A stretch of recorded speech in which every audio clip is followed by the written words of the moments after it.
Hey, hey.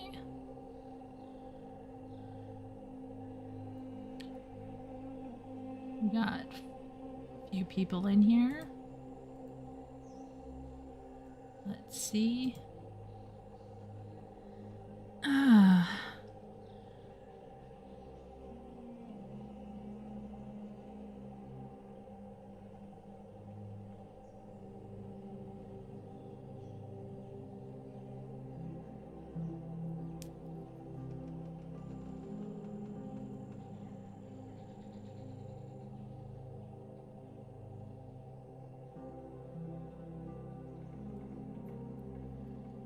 Okay, so we got some people. We got Party, Dane, Ben, Miro. Hey, Miro. Hope you had a good rest last night.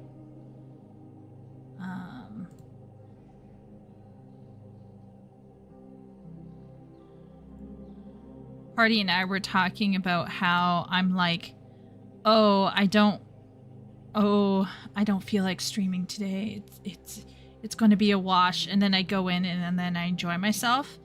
This might be one of those rare days where I'm like, yeah, I'll be fine. I'm going in. And then I'm like sitting down. I don't know what happened, but I've got the sweats now and I've got the chills. This is never a good sign. So I'm just sipping water.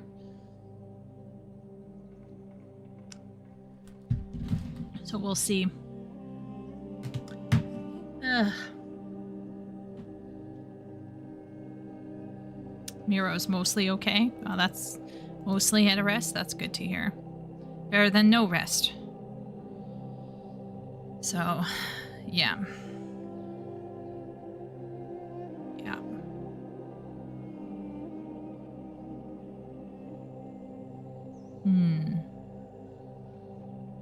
Yeah, if I don't feel better within half an hour, I might actually log off early.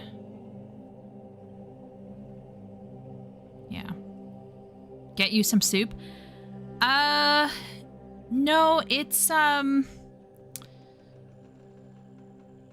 what I'm feeling right now, Ben, in my, like, chest area / body is the preamble to throwing up. And I barely had any dinner. So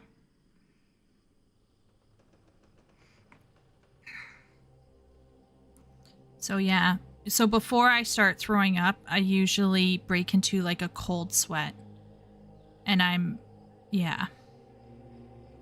It's almost like getting hit by like the chills.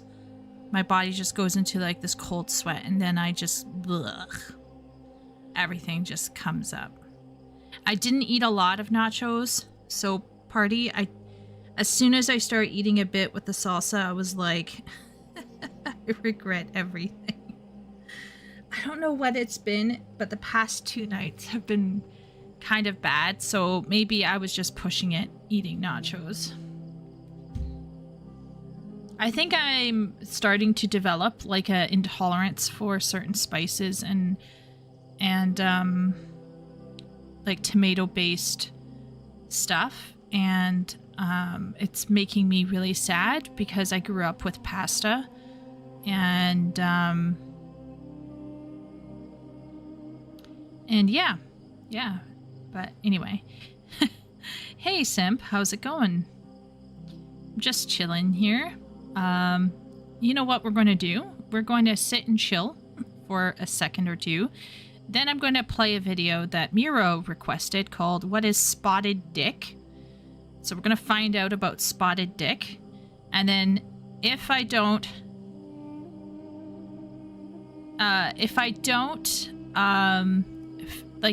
genuinely start to feel like really blech, I really might have to end stream. And this is one of those weird days where I was like, yeah, it'll be fine. I'll go in. It'll be fine. And then now I'm like, no, actually, I might not.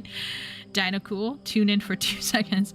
What is Spotted Dick? Spotted Dick is it's a type of food.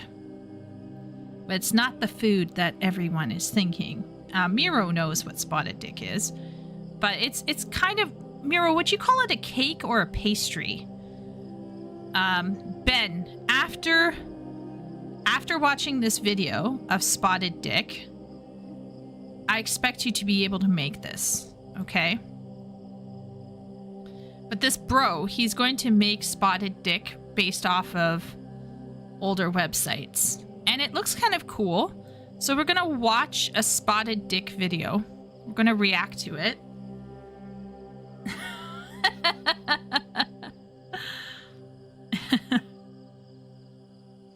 We're going to watch it. And yeah, we'll see what happens within 20 minutes. Because if in 20 minutes I'm muting myself and going to throw up, it's not your fault, Miro. It's not your spotted dick. I'd call it a cheese. Interesting. That YouTube channel is amazing. Yeah. Well, Dino Cool, have you been in here before?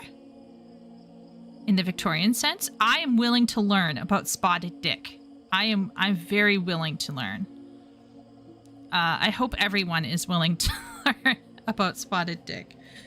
But before we get into it, before we get started, maybe if chat distracts me from how I'm feeling, the only dick she's willing to learn about, oh, that's sad, but maybe true. Although I'm very fond of sausages too, but I really shouldn't be thinking about food at this point in time. Thinking about food. Oh, you recently started watching some of my WoW videos. Oh, oh, well. In the WoW videos, I might be a little bit extreme sounding, so apologies in advance. I generally am not that extreme. I'm a very boring person, right, chat? I'm very, very dull. Sausages are the worst. Oh, that's a good one. That's a really good one. I love liverwurst. I love liverwurst. Putting it on a sandwich. Oh, it's my favorite. So good. So usually for Sunday night streams, we talk a bit, we share what's going on in our week. So I hope everyone will share what's been going on. Have they been playing anything interesting? Are they looking forward to doing anything interesting? And then we will do a couple reacts if I'm feeling better. So we're going to find out how swiftly. I'm sitting upright. Well, about as upright as my posture will allow me. Sometimes verticality is just what you need to do. You know what I mean? Just keep it vertical. Let gravity do the work. Yeah,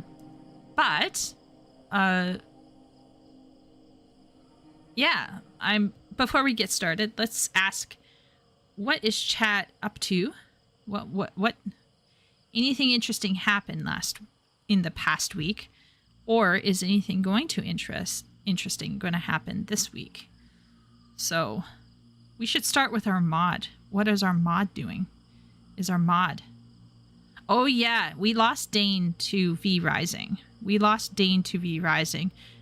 Dane, are you playing normal or brutal? Yeah, okay, so Party and Dane, have been no-lifing V Rising.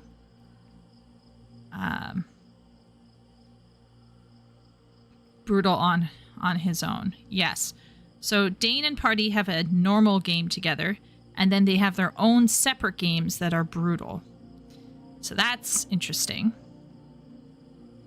Chieko here to save me from a mundane workday. Well, I mean, I'll do my best. Yeah, Party is actually playing a brutal version of V Rising. It's pretty insane. I want to do it now too. Ben and I have been playing V Rising, and we are now tackling the final boss. I'll keep it spoiler free. And we did not do well. We did beat the second last boss, which was a win. last night, but the last boss was a bit tough for us, to put it bluntly. Procrastinating from work in Australia here, so the workday just kicked off. Oh, Dino is down under. Ben is also not down under, but like in Kiwi land. So, but he's a fake Aussie. He's a fake Kiwi. Ben actually sounds a little. Ben says he sounds like an Aussie. I don't know if he's just having a little joke on me. But Ben also comes from that part of the world. Is it winter in Australia as well, Dino? If you don't mind me asking. I think it is winter in Australia also, but Australia's kind of closer to the equator, so maybe it's more like, you know, like not so crazy. Oh, it's very cold. Okay, it is cold in Australia. All right. So it's cold in Australia, it's cold in New Zealand. I might have to move there now. Not as cold as inland. Okay. Yeah. So Dino, I'm in Canada. I'm used to very cold temperatures. Right now I'm sweating and also have the chills now. So that's great. Yeah, we're quite warm now. But is it just me, or did it feel like it got cool for a little bit, party, and then it got warm again? What's our temp right now? It's probably not going to be that bad. It's just going to feel like... Okay, so according to my one Google thing, 27 degrees Celsius. In Fahrenheit, that is 81 degrees Fahrenheit for our American friends. 27 degrees Celsius. Right now. Quite warm for us. For me. I don't go outside. I don't look at the sun. I don't touch the grass. I'm like Frodo on the side of Mount Doom. I can't remember the side of grass anymore, Samwise. It was warm today. It's cold in Saudi Arabia. It's only 42 degrees Celsius. What is going on in Saudi Arabia? Can we have some of that? Why is it warmer here than in Saudi Arabia? That's f***ed up.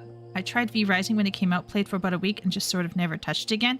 Okay, Jonathan, if you're bouncing off of the crafting, okay, here's my suggestion. All right. You go in and you mess with the crafting settings. Don't tell Wooly, all right? Don't tell Wooly. Just go in with the crafting settings and change them. You can change them. And you can lower the length of the day to Swedish winter. That's how you do it. That's how you do it. It was warm today. I felt warm when I woke up, and then I thought I was just, you know, psyching myself out.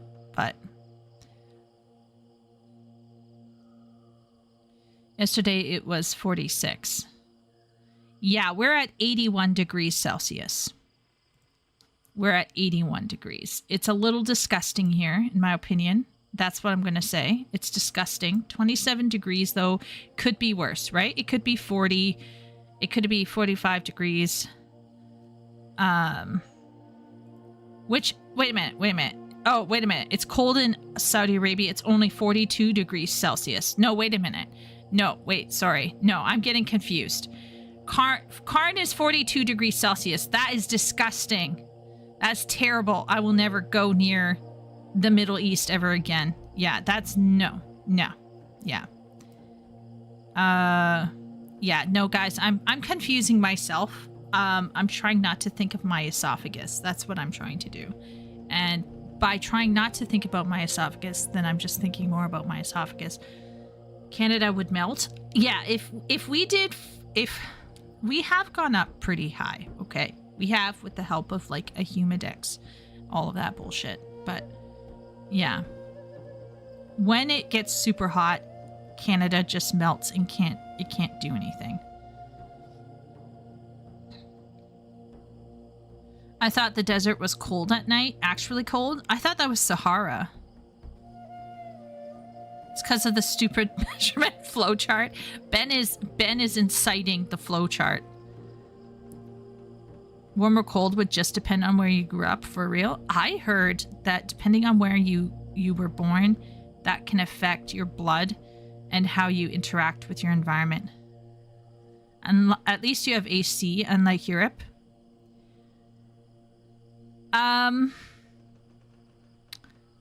Well, the Europeans are doing it to themselves, frankly, so my sympathy for them is low. And in Canada, AC in a house is not a given. So apartments here in where I live, it is not a given. You have to get your own air conditioning and you have to install it yourself. So what did we do? Well, Dane was visiting party, and so Dane and my dad, but let's be real, mostly my dad, helped set in a wooden kind of blockade for the window with a little wooden resting place to set the air conditioning on so we could have air conditioning in our apartment. Otherwise, we'd kind of be fucked. Europeans are insane. They sit in 30 degrees Celsius inside at home. Yeah, I don't get it. It was entirely your dad. I just handed him things. Dad does tend to take charge, doesn't he? Dad was really, really sweet. He came in, he was like, girls, I got this. And he just, you know, put in the air con. But in Canada, with apartments, air con is not a given. You often have to bring it yourself. And only if you're rich enough can you afford a house that has central air or has air conditioning as like part of the furniture. And the only apartments that have central air or air conditioning are condos that are very, very expensive. Leo says he's a man. Yeah, my dad is a superman. So they did exactly what I suggested? What did you suggest? Wait a minute.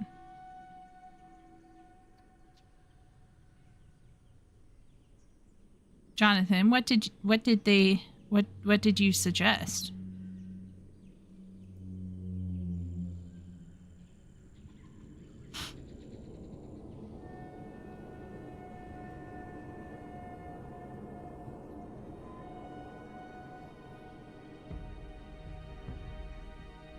The wood thing? Yes.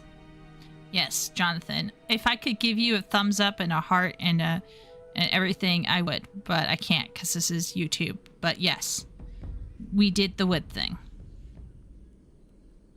Europeans don't have ACs because of the EU environmental regulations? Yeah. I could believe that. I don't know if that's true. But I could believe that. The EU is mental. Absolutely mental. I thought Simp told us that he can't use his computer sometimes because it overheats. And I asked him if he had aircon and he said no. It's considered a pudding, not a cheese. A pudding. Okay, even better. Even better. I like puddings. But what the Victorians thought of as a pudding is different from what we do, right, Miro? So, like, we'll have to figure this out when we watch it. Okay, does anyone else want to share anything fun that's happened this week or anything coming up that they want to talk and tell me about before we get into watching something about a spotted dick? And I know what you're all thinking. Stop thinking it. Does anyone here have anything else they want to input before we get started?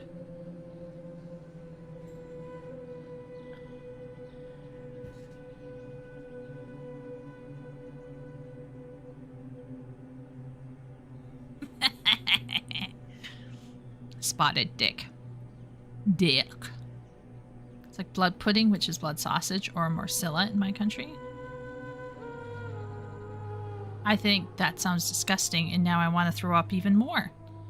I'm going to Vegas next week to attend EVO. Okay, I wish I knew what EVO is, but I'm going to look it up. BRB.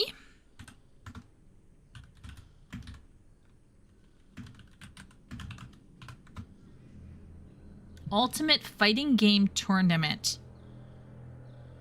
Jonathan's not fighting, right? He's watching. He's got to be watching. Wait a minute. This is Street Fighter? Okay, maybe Jonathan is. Street Fighter 6, Tekken 8, Mortal Kombat 1, Fatal Fury, City of the Wolves, Grand Blue Fantasy vs. Rising, Guilty Gear Strive, Marvel vs. Capcom 2, Under Night, and Birth to Cicelis.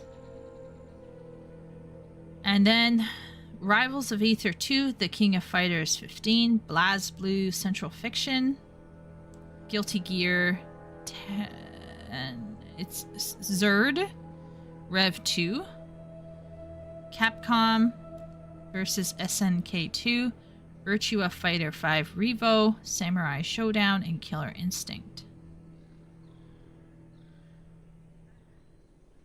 Okay, so it's all about people fighting each other. Are you going to, like, take part in the competition, Jonathan, or are you, like...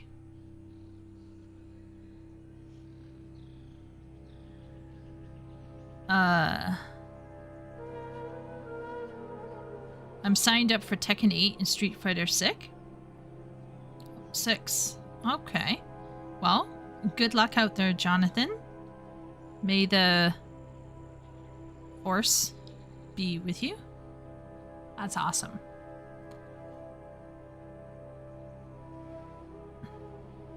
Hopefully you can smack a few people around. Yeah, what character are you playing as, Jonathan? Like, are you allowed to choose, or is it chosen for you?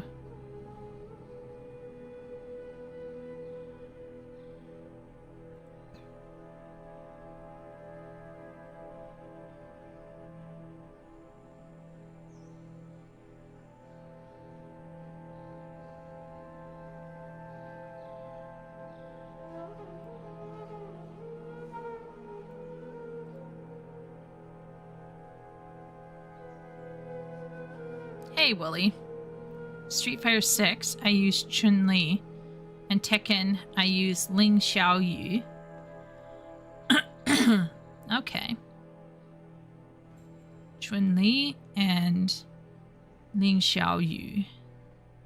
Okay. Chun-Li. Okay, let's be real here. Chun-Li. Oh, that one. Okay. This is Chun-Li. She's, well, I mean, she's probably quite thick.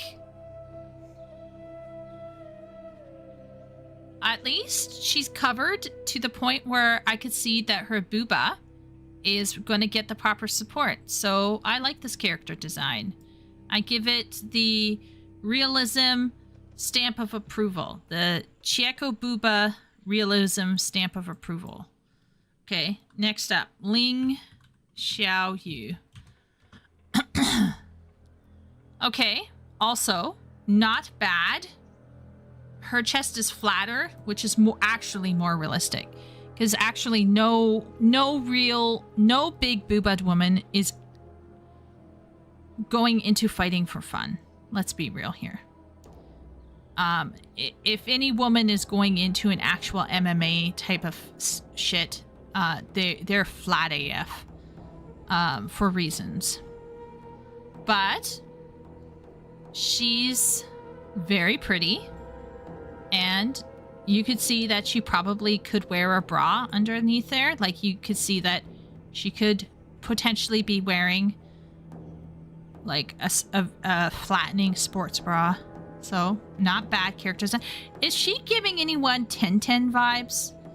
She's giving me, like, strong 1010 vibes. Maybe 1010 is based off of her.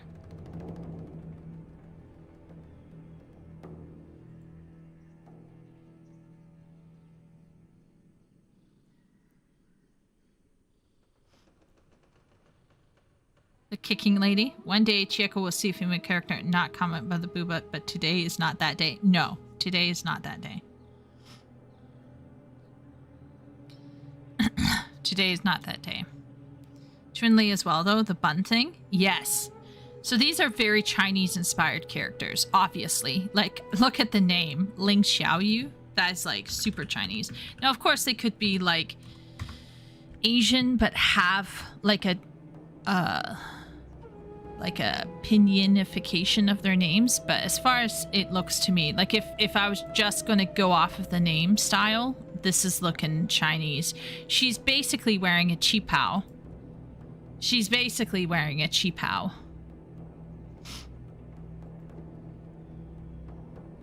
Yeah. Those thighs, though, are wild. You said she's a kicking lady? I would not want to be kicked by that. That's kind of scary, not gonna lie. Ling is so annoying to fight against. Yeah. Guys, if you... Other bros in the chat who are not Jonathan, if you're playing Street Fighter, which character are you playing? Hello, Shay. Welcome in. We're looking at Street Fighter characters.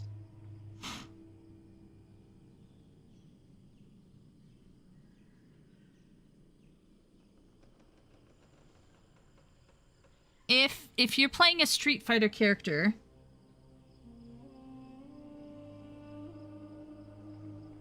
Ken or Bisan? Okay, Ken. Street Fighter. Oh, that's like, I feel like I'm flashing back to the 90s or something. That bro's ripped. I feel like his muscles have muscles. That is nutty. His arms look kind of gross, not gonna lie. In this rendering anyway. Like, look at that arm. It's just, oh my lord. I don't know. But he has a nice face. He has a nice face. Okay, so that's Ken. Let's look at Bisan. What in the... Okay. What? Why, Ben? Why? What is up with this? He looks like a cross between, like, a... Hydra agent and, like...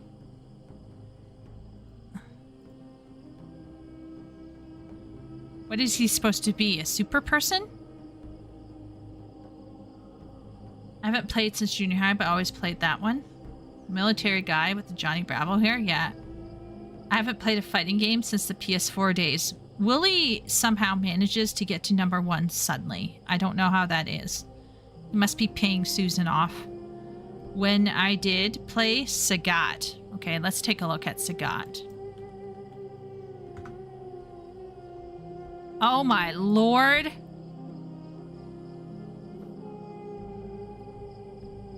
I don't know. I guess, okay, so here's the thing, right? Do you know how I was talking about the lady's booba, right, before?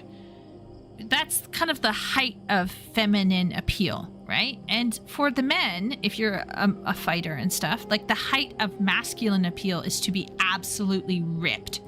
Like we're talking like so ripped your arms can't close beside your body because the muscles are getting in the way. Like your deltoids are so wide, you probably struggle to fit through a doorway.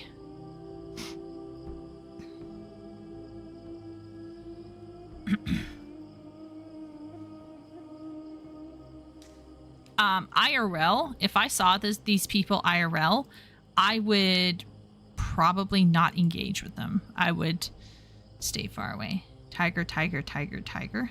Ken or Elena? Let's see. Elena. Oh my lord, this is even more stupid. Oh my lord. Men. My immersion! Also men. Yeah, this is fine. There's no way those... She's got double-sided tape holding her ding-dongs into that fabric. Otherwise, she's popping out. But granted, a lot of this is, like, not actual... Okay, this is her in the actual game. Yeah. The cloth is sending... Yeah. From the little I remember... Okay, Willie is laying us the deep Willie lore. Ling was very technical and had a smaller hitbox and could combo you for ages. So, Willie, how do you feel about Jonathan playing Ling? Okay, Karn is playing Guile. Or Guile? Okay, I'm gonna do Guile. I'm gonna look at Guile. That haircut is terrible. This guy is ugly. I think so far, Ben's first guy, Ken, is the closest to... Oh, I'm making myself nauseous. Someone else say another name. Another name. Say no more name. No, Johnny Bravo. This is disgusting. The dude is huge, yeah. The Sagat trailer for SF6.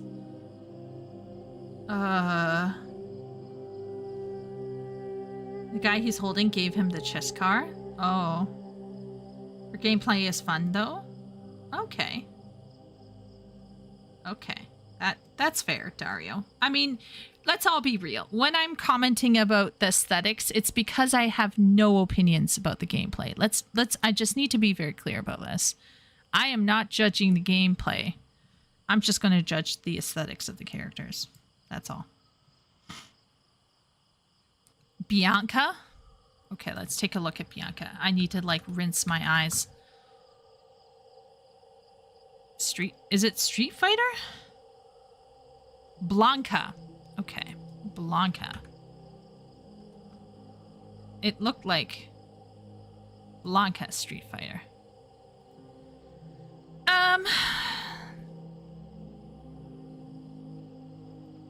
Sorry, what's realistic? Is this a man or a woman? Yeah, I think it's a bro, right? Is that supposed to be Jason Momoa as Blanca? Okay. No.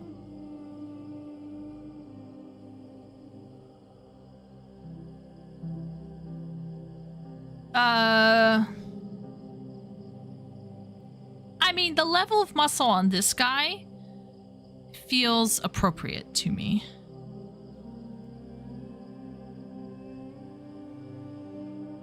I don't know. I'm going to be honest, guys. Muscles don't do a lot for me, but it's fine. It's fine. Fit dudes are chill. They have nothing to prove. It's the chubby manlets who cause issues. No, I just think they're ugly, Wooly. It's not. I'm not talking about their personality. I think heavy muscle, in my opinion, looks ugly. I'm not talking about their character. They could be the chillest, nicest dudes on the planet. But no. I like his moves. Look at Marissa. Okay, Marissa. Okay. What in the world am I looking at? Party, is this you? What is this? Is this a man or woman? I'm confused. I can't tell.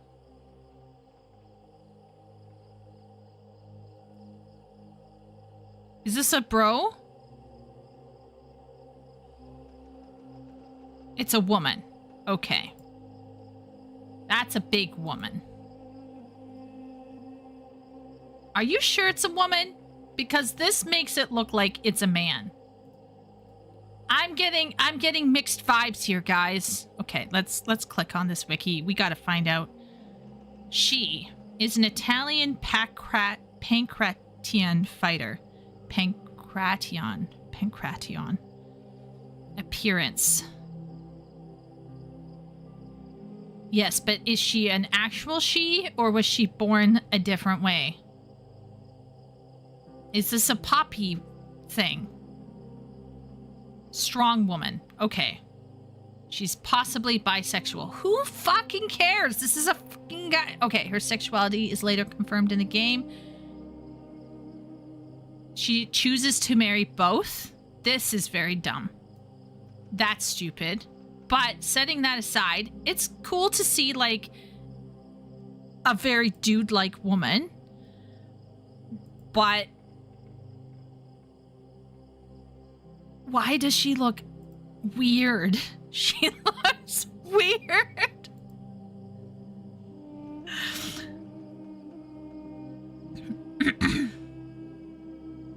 Cammy and Mai. Okay, let's look up Cammy. Now, Marissa is a woman, apparently, I guess. And bi, but okay, Cammy. Oh. Oh my. Cammy, what are you not wearing behind? Thank goodness this is a fantasy game. This picture of Cammy, I actually really love. I actually love this design. This is really nice. She has like that feminine hourglass figure. She has smaller boobs. And she's dressed mostly dressed for fighting. I like that. That is a lovely design. I genuinely like that design. That is a really nice design. Yeah, that's fan art. You have to be careful because some of this fan art is just people being like doing what they want, right? Like it's not fair to the Street Fighter to be like, oh, this represents them.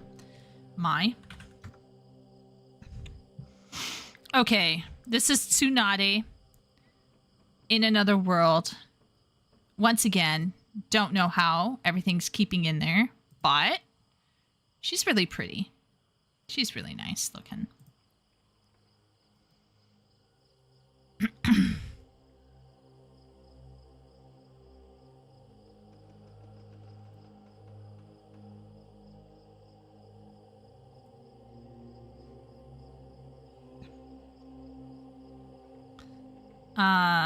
That would be popular in romantasy now. What would be popular, Simp? Male and it's a freak. The feminist white dream. She's a woman. Yeah. Yeah, we figured it out. The new Street Fighter games are more progressive. Yeah, I think so. Like, once again, okay, like, I'm going to be frank about Marissa, or Marisa. I don't even know how to say her name. The thing is like, even if, let's pretend that Chieko somehow got deluded enough to want to put on muscle, okay, for some bizarre reason. Like, this body model is weird for a woman. She has almost no hips. I don't think I have major hips, but this is like really weird. Like really, really weird. It's almost like they made a male model in the game and then they called it a female. It just doesn't look like at all biologically. Like in terms of the, like there are, I guess, some women with very slender hips, but generally the bigger the woman, the more pronounced the hip and the waist is. It just feels weird. I kind of wish I could see her fighting that one chick from The Last of Us Part 2. That would be interesting. Marisa versus what's her face.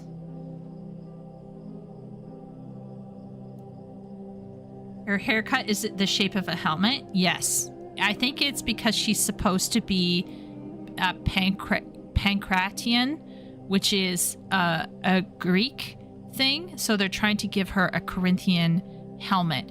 My only issue is that her hip to waist ratio feels a bit off. But there are, I think, women who have a lower waist to hip ratio. There are. But she just looks bizarrely jacked. And I'm like chat knows. Everyone who knows Chieko Deep Lore knows I'm a tall and I'm a massive girl. Party is a tall and also a massive girl. And this is something else. This is really weird. For the most real character, look at Guilty Gear. Baiken. Okay. Willie, let's go. Baiken Guilty Gear. Let's look at it.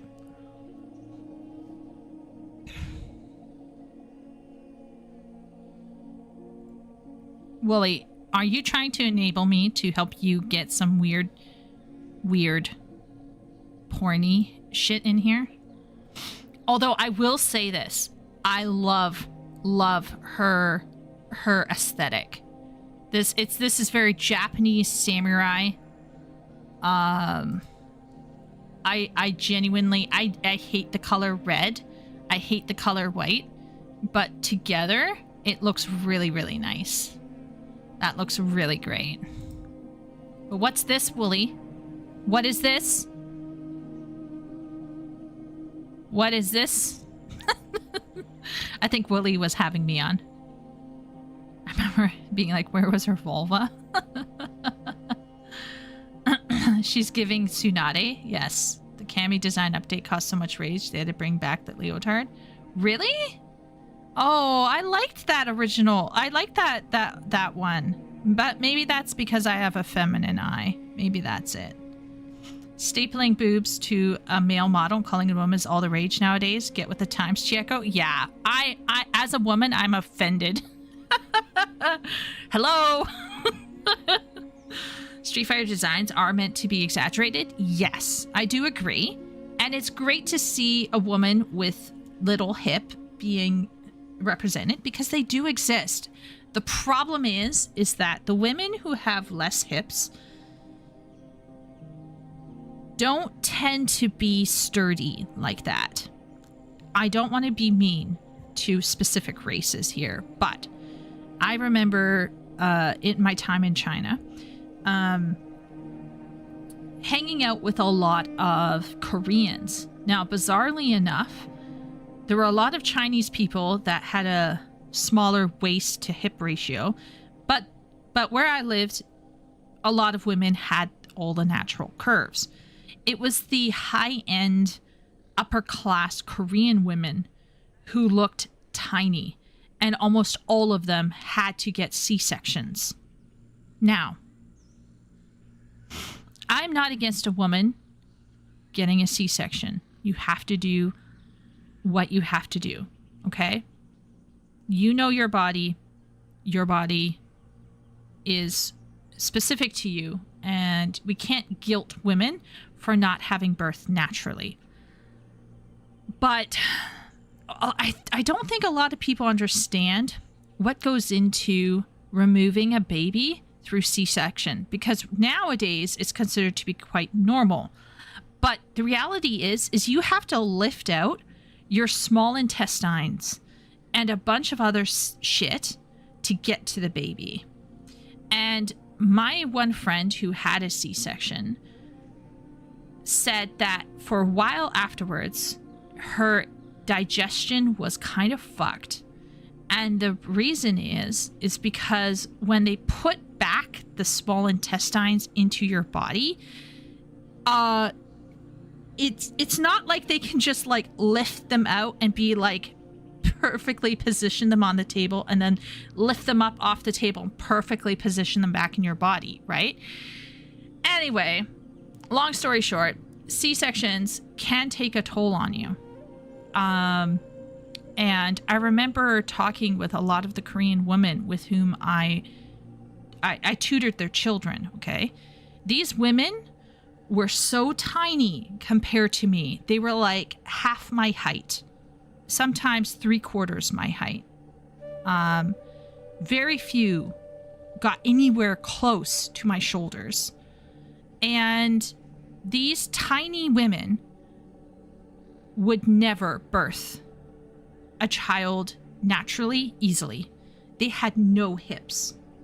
But they don't look like tanks, and they would never be able to physically defend themselves, because they're simply like little grass. They're just like, they're tiny. They're literally tiny. Like, you could see how they could get battered in a really bad situation. They could get really effed up because they're physically very vulnerable. And them having babies they would talk with me a little bit about it, because, you know, I was very like, I think talking about having babies is kind of gross, but I'm kind of used to it now. So I would encourage them to talk about it because I knew that's what all married women love to talk about. So basically I was like, okay, so how were your kids? How was it? How was their pregnancy? And they'd slowly open up and they would share their stuff. And a lot of them had issues with naturally bringing their child to term. Many of them would have C-sections. Chinese people, some women could probably have natural, but they prefer not to because there are lucky days. And what you want to do is you want to have your kid born on a better numbered day, at a better time. And so basically there was a lot of C-sections happening in China, not just because women were incapable of doing it, but because they wanted it on a specific day, which was really funny. Okay, let's see what else. That helmet is missing the nose guard. Ooh, Miro's historical eye. Wooly laid me a trap and I went right in it. Guilty Gear is retarded in a fun way. You know what? As much as I'm ripping on the aesthetics, I would never ever go after a bro for enjoying Street Fighter. You can absolutely tell me you enjoy Street Fighter or Guilty Gear, but don't come at me about other things then. Strummer stalling. Yeah, I'm still trying to like stop sweating, but we'll see. No one wanted it changed. Why are we molding over Street Fighter character designs? Jonathan is taking part, Shay. Jonathan is going to Las Vegas and he's going to take part in a Street Fighter championship. By playing her when I was 10. Do not question Wow, Willie's spicy. Willie! Yeah, you get to see the whole process present for the birth too.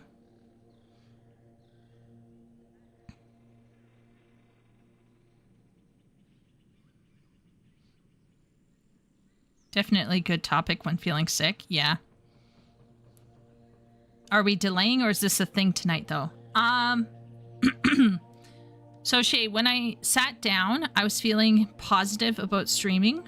Fairly positive. About as positive as I'm ever going to get. And then I started feeling clammy and like a cold sweat, which is usually a sign that I'm going to throw up. So I stopped eating dinner and I'm just sipping water right now and I'm keeping vertical in my chair as much as I can with my posture. And we are going to watch What is Spotted Dick? And yeah, but I wanted to see what people were doing. And then Jonathan told us he was fighting in a Street Fighter championship. And then I got distracted, which is a good sign. It's a good sign that maybe I will be fine. Jonathan says it's his fault. Oh, don't make me laugh. I don't wanna. We get East Asian tourists here every now and then. Japanese, Chinese, especially the women, barely clear my midriff. woolly size difference. But yeah, for real. But you're massive, Woolly, though. That's not fair. You're like huge. You're like what, 8 feet? No, I'm kidding. You're like 6'5" or something. I forget Woolly's height.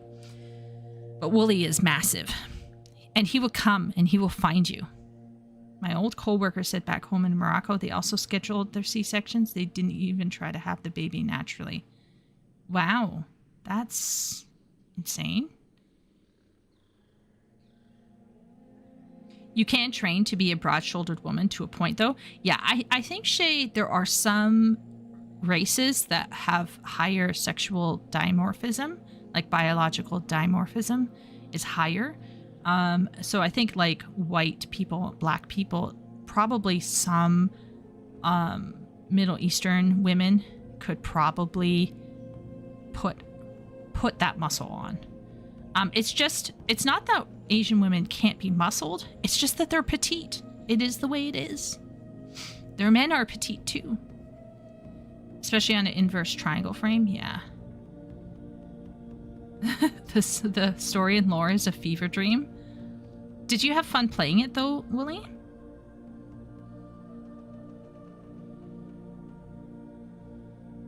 They came out just under perfectly hard boiled. Oh. Is this an experiment, Shay? Drinking water. Okay, let's get started. We're going to watch a 20-minute video on what is spotted dick. I'm going to be frank, guys. I don't like react people who just sit back and watch something without any commentary. So if halfway through I feel like I can't comment too much on it, then we'll move on. But we're going to find out what spotted dick is. And yeah, we'll see how far we get, and we'll see how far I get. Marie says Arcade Story is just about her trying to find a man strong enough to marry her. She ends up chasing Zangief. Yeah, according to the wiki, she can choose between a woman and a man. So, oh, wow, way to go, Shay. That's good. That means that you can, right? That's pretty cool. Yeah. Wow. Chrono Trigger, 1 hour of dark and powerful Viking music by Dan Heim. Mohammed Agbadi, one of my favorite artists. Ashenvale, Azure Mist, the VTuber, VShojo stuff. Ton of WoW music, because WoW music is pretty good. Skyrim. Actman, Tectone. Wow. Okay. Let's get into spotted dick. Okay, let's see. On a slightly more serious note, your ability to build muscles determined by your sex and genetics. I'll never be able to become a man Hulk. My muscles build length, not bulk. Well, I hope you're okay with those genetics, Willie, because that would be sad if it wasn't. WoW just made all their music available on Spotify and Apple Music, so it's trending. Oh, okay. Okay. I mean, I love these long kind of, and I love the Azure Mist Isle music for WoW. Like, I just love this whole zone. And it's a purple zone, right, Jonathan? Okay. Spotted dick. What is spotted dick, and why are the British eating it? 2 questions that I will answer as I make this recipe for... Okay. Okay, so this looks like a cake, guys. This looks like a cake. Is that raisins in it? Okay. Chat, do you think you would eat this? What are you talking about? How does this look foul? It could be nice. This could be caramel. Meatloaf gone wrong. Looks like the cookie dough pre-made rounds, but gross. Math teacher Josh would. Okay. We got one voter. Let's put up a poll. Is it currants? I wouldn't know. Would you eat spotted dick? I wish I could vote in my own poll.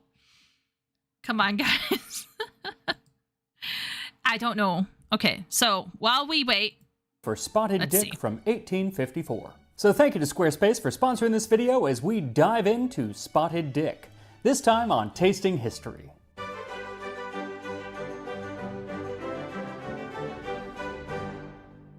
I'm going to try to be as mature as I can today and not chuckle every time I say the name of the dish that we're discussing today, but it's going to be hard because Spotted Dick has to be among the most regrettable food names ever conceived. But despite the name, it has been a beloved dessert in Britain since at least the Victorian era. And while it has changed somewhat over the last 150 years, it's essentially the same. It is a steamed or boiled pudding made with suet, which is kidney fat, and currants or raisins. And when I say pudding, I do not mean anything like an American pudding, which is actually more like a custard, but rather the British term pudding, which is really confusing. It can mean everything from a sausage to something that's like a cake to a type of pastry. In this case, it is closest to a cake, except that it is boiled. Or at least that's how it was made in Alexis Sawyer's 1854 cookbook, A Shilling Cookery for the People. Spotted Dick. Put 3/4 pound of flour into a basin, half a pound of beef suet, half ditto of currants, 2 ounces of sugar, a little cinnamon, mix with 2 eggs and 2 gills of milk. Boil in either mold or cloth for 1 hour and a half. Serve with melted butter and a little sugar over. A note about a word in this recipe. What is with British people and boiling? And it's being served with a kidney suet. I think they kind of lost me at that. I'm not gonna lie, guys. That kind of sounds foul.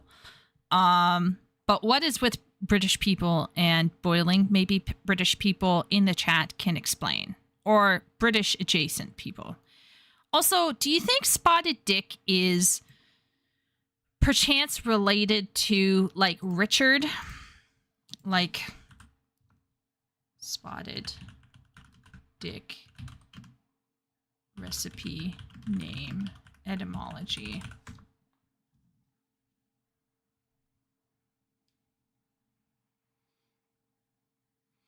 Let's see.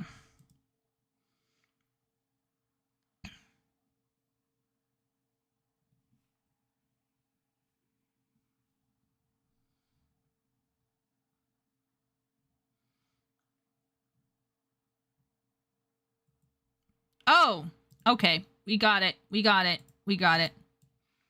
Okay. So up here, it says, the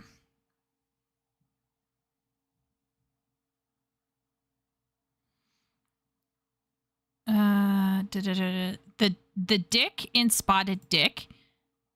I don't know if you guys can see this. I'll try to make it. The dick in Spotted Dick comes from the shortened Old English name for pudding, pudog or pudick. In Scotland, it is often called spotted dog pudding. This now makes more sense. See, all we have to do is use Google and we can figure it out. Okay, so nothing to do with actual dicks.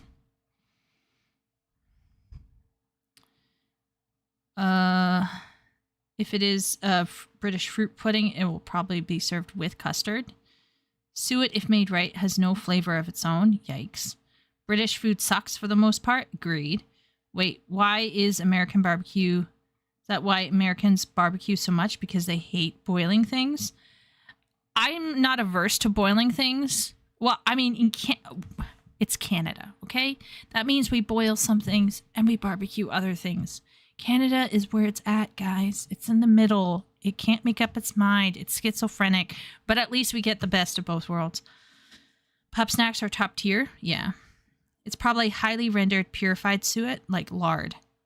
I think that just made me want to throw up more. Great.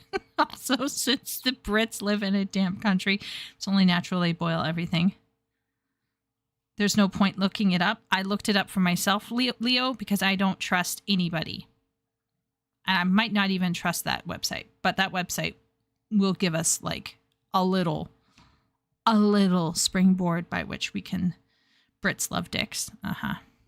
Simp, let us know if Brits love dicks. Do we have any other British people in the chat? Maybe it goes back to the time where boiling got rid of germs. Yeah, maybe. Okay. Recipe, and that is ditto. Because last time I did a recipe that used that word, I had a lot of people asking what ditto was and if it was a measurement. It is not a measurement. Rather, it just means as before, or copy. So in this recipe, it says half a pound of beef suet, half ditto of currants. And that ditto is just replacing the words a pound from the previous instruction. I kind of assumed that everybody knew what ditto meant, but that just shows how old I am, because when I was a kid, some of my teachers still called copy machines ditto machines. Also, this is actually the second recipe for spotted dick that Alexis Soyer, or Soyer, depending on how you want to pronounce it, put down in writing. His first, from a few years earlier, 1849, was made with a puff pastry and raisins that was rolled up and then boiled. His first from Ben, hear me out. This should be like your new thing right here. This is the face of a baker man, of a cook, of a chef, of a person who deals in foodstuffs.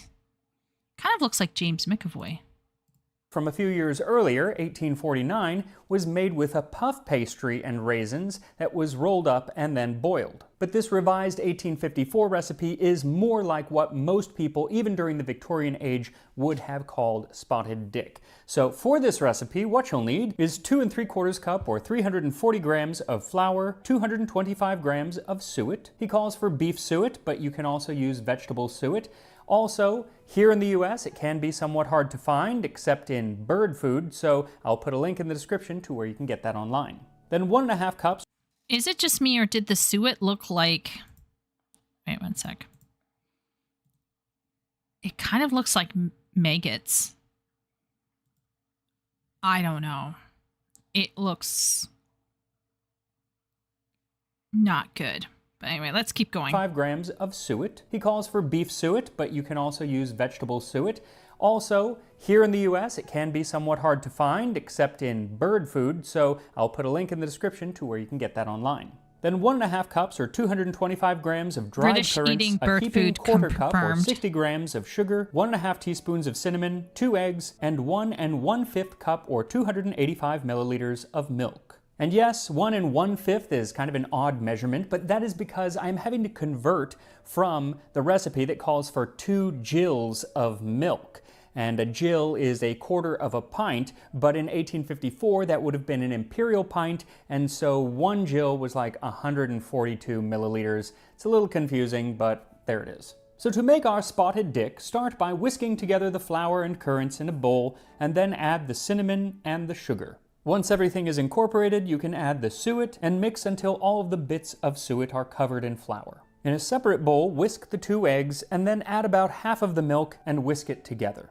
Then you can add that mixture to the dry ingredients. Now the texture of this pudding should not be too wet, or else it's not going to hold its shape. So once you've added the egg and milk, just add a little of the remaining milk at a time until you have a firm dough. You may not need it all, or you may need a little bit more. If it does get too wet, you can just add a little bit more flour until it is the right consistency. And then once everything is mixed together into a firm dough, you can shape it either in a mold or in a cloth. Now today, pretty much everyone would use a mold. Frankly, it's a lot easier to use a mold. You're going to get a better shape when you use a mold, and it is going to allow for a lighter and less stodgy pudding.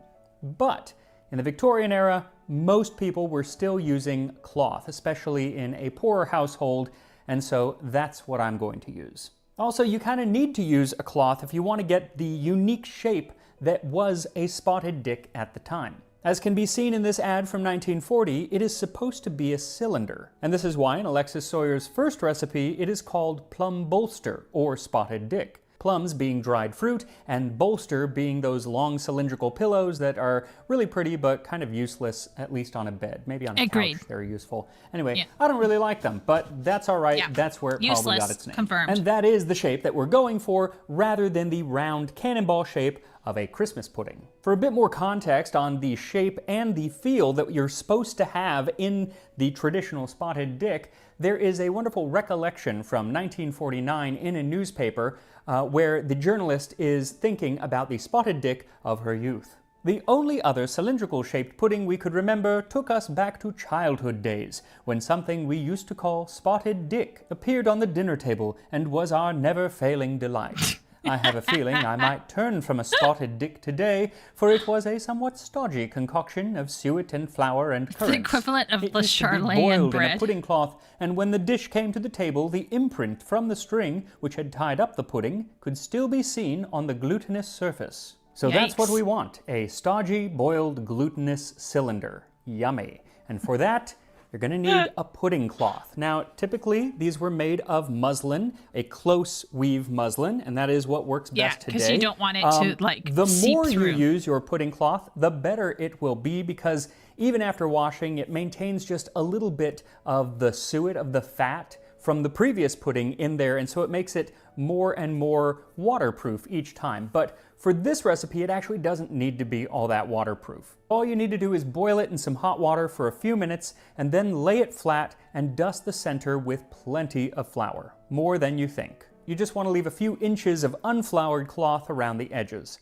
Then take your dough and put it in the center of the cloth and start to shape it into a cylinder. It will puff up as it boils and the shape will somewhat even out, but try to get it as smooth as possible here. Once you are happy with the shape, fold over the cloth and begin to roll it up as tight as you can, tucking in the cloth as you roll. Then twist the ends like a giant candy wrapper and take a long piece of twine and tie it on one end and then on the other so it keeps the ends of the cloth tightly closed, and then you can create a sort of handle in the middle. Then bring a large pot of water to a boil and gently set your spotted dick in the water and tuck the cloth in and set the lid on and boil for 90 minutes to 2 hours. And every so often you can check on the water and make sure that it's still in there. If it does boil off, just add a bit more.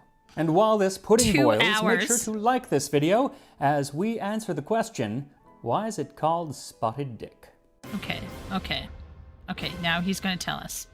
When our visit was paid, Pudding Billy had just turned out a big edition of Spotted Dick, a long pudding of fearsome appearance. The Brits do love an innuendo. From Shakespeare to the Great British Bake Off, they often rely on a cheeky implication. But while Spotted... I will say this. UK verbal humor spanks North American humor. Like if you watch Big Fat Quiz... or that one show with Stephen Fry in it, or the lying one, or the British Bake Off, like he said. Like, people know how to be witty in England. Both the men and the women. In my opinion. That's just my opinion. But yeah. It's scones. It's boiled scones. Yeah. It being cylinder just... And Rackin said, it being cylindrical does not help the name. No. Also, illustration probably indicates why so much was boiled. Yeah.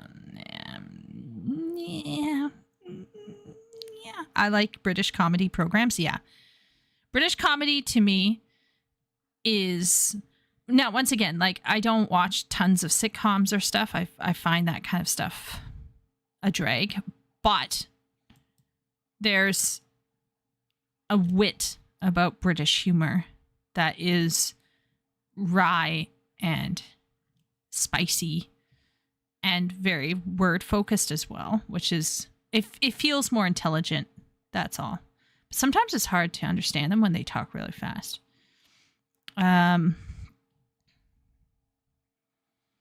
The British boils food and roasts people. Yeah, there you go. Dick may have been the butt of many a joke over the last century or so. It didn't actually start off that way. So, why is it called Spotted Dick? Well, the Evening Standard from 1910 may give us some information. Spotted Dick, the penny pudding. Spotted Dick is a capital pudding, very simple to make and economical. It is the ideal pudding for a large family where an eye has to be kept on the purse strings. Wow. You can make enough of this pudding for a family of 6 for 6p. Spotted Dick derives its name from the appearance given it by the liberal quantity of currants it contains. That's the spotted part. That explains the spotted part, but that's not the part we're all wondering about. Yeah. So, where did the dick come from? Well, unsalaciously, it probably actually just came from the word dough. See, the way that we spell the word dough today, it ends in O-U-G-H, and there are many ways of pronouncing that collection of letters. There's aw as in thought, o as in though, oo as in through, ow as in plow, off as in cough, and uff as in tough. And that's why when people, okay, I don't know if you've ever heard these people talk before, but I've heard some people talk before. They have this opinion that people who come in and start learning English, like, why can't they speak better? This is exactly why they can't, and they're struggling. English is just really not very good at giving you the signs about what should be going on.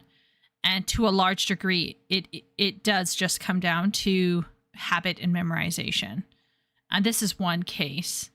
Now, of course, over time, you can, especially, this is why studying word roots is really crucial. This is why it's important to study your word roots, because then you start to understand where some words might be coming from this language, so certain phonetic rules apply to them. But these words over here come from a different language, so different standards of pronunciation apply to them. This is a case in point. Yeah. Oh. Oops. Cough and uff as in tough. And that's why one old pronunciation of dough was actually duff. And there is still a dessert today called plum duff. But in some older pronunciations of dough, the GH was actually voiced to be like a guttural G. And the Old English word for dough is actually duck. And this likely led to another pronunciation of dough being like dick, and yet another being like dog. And another name for spotted dick is spotted dog. So while it's a fun name to say now and just full of innuendo, spotted dick actually probably just means spotted dough. But what made the pudding special originally was not the name at all, but rather the fact that it was inexpensive to make. And that is why Alexis Soyer included it in his cookbook, A Shilling Cookery for the People, which was geared toward cooks in working class families.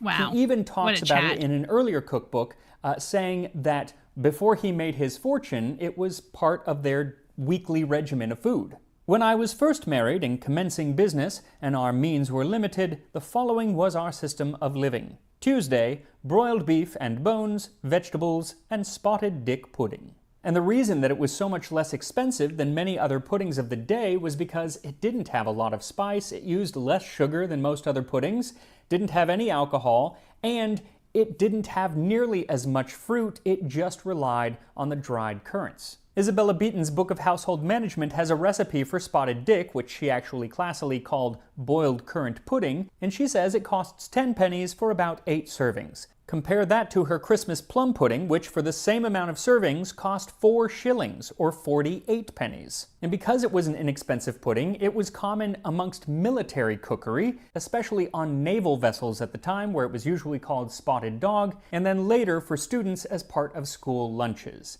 Also, because it was rather economical, it was the perfect dessert for a penny dinner. During the late 19th century, there was a sort of charity that would create cheap dinners, not free, but cheap dinners for the poor. They would cost a penny typically. And on December 15th, 1892, it was said that the Kilburn sisters have brought these dinners to great perfection and daily satisfy hundreds of dockers with soup and spotted dick, suet and currants. But just because it was cheap, that doesn't mean that it wasn't enjoyed. Some there are who fancy dogs and some who fancy chickens, but my fancy fondly strays where the plum duff thickens. I'm a pudding fancier, puddings give me pleasure. Spotted dick's the best of all, that's my brightest treasure.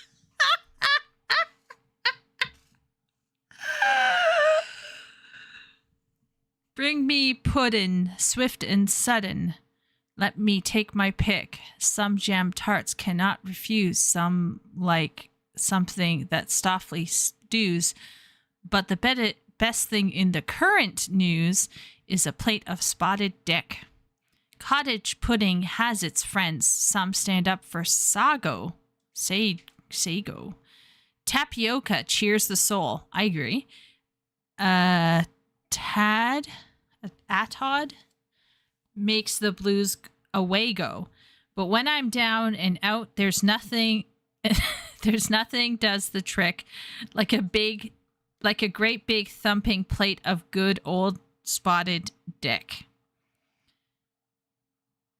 Bring me puddin' swift and sudden. Watch my I bow click. Give me some and give me more. Give me platefuls 2, 3, 4. That's the stuff that won the war. That's the duff that won the war. Dear old spotted dick. Learning word roots taught me to hate the French more. Yeah, I understand that. Yeah. What is that? What did Willie, what does that, what is Willie, is Willie shooting himself? I think Willie is shooting himself.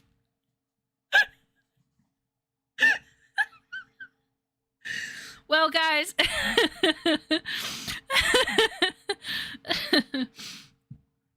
I hope. Okay. I can't laugh, guys. This laughing is dangerous for me right now. Seriously. Oh, no. Okay. All right. Okay.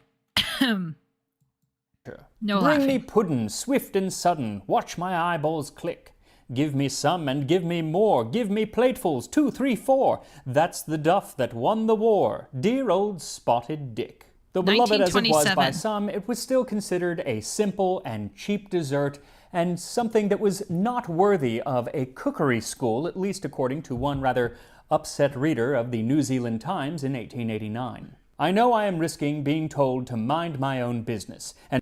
And Racken, if you can find a way to set those lyrics to music, I would listen. I would give that a listen. And then I would send it to Wooly.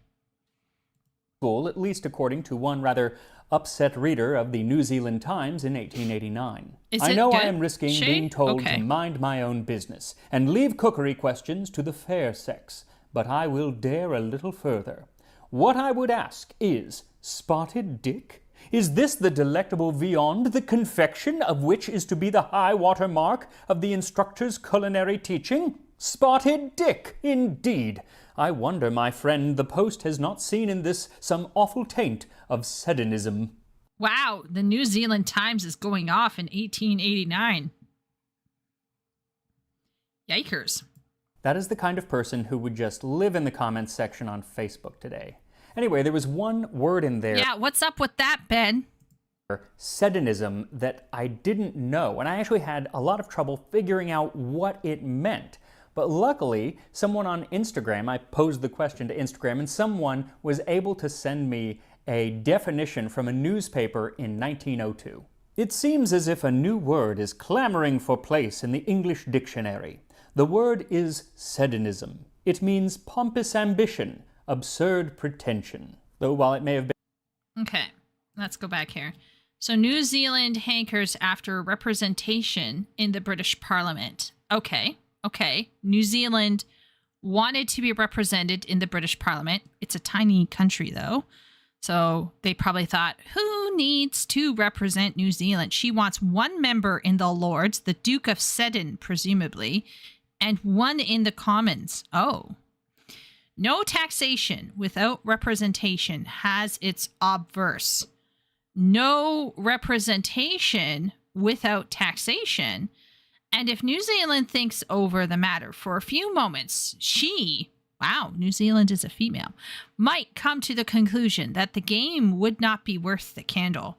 These ambitious desires always bring about the result, which followed the prayer of the frogs for a stork as a king. It seems as if a new word is clamoring for a place in the English dictionary. That word is Seddonism. It means pompous ambition, absurd pretension. We should bring this back, guys. I think we should. Absurd pretension. So all of those like book talkers or those booktubers who like to like give like certain modern literature like a major thumbs up, we should just call it Seddonism. Is Seddonism. It means pompous ambition, absurd pretension. Though while it may have been clamoring for a place in the dictionary back then, it doesn't seem to have ever found that. Wow. Ben is throwing New Zealand under the bus by saying he's English. So not only is he faking to be Kiwi, he's also faking to be Aussie. But he's in fact a British person who is, what's the word? Culturally appropriating.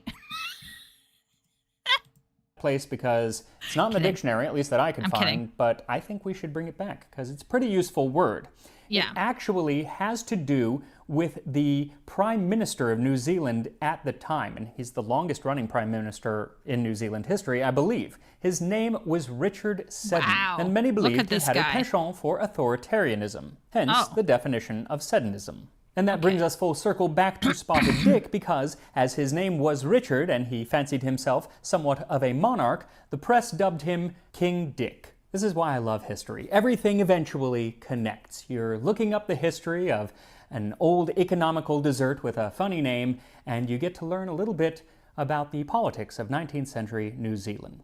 So, as with Prime Minister Seddon, Dick has for a long time been a nickname for Richard. And so, in recent years, Spotted Dick has been recast by some as Spotted Richard, or at least that was their goal. Groups like the supermarket chain Tesco. A supermarket chain is considering renaming one of the nation's favorite puddings to save men from blushing when they buy it. What? A supermarket chain. Tesco says it was asking if we want Spotted Dick rebranded as Spotted Richard. What? Spotted Richard? Results of later research showed that men felt bashful about buying the suggestively named sponge and raisin dessert, especially from women checkout assistants. We know that many men are embarrassed by the name because they believe it may be interpreted as a comment on their personal condition. What? I mean, it is a little awkward when you're kind of going through with your groceries and you have like pads for, you know, like female hygiene stuff. That can be awkward if a guy is the one ringing it through, but it's kind of like, what are you going to do? It's life. You know, suck it. Oh, that's funny. Okay. Tesco said it was asking customers if they wanted Spotted Dick rebranded as Spotted Richard. Why didn't they just go with Spotted Dog instead?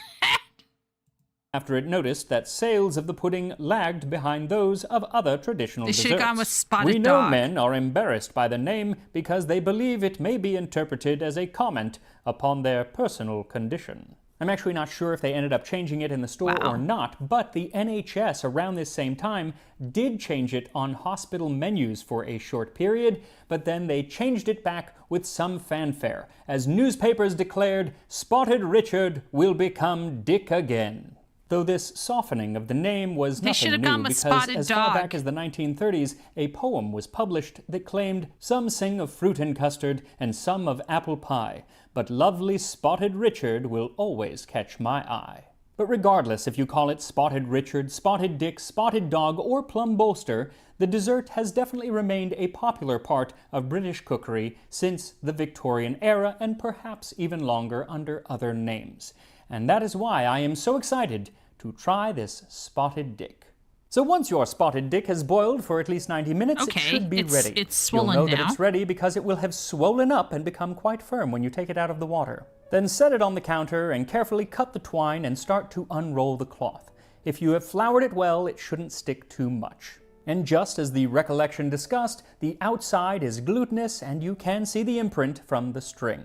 And when you cut into it, you can also see where it gets the name Spotted. It is chock full of currants. Now the last thing we need is a sauce, and today it is usually a nice thick custard, and you can use that, but in the 19th century that would have been quite expensive, and so to keep it cheap, Alexis Sawyer suggests using melted butter and sugar. And in his original recipe, he specifies it should be melted butter and brown sugar, so that's what I'm going to use.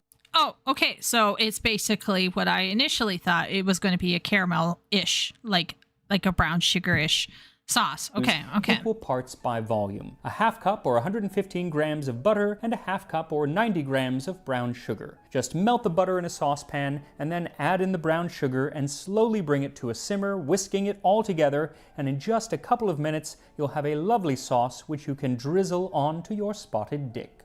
And here we are, a Spotted Dick for a Victorian dinner table. It smells much like a Christmas pudding, which I've made here on the channel before, but much lighter. The Christmas pudding, I think it is darker because it has so many other ingredients. A lot of He's afraid to eat spices it. and whatnot. But this it is chock full of currants. Okay. Let's give it a go. Go eat it. Hot. I think I would eat it warm. Not gonna lie. Really good. It's sweet, but not too sweet, and the currants are not actually the dominant flavor, which is kind of nice. It doesn't just taste like raisins. I do think you need the butter and brown sugar. Let me take a little bite without that. But the flavor is wonderful. And it's not nearly as stodgy as I expected it to be. It's still good even without, but butter and brown sugar help, of course. But it's not as stodgy as I thought it would be. The texture is almost crumbly, but it's very moist and really nice. And the thing is, it is not that hard. I can't tell you how nervous I was that it was not going to work out, because boiling a pudding in a cloth is not an easy thing to do. This is definitely the easiest one I've ever done. Because it doesn't need to stay dry. It's like, if water gets in, that's fine, whatever. It's almost foolproof, maybe. I did it on my first try, and that's saying something. So yeah, if you want to try traditional Victorian Spotted Dick, this is the recipe to do. And I will, of course, put it up on the Tasting History website, which I made with help from today's sponsor, Squarespace. Okay. I'm going to be honest, guys. I don't know if I would eat Spotted Dick. Spotted speckled dog. But if you like this, I'm going to subscribe, because although I'm not a foodie, I actually don't think about food all the time. I thought his presentation was nice. It was understated. He had a nice cadence, very, very aesthetic, very nice, very cool. And Dane says he would try some Spotted Dick if it were offered up. I would try it if it was fresh out of the pot, warmed up with the brown sugar and butter. I think I would do it with a sauce on it. Tasting History is a great channel. Yeah, bizarrely enough, food is one thing where I'm just kind of like, but yeah. What else did people say? Foolish Kiwi, emboldened by the flame of independence. Someone must extinguish your flame. I would change the first flame to spirit, Wooly, just to avoid repetition. This guy looks like he could be Bradley Cooper's younger brother. Kind of. He's kind of attractive, yes. We always put on comedy during stomach flu bouts. I have never done that before, but I'm going to hope that it will help. It sounds like a venereal disease. Well, I mean, dotted one way. There's songs about this dish on YouTube. Rip me. Only awkward if you didn't grow up with sisters or have a girlfriend. Yeah.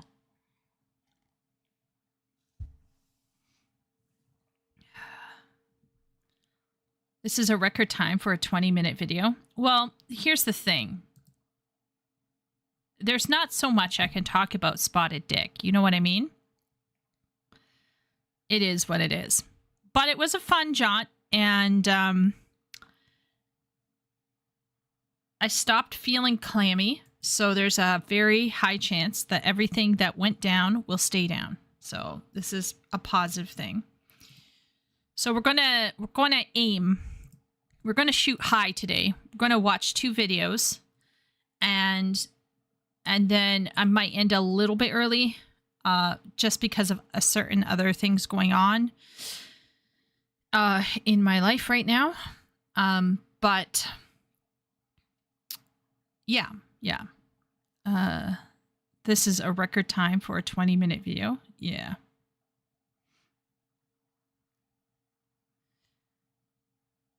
It was from Elden Ring. Yes. Was that why Miro recommended it? Either way, good recommend, Miro. Clap, clap for Miro. Very interesting. We learned a lot.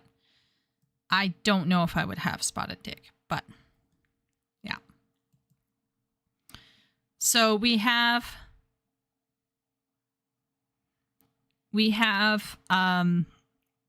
a video called Fandom Gatekeeping, the Last Line of Defense,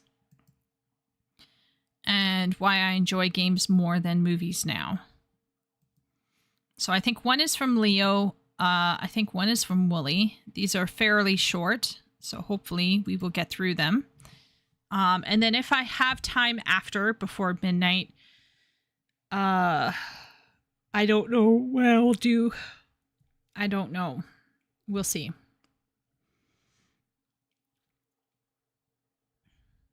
I think there was a Spotted Dick was it a Spotted Dick, Miro, or was it a Spotted Richard? Who was it that was talking about Elden Ring?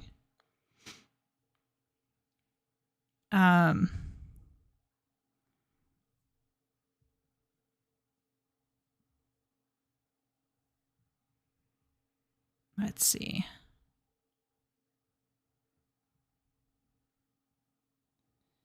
Oh man.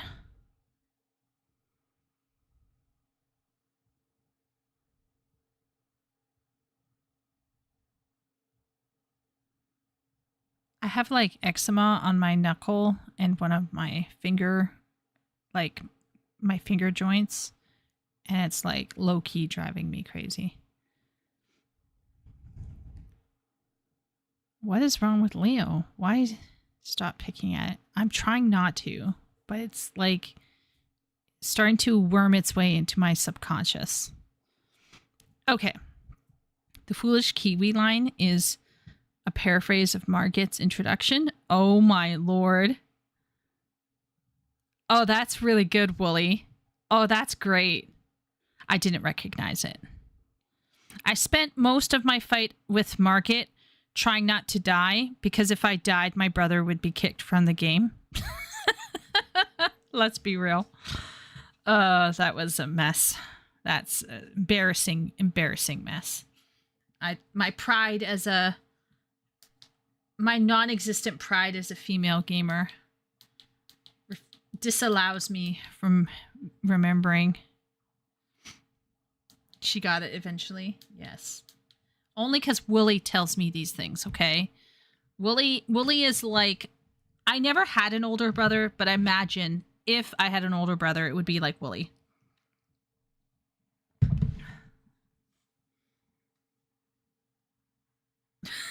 Ben's crying on the side.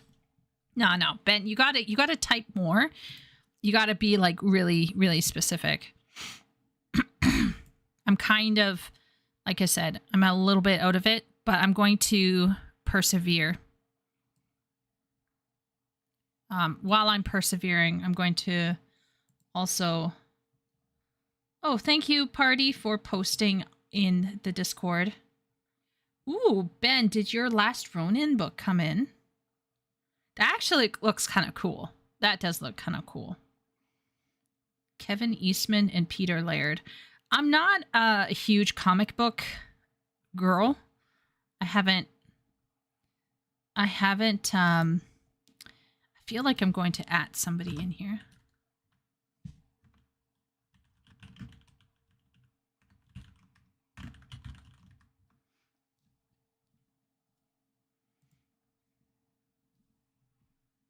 Where is Party?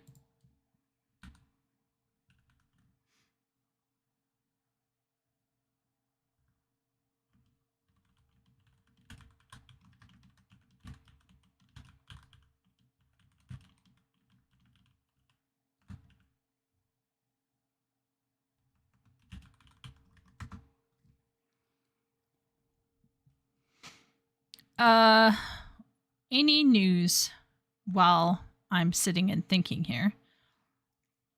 The Ninja Turtle story. Yes, Jonathan. That's the thing with Souls bosses. Each player finds the challenge in a different boss. Interesting, Wooly. Who do you think, Wooly, was your challenge? Who do you think was your challenge? Who was the one that made you sweat? Wooly's going to be like...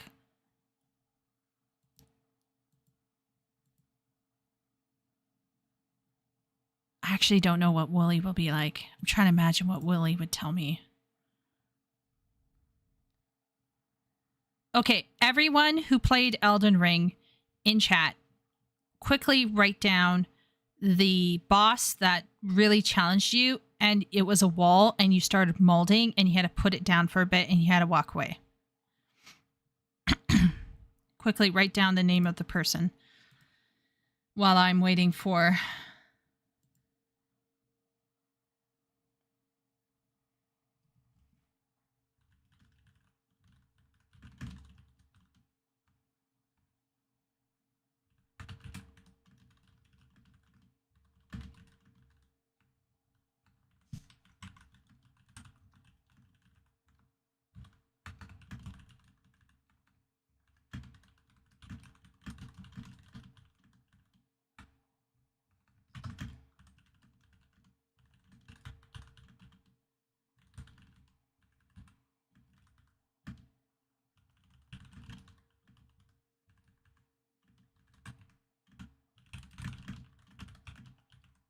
Sorry, guys. ASMR typing with Chieko. Oh, did I tell people in Discord? My boss, my teaching boss, the owner of the company was like, "Can we meet up?" I was like, "Okay," and she was like, "We need to talk about your raise." So I got $1 raise. Yeah, I got $1 raise. So now my baseline teaching is $1 more than it was like last month or whatever. And it seemed like it was a love fest. They still think somehow. Okay. I keep doing it, and I keep wondering how this is happening, but they seem to like my teaching and think I'm dependable. I don't call in sick often, so that is true. Like, I do think I'm very dependable, and I don't take vacation. That probably also really helps. And whenever they ask me for feedback about students, I always try my best to give them like really detailed feedback. So, like, for example, they might ask me, can little Billy go to this level? And I'll be like, well, in terms of his speaking and his listening, he will understand, but I'm a little worried about his pronunciation and his reading skills. So we would have to go a little bit slower.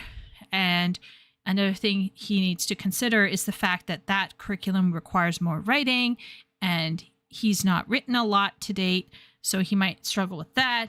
So the parents will need to know that they'll have to pick up the slack on that and make sure that little Billy does his writing for this curriculum if he wants to take this course. So I try my best to be more on the ball, but it's very draining. It is very draining to teach English for me, because I'm not a sociable, I'm not pro-social in the slightest.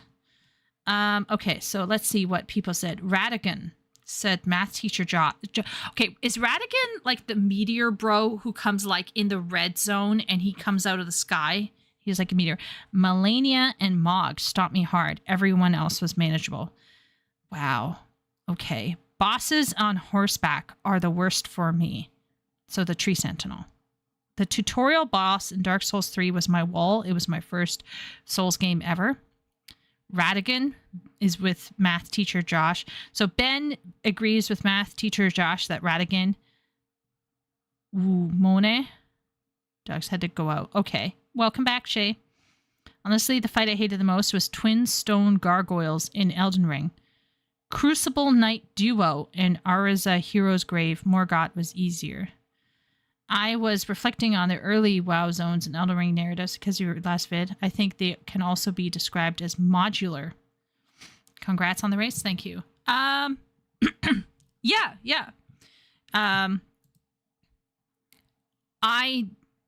There are many things I'm not, how can I say this? I gotta say this carefully. I don't know many things about things like Elden Ring or WoW. But I played enough of them to get a feeling. And I can't explain how it is or how I see it or how it comes to me. But many times, especially if my brain is working, if my good brain is working and not my bad brain, I will sense or see things. And sometimes, particularly if it becomes clearer to me over time, I will see patterns. And right away, I'll start connecting those patterns with other experiences I've had. And if it's a completely fresh experience for which I have no pattern, I just simply let it happen. But there is a sense of pattern seeking that is kind of like part of how I view the world. I'm always viewing ways to predict, ways to control, and this urge to pattern seek, but in a realistic way, not in like a tinfoil hat kind of, weird way, but like in a more reasonable way. The drive to pattern seek, I think, allowed me to start linking those two very different games together. And that is not to say WoW is as good as Elden Ring in terms of complete package. I think Elden Ring, for many reasons, is quite great. But I saw enough, I think, for me to think they could be the same. So it was a theory that I posited, that I put out, that I said, hey, I'm feeling like this is the case. This is how I felt about it. And that wasn't intended for me to shit on either game. It's simply me seeing a characteristic that's reflected somewhere else. But of course, I couldn't tell if it's true or not. But now I'm starting to feel more confident. So yeah. It's usually something you float a hypothesis and then you test your hypothesis. That's why I don't like how literature talks about analyzing literature, because they've taken away that sense of forming a hypothesis and then testing it and rigorously proving it. That sort of analytical scientific approach to literature, I think, has damaged its reputation and its academic standing. And that's why people can come out now and say getting an English degree is useless. And I hate it when they say it, but it's kind of also true. Yeah. Congrats on the race. Thank you. Crucible Knights are irritating. Breaking their poise is nearly impossible, and they barely flinch. Interesting. Sixth Sense meme with Chico's face. I can see dead people. Kind of. It's more like I can see patterns. That's it. It's not always useful. I'm going to be honest. Okay, let's end this poll. Spotted dick. Okay. Wild quests originally were a way to experience the world, but they rarely connected to a larger narrative. Yeah. That does seem to be the case. Now, here we have something that's called fandom gatekeeping, the last line of defense. So what we have to first ask is, well, obviously the word fandom, we know what that all means. It's when fans are, fans of a certain thing, whatever it might be. But then here comes the question of gatekeeping. What is gatekeeping exactly? How does chat define gatekeeping?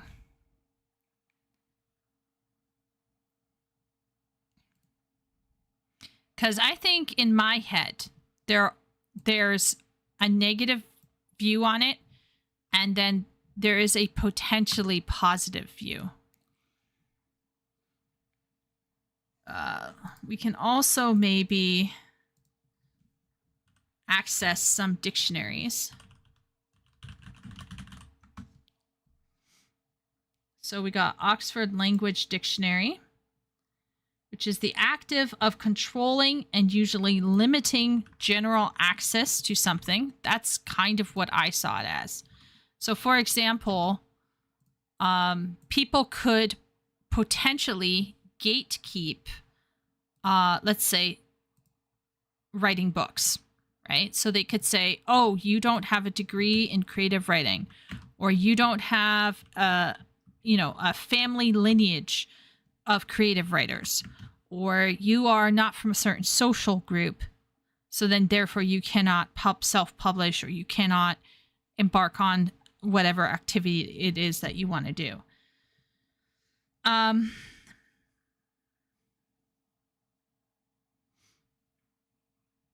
Cambridge Dictionary is the activity of trying to control who gets particular resources, power, or opportunity, and who does not.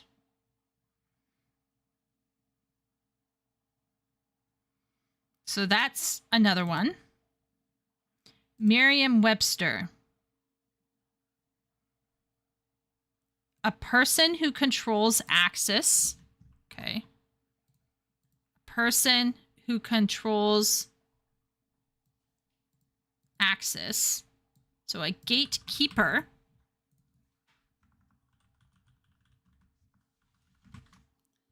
Or a person who guards a gate. That's the most positive so far that I found for gatekeeping. Urban gatekeeping. Let's go into the Urban Dictionary. When someone takes it upon themselves to decide who does or who does not have access or rights to a community or identity.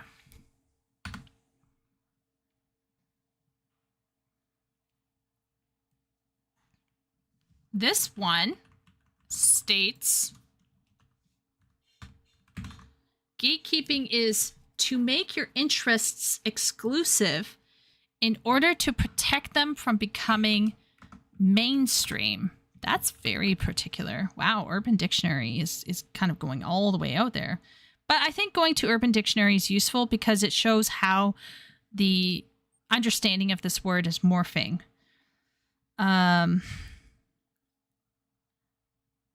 When someone sets a standard or limit on what someone must do in order to call themselves a true fan.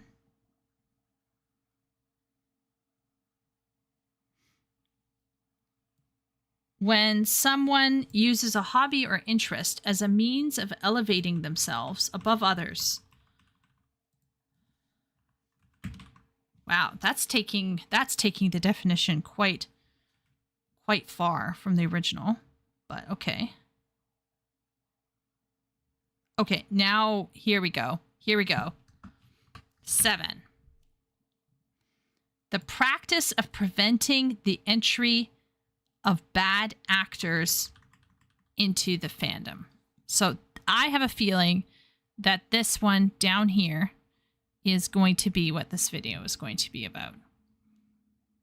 So basically it's protecting a fandom from bad actors. But I just need to make it very clear that gatekeeping, that's really far from up here. It's like one step sideways, really. But that's typical for English. English is a transformative, ever evolving language, which makes it extreme. It's kind of like the Windows of language, highly customizable, very flexible, but also sometimes like easily manipulated in a bad kind of way. So like in the case of Windows, you can hack it or whatever quite easily. And in the case of English, bad actors or like disingenuous people can misuse the language easily because of what's going on, like because of cultural stuff going on. Gatekeeping, the right thing to do. Anti-casual. Gatekeeping is useful. Maintaining standards for me. Any number of things, some form of artificial blockage. I think, Shay, that's a very neutral way to think about it. Just look at the state of Star Wars. Gatekeeping means keeping the integrity of the IP by vetting those who want to interact with it. Right, it's artificial. You can do it, but someone says you can't for no good reason, usually. Gatekeeping is keeping people who don't like a thing away from positions of influence over said thing, mostly by ridicule and exposure, since fans don't have actual power over the thing. I agree about the exclusive part, but I disagree about the mainstream part. Something can be mainstream and fans can still gatekeep, yes. To me, gatekeeping is when the fandom sets arbitrary rules to enforce their idea of what is a true fan is. Yeah. So I'm going to guess, though, that this video is going to be talking about basically protecting a fandom from shitty people, like what Willie was talking about. That's going to be my guess. The only...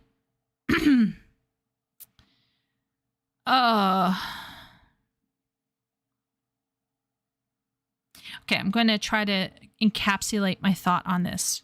Okay.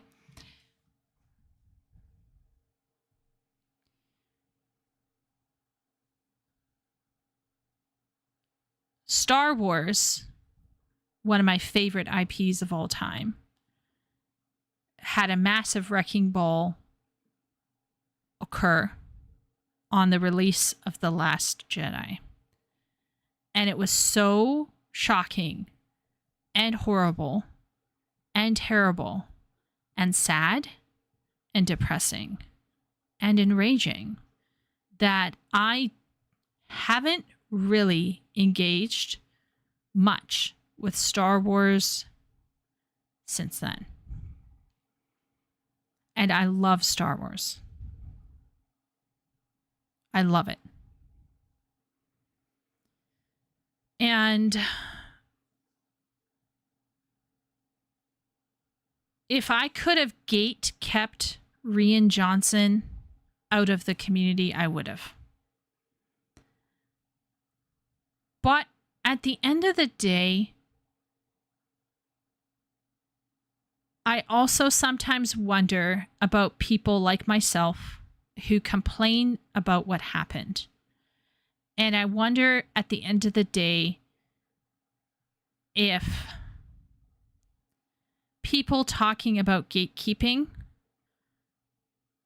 and lobbying or boycotting, I think all of these things should happen. I don't want to say that they shouldn't happen, like that those are defensive measures, or not even defensive.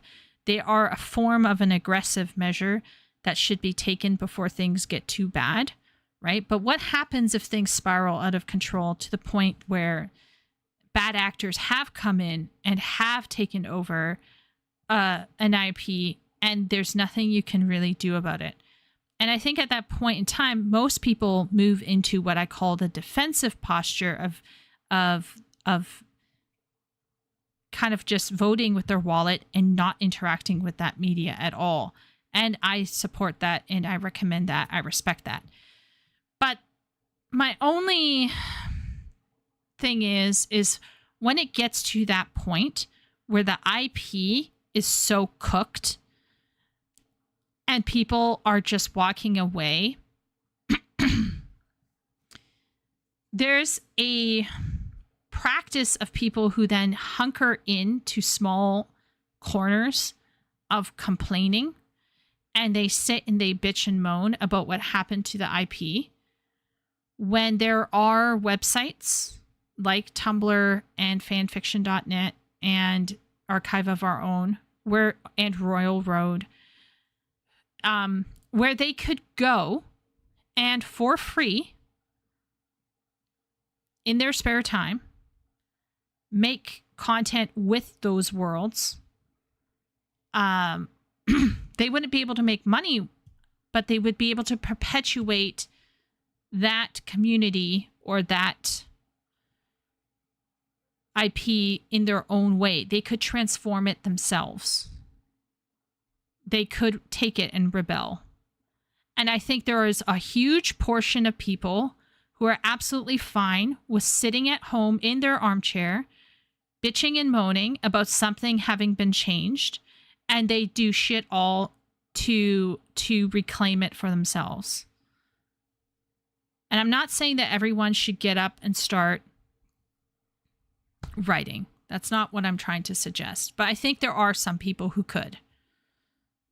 And there are some people who could get into drawing or writing free comics and stuff, and bringing it back to the grassroots community and basically reclaiming it in a more revolutionary kind of way. But nobody really wants to do that because A, it's hard work to write. B, you won't get money from it. And C, just because you think you can write something better doesn't mean you can actually write something better. So I recognize people's rights to be defensive and to be aggressive.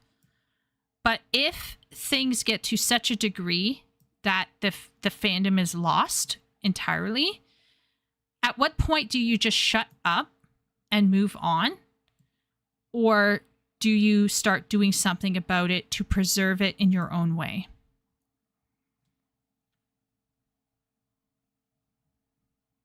Yeah. Anyway, let's go. Let's watch this before I watch it.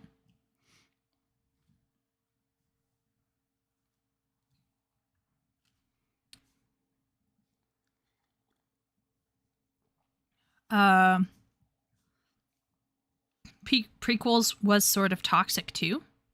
Star Wars is a bit weird as you have multiple different visions for what it should be. Prequels were poorly written. There's a difference between being poorly written or poorly conceived or poorly acted and taking something and jamming egregious bullshit in it, which is what happened with The Last Jedi. The ideology behind The Last Jedi was more annoying and egregious to me than whatever was going on with the George Lucas's prequels. And I don't need Star Wars to make sense to everyone. Star Wars made sense to me. It made sense to me, both as the films and as the books. It absolutely made sense to me. I don't have lore or world building beef with Star Wars. There were a few times where things got retconned. Nothing as bad as Star Trek. Star Trek is a real shit show. If we're talking about the books, the Star Trek books are wild and generally less well written than the Star Wars books. But generally speaking, what happened with The Last Jedi was egregious. But I also believe that throughout history, humans have taken stories and remade them for themselves. And those stories have, in their own right, become legitimate. Shakespeare's King Lear is actually a ripoff of an earlier version that had a happy ending. And he took that and he made it more depressing, and it became the King Lear. No one ever remembers the first King Lear. The same thing with Beowulf. Beowulf has all sorts of shit inserted into it from the monks who copied it down. It is by no means original in its entirety. There's a lot of stuff that was taken and codified, and everyone considers it the original version. It is by no means original. And people were changing fairy tales for a long time. So I think it is entirely possible for people to take charge of stories and make it their own and run with it. Because otherwise, in many ways, the corps have therefore won.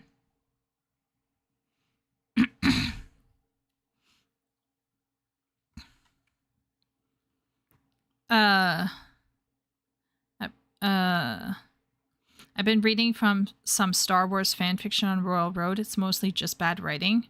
I think a large part of writing on Royal Road is pretty shitty. Have you seen the Naruto fan fiction? Or the Avengers fan fiction? Or the fan fiction on Wattpad? Not fan fiction is 98% absolute trash. Okay, maybe that's being a bit harsh. I'll dial it back a bit. 90% of fan fiction is absolute trash. There's like a segment that is readable, and then there's like less than 5% is actually solid and good. Fanfiction has no bearing on the canon of a converged fandom. Star Wars and the like are done and dead, and the corpse is best left well alone. I think I disagree, Wooly. I disagree. I think you can, like I said, I think historically you can take things and you can make them your own, and you can tell your own stories to your own children, separate from what the canon suggests. Now, it won't get you money, it won't put food on your table, but it will keep the stories that matter to you alive. Some of the stories that the French fairy tale writers, what was it called? Perrault or whatever their names were. They changed the original stories because they were crazy. And they made them suitable for the children. Like some of the original Grimm stories were quite grim, But when it was determined that it would be sent for kids, they added pictures in and they cut out the crazy shit. I respect canon, but there is, how can I say this? In my head, there is a difference between canon and your own cultural interactions with it on a personal and community level. We should all respect canon. We should all know what the canon is, so then we know what we are writing against or what we are writing for, if that makes sense.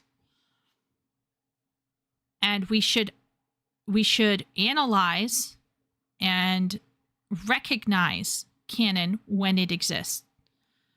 But that does not take off of our shoulders the onus for taking control of our own cultural production. And I think that's the issue that I have with a lot of people these days, is they have decided to perpetuate a self-inflicted inability to form their own cultural content. They don't make their own stories anymore. The only people who are the people like Shay, who are RPing somewhere in certain video games.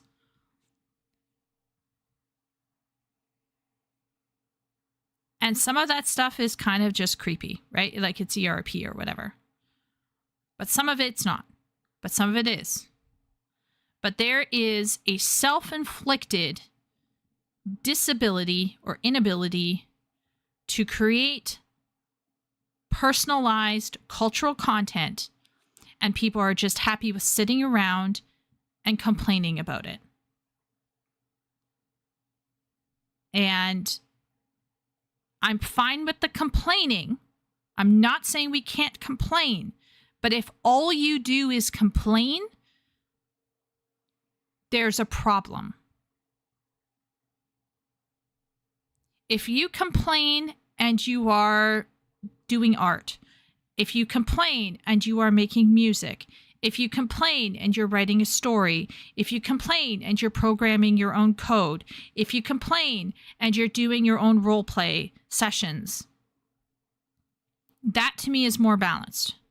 It's when people complain and consume and then complain. And I'm kind of done with that. I'm fine with people being gatekeepy. I'm fine with people being aggressive. I'm fine with people voting with their wallet. I'm fine with people going on forums and complaining. I'm fine with people targeting certain corporate heads to let them know this isn't okay. But if something has gotten to such a state that it is now kind of gone, then you will have to determine, does it die with me, or do I take what I can and reshape it for people? For my kids, if you have children, for my students, for whoever, for my fan base, for the people on the internet, for the people in my life.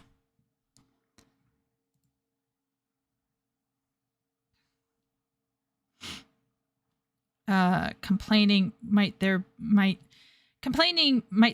be their version of preserving, especially high quality complaining.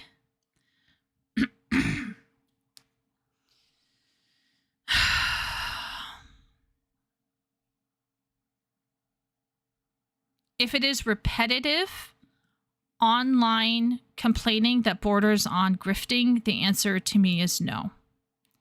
Helping family find some misplaced things, AFK-ish. Okay, good luck out there, Shay. It would help the fan fishing to go out and get popular if it was well written, though. Does that mean you're done with Asmongold? Jonathan, can you explain what that means?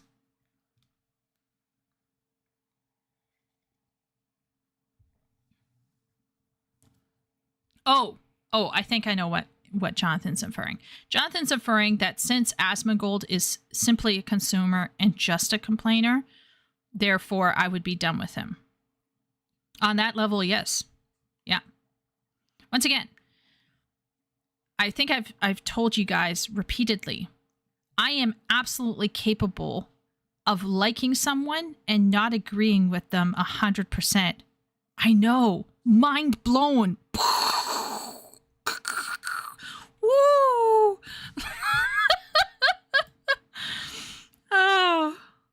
Oh my Lord. Imagine that. Unlike some people who have to, agree with whoever they're listening to 90%. I am capable of listening to some people,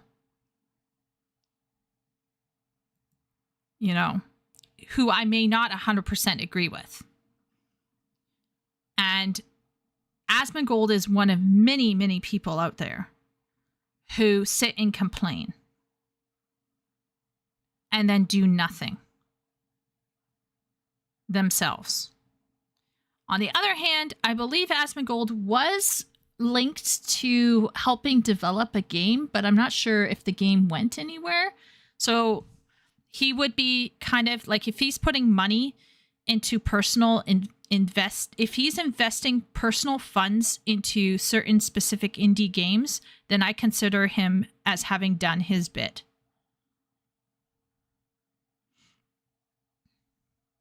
Could you elaborate on doing nothing? Good question, Sylvius.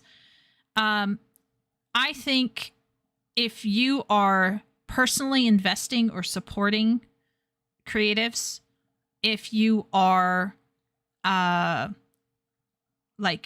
basically helping with Kickstarters and shit like that, or if you yourself are creating art or sharing stories or connecting with younger generations to carry forward meaningful stuff, meaningful stories.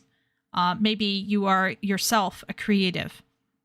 Maybe you take your fandom into modeling or carving, carpentry, hobby making, quilting, handcrafting, writing, drawing, singing, making music, doing something where you are putting out into the world something, and maybe even using some of that craft to perpetuate the better part of whatever it is that we might have lost. So, for example, there was an old CD that I had that was like a Celtic CD, and it was inspired by Lord of the Rings. And so it was all of this original music that would have Lord of the Rings references in the titles. But it wasn't Lord of the Rings, 100% Lord of the Rings specific, but it was inspired by Lord of the Rings. And in my opinion, that is part of creating a culture that is perpetuating, that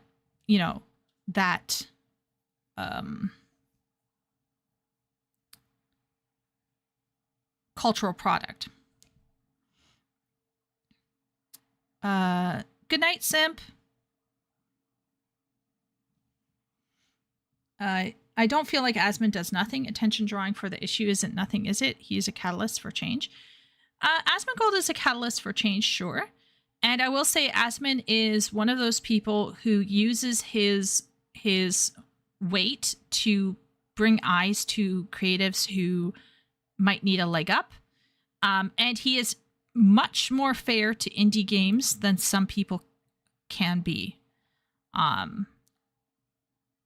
So I don't think Asmongold is so cut and dry. If you watch enough Asmongold, you understand that there are some things he says for the meme, but when he gets down to brass tacks, he will try out a game and give it a fair shot. Usually, he does have an issue with reading though, but he'll give it a fair shot, generally speaking, and he will say whether he likes it or not, and that can help too in its own way, because I suppose that's like networking.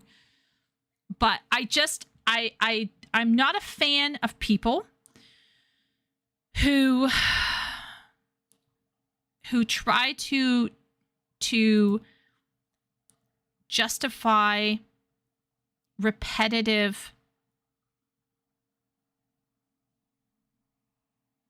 complaining online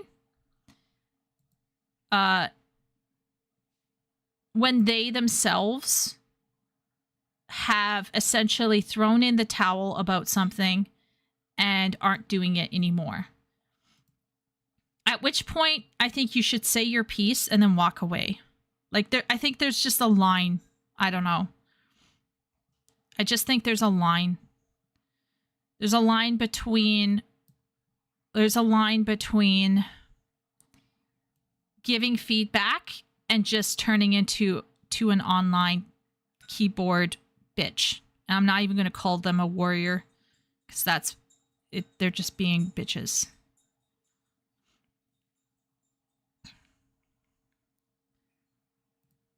Like WoW players who've quit and keep coming back to complain on WoW videos like crazy. That's kind of the energy I'm talking about, Shay.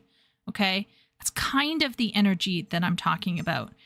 It's like, okay, so you're disappointed in WoW. Okay, vote with your wallet, complain, walk away.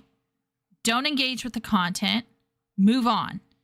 And I will give you a gold star, a row of gold stars, if you go out and you support Kickstarters, or you support other games financially, or you take part in helping create your own version of WoW.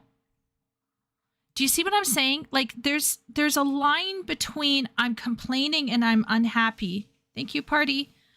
There's a line between I'm complaining and I'm unhappy, and I have a right to complain as a consumer, and just living a life of complaint online and doing nothing.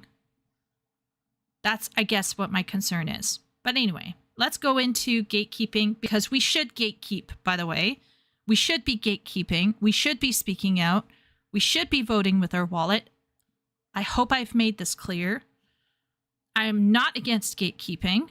I would gatekeep the F out of Star Wars if I could, but it happened while I was gone in China, and when I came back out of China, things had gone to shit, and The Last Jedi happened, and it's now dead, as far as I'm concerned. So I don't watch it anymore. I don't even... Guys, do you know how much Star Wars is no longer a thing? I don't even watch like EFAP or Critical Drinker or anyone really talk about it. Greg Owens is the closest I've been in the past 2 years of me actually grappling with Star Wars, because that's how much it's gone for me. And I could go into those videos and I could go like, ooh, I hate Star Wars, Ryan Roundhead Johnson, and I could do all the memeing. But what's it going to do? What's it going to do, really? Nothing.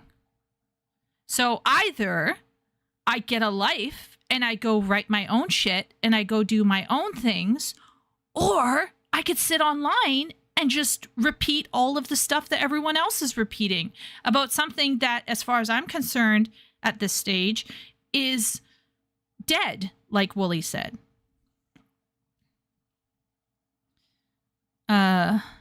I agree then. Yeah, people have learned helplessness just being a victim. Yeah, that's what I'm talking about. Yeah. I really hate that negativity is the thing that draws more views. Yes. Good night, Miro. Thank you so much for the spotted dick. But what if I hate that Star Wars has become, but I can't create? I think you need to start learning to create, Sylvius. I know. That sounds like a bitch thing for me to say. I'm sorry. But I'm not sorry. I just said I'm sorry because it's like a Canadian reflexively thing, but it's like, no. You got to let it go and walk away and do something else. Like, just do something else. Even if it means, like, go out and, like, touch some bark.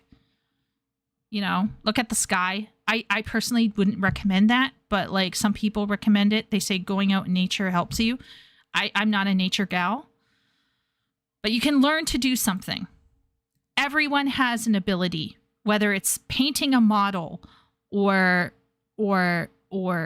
carving or some kind of handicraft by which they can express themselves and their interests.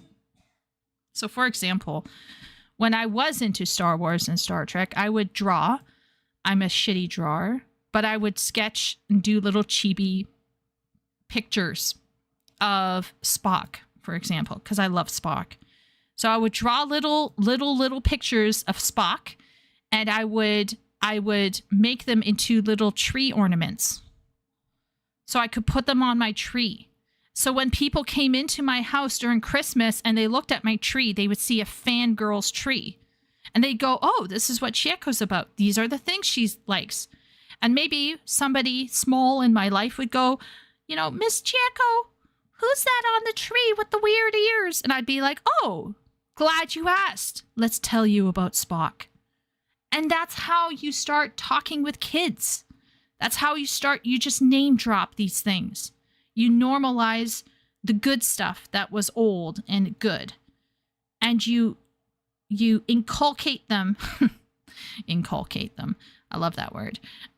You get them to understand what is quality by sharing it with the next generation. We're all shitting on these alpha, Zoomer type skibbity toilet. Why do you think the kids are like that? Because most of their parents don't give a fuck. They don't share stuff with their kids, and the kids are entering Italian brain rot. And then we go shit on them when we ourselves aren't producing. One of the factors for kids not reading well is they don't see their father reading well. If they don't see their fathers reading, the kids don't read. Mom might read, but if dad doesn't read, that actually impacts why a lot of young boys struggle with interest in reading. Dad isn't reading.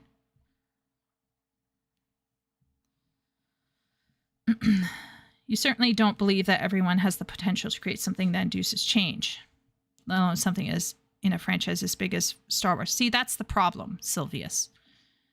There is this weird notion that people equate the value of their product with the width of their impact.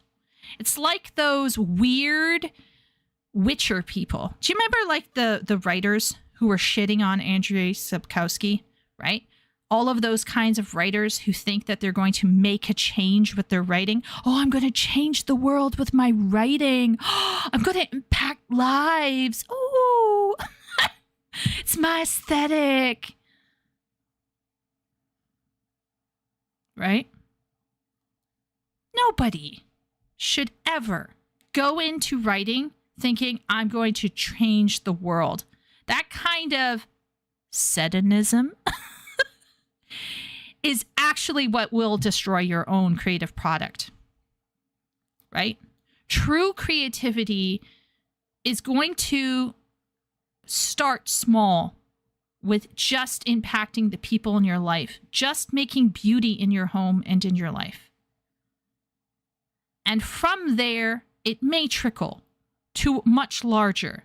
But this instant desire for fame and money and acclaim and pretentious, I wrote the next great American novel, that is the problem with creatives.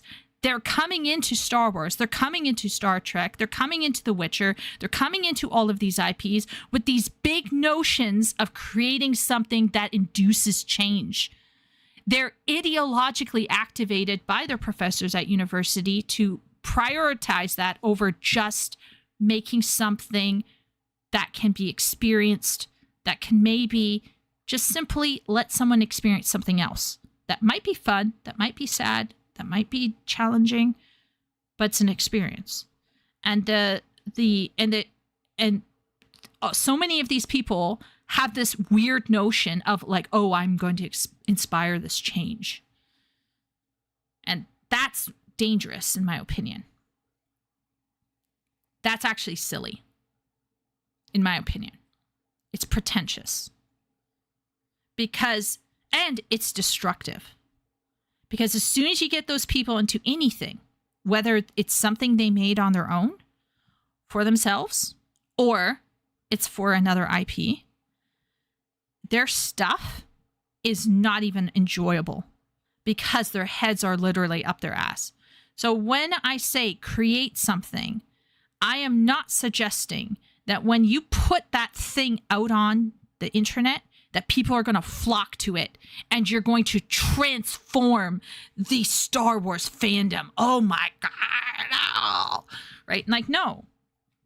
You're going to be lucky if some people click on it.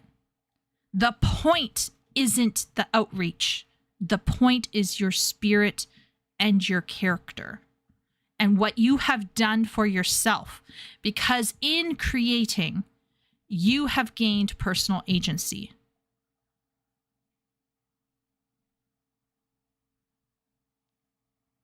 That's what I'm talking about. It's not about who is actually going to read my stuff or watch my stuff or buy my stuff. It's about you challenging yourself to complete something and carry it all the way through. That's the point of education. And that is also another factor of creativity, is self-discipline. And a lot of these people have been trained and encouraged to be lazy complainers because guess what? They can manage your complaining online. They can blacklist you. They can shadow ban you. Do you know what they don't want you to be able to do? To go out, take that stuff, make it your own, and truly walk away. That's actual agency. And that is one reason why I'm okay with complaining. I'm okay with voting with your wallet. I'm okay with going on forums. I'm okay with filling out surveys. I'm okay with giving feedback. I'm okay with commenting on the odd YouTube video. I am not okay with long-term, lifelong complaining attitude with zero effort. Okay. Fandom gatekeeping. Last line of defense. Let's see what this person says. Gamers. You do this. Who are you? What do you mean, who am I? I'm your dead all time, and you let me through the gate! Let's talk about gatekeeping. Gatekeeping is controlling and even limiting access to something, in this case a hobby or a fandom. Unfortunately, gatekeeping has been redefined by games journalists to refer to a bunch of white supremacist incels trying to keep women and minorities out of their hobbies. Nowadays, gamers even wanting just the slightest bit of historical accuracy for a game's settings is considered racist.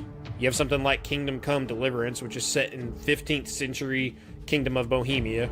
Because the racial makeup of this game is historically accurate, game journalists could not resist the urge to cry racism.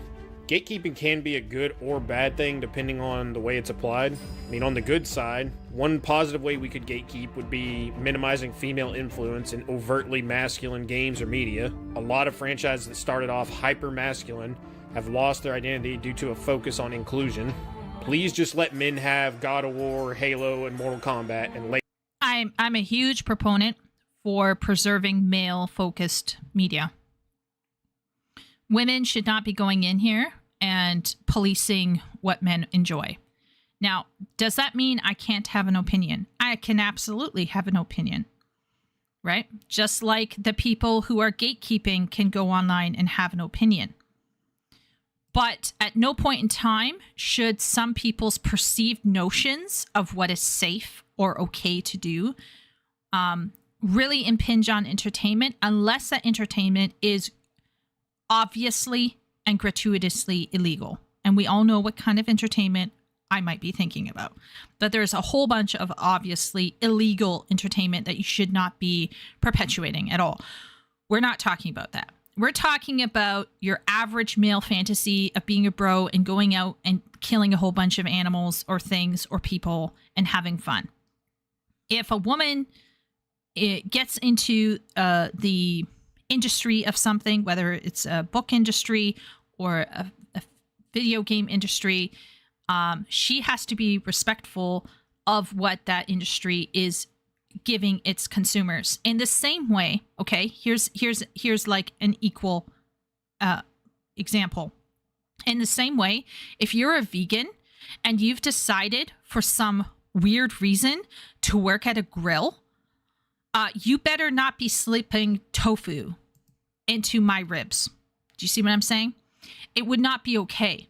If it was discovered that a restaurant had low-key been switching food out, let's say saying, yeah, here's some gluten-free bread when it's not gluten-free.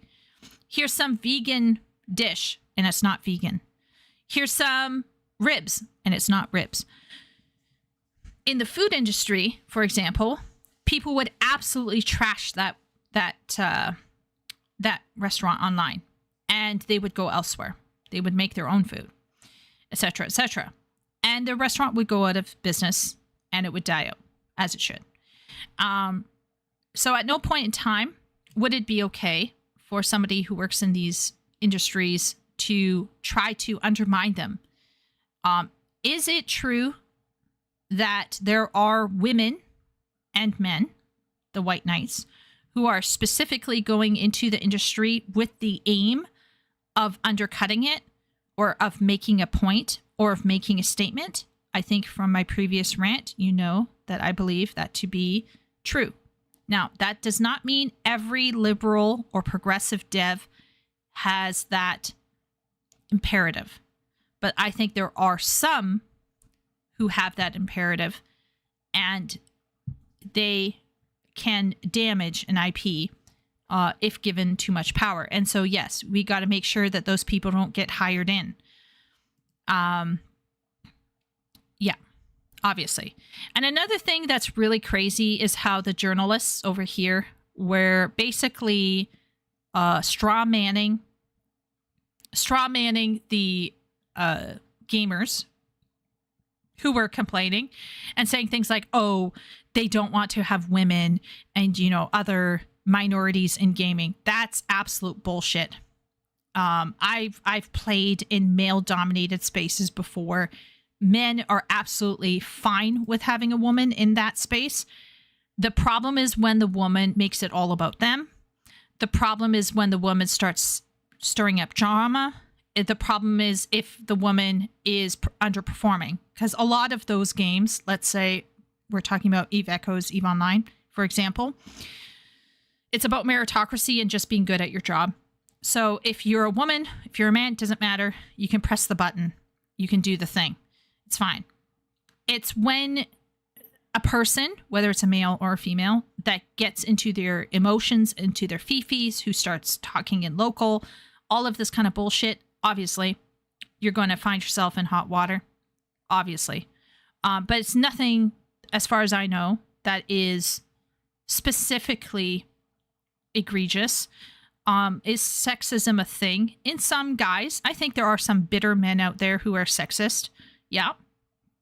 But I know some bitter women who are sexist. So it's like the sexists do it to each other, I guess. Ladies will give you Candy Crush, Life is Strange, and Animal Crossing. And what we're not saying is that women can't enjoy these masculine things, but when it comes to their creative influence and direction, like, let the men have their space, just like we let you have yours. I do not need a 40-year-old white dude to tell me what didn't work for him about A Wrinkle in Time. I don't need a 30-something-year-old white female to tell me what A Wrinkle in Time was written for, because I bet, bitch, you don't know. Oh, I hate her so much. I hate her so much. And she was like, I don't use a stunt. I don't have a stunt man. No, but you had a stunt woman. And by pretending that you did all your stunts, you basically took away the shine that you could have had on your stunt woman. You know what? People go after Tario because she is a cringe character. But I will say this. Evangeline Lilly, probably one of the best female Canadians out there. She is super sweet. And in the behind the scenes for The Hobbit, she was sitting with her stunt woman and giving her stunt woman props. She is not precious. She is a really, really, a lovely lady. But women like this grind my gears. They make me upset about being a woman. Like, I can't think about people like Brie Larson because it literally makes me start losing my hair because she annoys the fuck out of me. Like, I bet that, like, she probably wouldn't be able to even understand what A Wrinkle in Time is about. And she's sitting here telling people what to think or who is okay, who is allowed to. Like, talk about gatekeeping. That's gatekeeping over there. Even if what you create has no broad appeal, it will change how you think about creative things. See, Willie, that is what I'm trying to say in a nutshell. It is very easily... it's very easy to forget the importance of creating something. My dad constantly brought home books and put them around the house. Never saw him reading one of them, but there was a sense he found books important to us as kids, I think. Yeah, my dad struggled as a reader. My dad was a struggling reader because he, English wasn't his first language, but he would read to us at night. And one of the books that I remember distinctly, and it will always be in my memory, is the moment he opened to the first page of The Lion, the Witch, and the Wardrobe, and he read out loud to us. It was great. You know why we need gatekeeping? Because gatekeeping, Jonathan says, is also the ability to tell others no. Hollywood is just full of enablers of uncreative people, and no one is telling them their work sucks. Yeah, but we've now been telling them that their work sucks since like the early 2010s, and they still are going forward. I think it's more than telling them that their work sucks. It's about voting with the wallet and then getting the casual people who don't know what's going on to also vote with their wallet. So it's not just about going online, like I said, and typing out your thing on the YouTube video, right? It's about talking about it in a gentle and thoughtful way with the people in your life who don't care about these things and helping them understand why it matters. I remember meeting with somebody, I'm not going to name them or anything, who told me they unironically enjoyed Rings of Power. Now, it would be easy, very easy for me to word vomit on them why Rings of Power was an atrocity and a disrespectful sham and the most terrible thing that could have, like, I could have gone on, right? Instead, I said, oh, why did you enjoy it?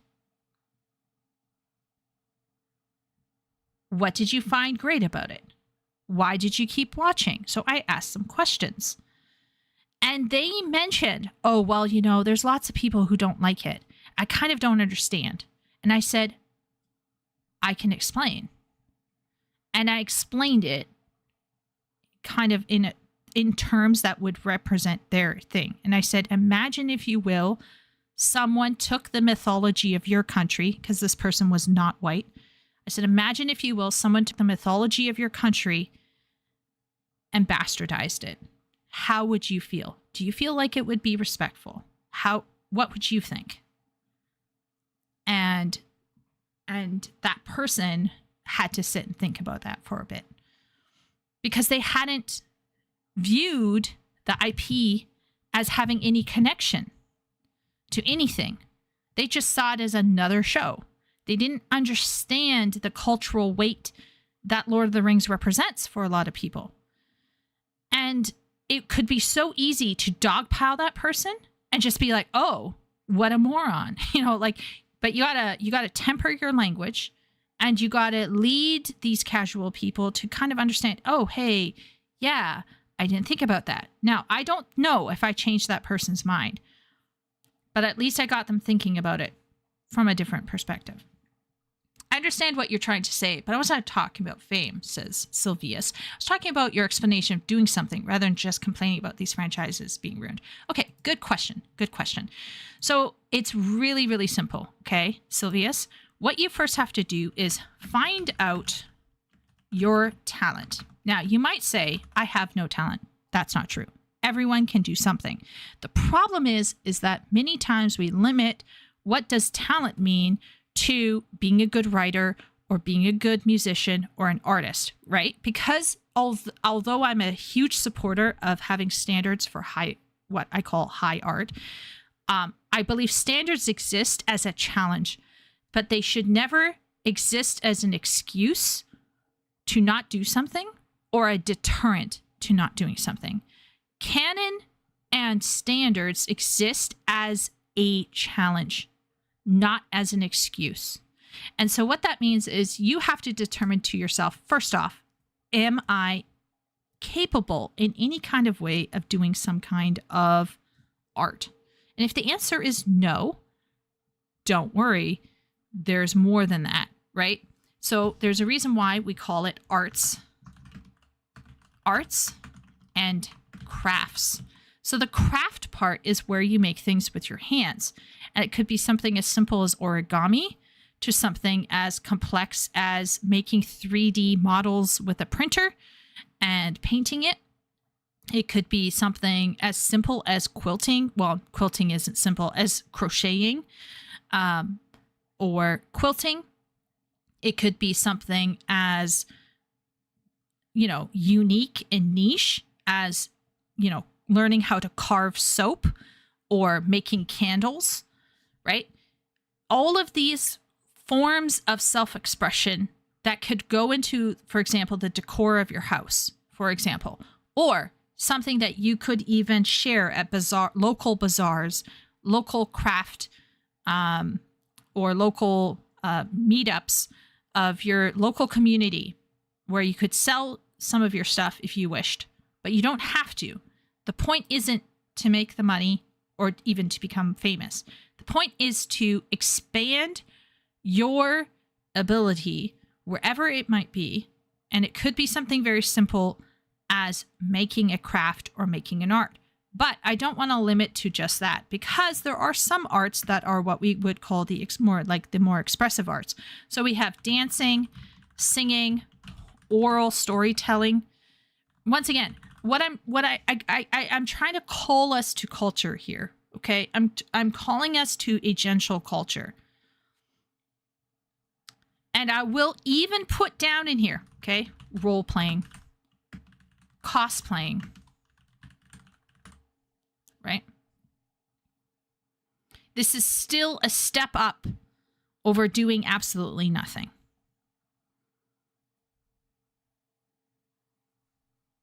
Does that answer your question, Sylvius?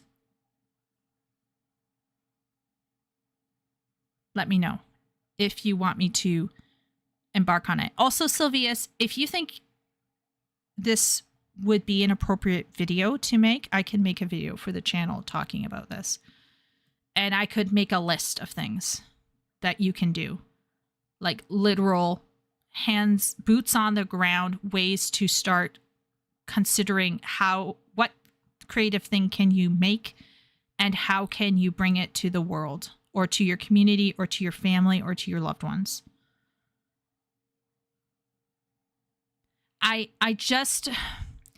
It's not even, look, you could come to me and say, look, I'm a paraplegic and I'm unable to, no, that doesn't even get it, because Joni Eareckson made, okay. Most of you probably don't even know Joni Eareckson, so.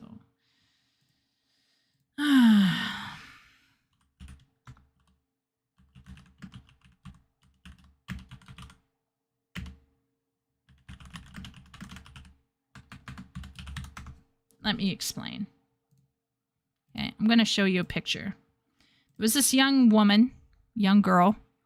She went diving in the water. The water was really shallow. She broke her neck. She was a Christian, FYI.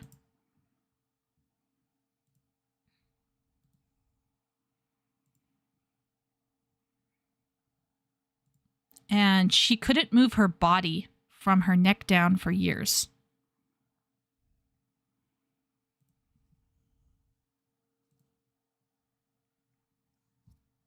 She learned how to draw and paint with her mouth.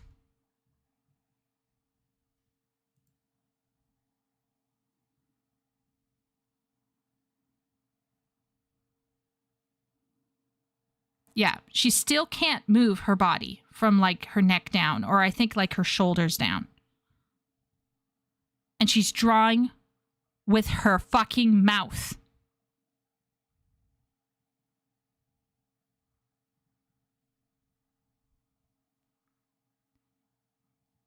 and you cut, and like these people are like, well, I can't do anything. Yeah, that's what I'm saying. That's what I'm saying. Okay?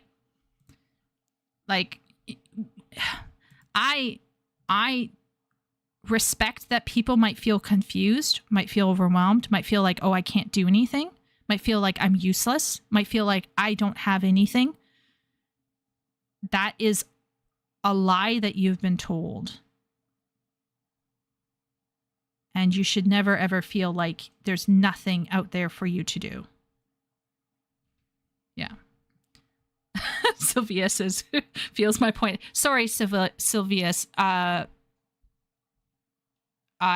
can get very intense. My apologies. But also, Sylvius, is this your first time joining our stream, by the way? I just get really intense about this because I feel like we have allowed our cultural production to be controlled by a minority, and it makes me very sad. Yeah, only seen your vids so far. Oh, okay. Yeah, in my vids, I try to keep things really even-handed, but streams are where you get to see me go a little nutty. Try being a dungeon master for a small group of 4 PCs. That's plenty of impact. I love sharing my stories with my player. Oh my gosh, I forgot. Yes, DMing. Yes. Well, that kind of goes in role-playing, right? Let's say role-playing and DMing. Yeah. DMing gave me a good perspective on scope and impact. Yes. In my opinion, running a game like a D&D or tabletop role-playing game, in my opinion, that is perpetuating stories and creating stories, making stories your own. I think it's extremely powerful if you are able to do that. Could you imagine Wooly running a game with that voice of his? It would be like Liam Neeson role-playing with you. That would be amazing. That's what created WoW in the first place. Especially when they get in hiring positions, yeah. Is that Brie Larson? It is. It's Brie Larson telling us that old white men can't have an opinion.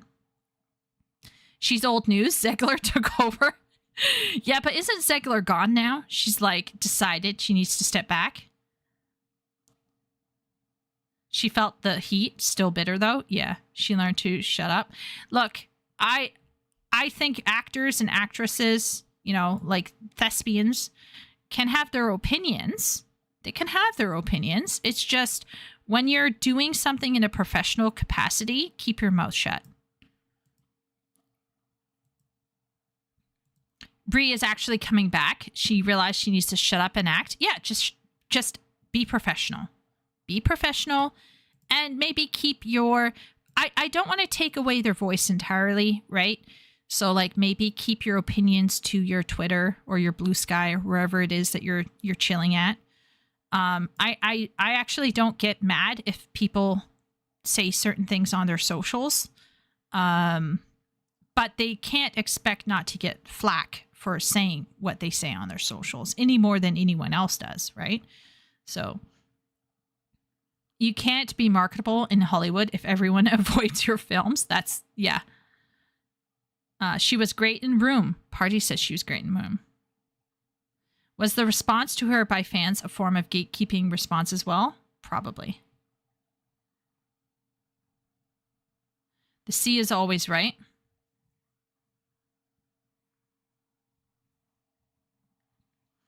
Well, they are used to the one-season Netflix shows without lore or background or any lasting influence. Fast food content. That's true, Party. True and real. I still love that saying. I hate the entire show. I love that line. Sorry if it makes everyone mauled. The C is right. Even if it's seen as another show, it's boring as hell. So without all the cultural constant, it's still bad. You would think that. You would think that, Leo. But there are some people who coast on very little.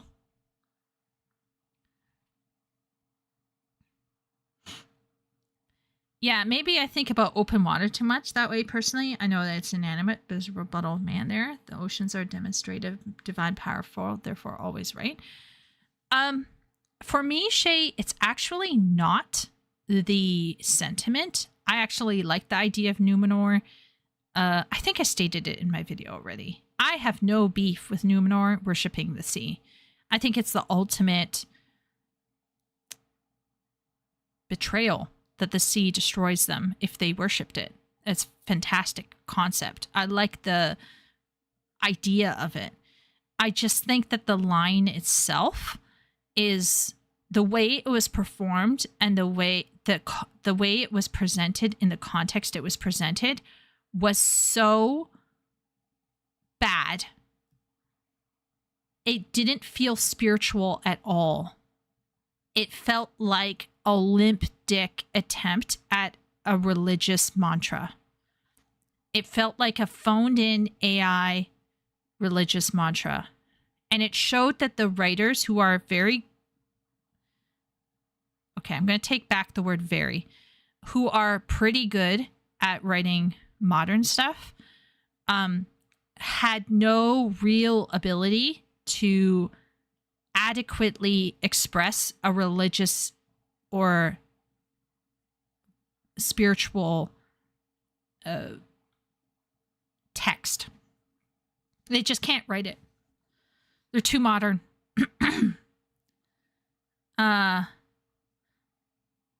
This lady had me trying to paint with my feet for a while.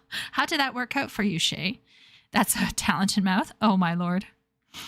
Brawley Lakes, someone that was born with deformities could not use his arm and legs and still found a way to play Street Fighter with his mouth. Yes. So this is why I'm saying, Jonathan, you can come to me and say I don't have talent. I say bullshit.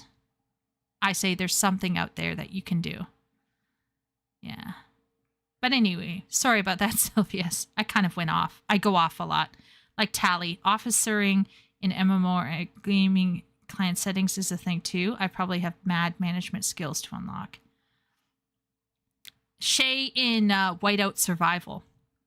Zegler is in acting jail for a bit. Yeah. I heard that she dipped out because the heat got too real. But I mean, you go online and say a whole bunch of stuff. What do you think? We're all going to sit back and be like, yeah, okay. I am here. Hello, everyone. Hello, Epic.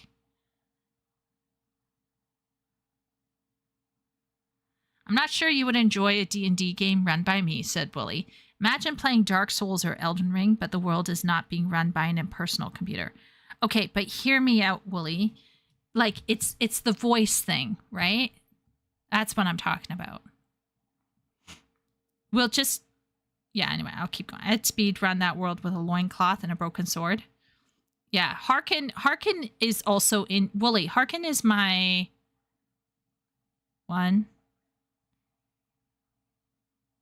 5th youngest brother. 1, 2, 3, 4th? 4th youngest brother, I think. 4th youngest brother? Or is it 5th? Anyway, he's one of my youngest brothers. And Harkin is, in my opinion, in my head, okay, guys, I would like come back from China, and one day I came back from China and I was like, where is Harkin at the airport? And Harkin was like, I'm right here. And he was massive, like massive.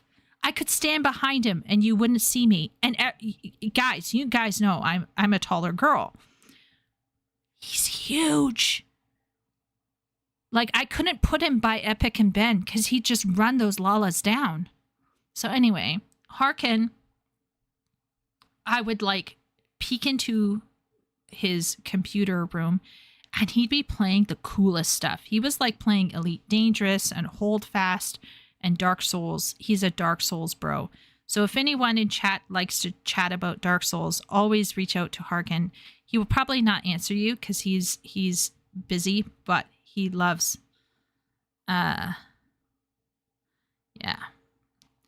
He likes difficult stuff. I saw a headline that Bella Ramsey is suing HBO. I don't know if that's true.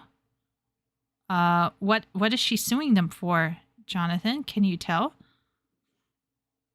The writers have probably never been to church, so they have no idea what any religion is like. Exactly, Harkin.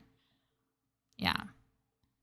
Going off on a tangent is what streams are for. Yeah, I'm terrible. Everyone knows. At some point, Wooly is going to be like, Chief, you got to get back on track, Chief. Bella Ramsey. Okay, Bella Ramsey. Who is she? Okay, she's an actor. Okay. Oh, she's in The Last of Us. Okay. And Game of Thrones. Okay. Suing HBO. Unfair termination over The Last of Us 3. So Bella Ramsey was terminated.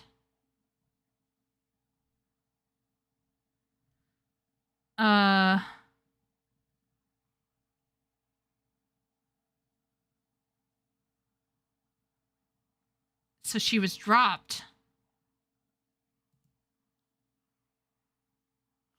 Okay, so we got to take this with a grain of salt, guys, because it's Newsweek. I don't really know about Newsweek, okay? The Last of Us creator, Craig Mazin, who some people don't like, gave a warning to Bella Ramsey and their parents for casting them in the series. Okay. We're going to skip what the series is about because we should all know what The Last of Us is about.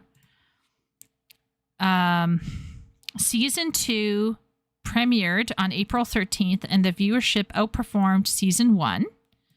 Season 1 premiere eventually went on to amass nearly 32 million viewers, which is the largest audience for an HBO. Though Season 2 just began, critics are already giving the series rave reviews. Graham Norton said, "I don't think I've ever read such good reviews for a television show. I mean, they are rapturous."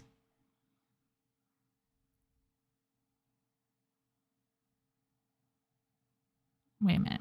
I gotta go.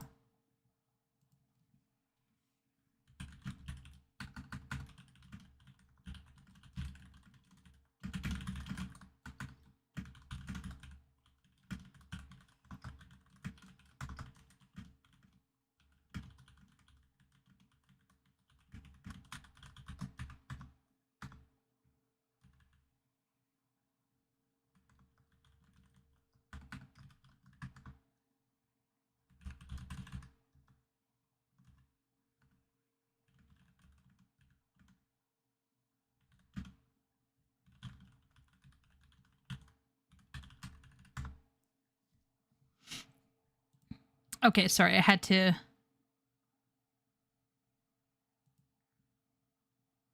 to talk with Party about this. Does she have an extra chromosome?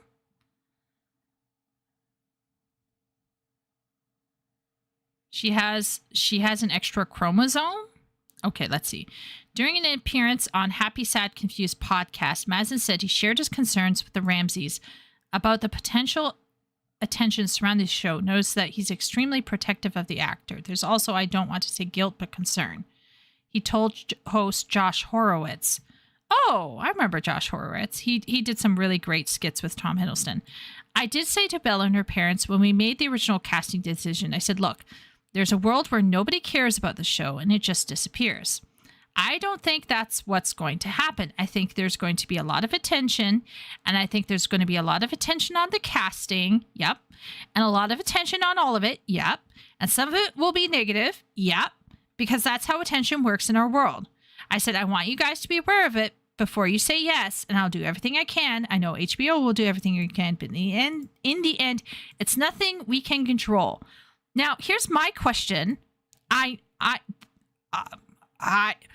Why is it up to the director to have to tell this actress or would-be actress? Why is it up to the director to remind this thespian this thespian, that this is the case. Should this not be in like acting 101 or like marketing 101 or something? Like, why is it, why would they have to be reminded about this? This should be like, yes, but of course. Like, do you guys remember when it was leaked that Arwen was going to be a warrior and she was going to go to Helm's Deep and fight? And people apparently went online and were saying really, really terrible stuff to the point where Liv Tyler was crying. And she went to the writers, that would be Philippa and Fran and Peter, and was like, what's going on here? And she was very upset. And so they workshopped it and they changed it. I think what happened to Liv Tyler was unfair.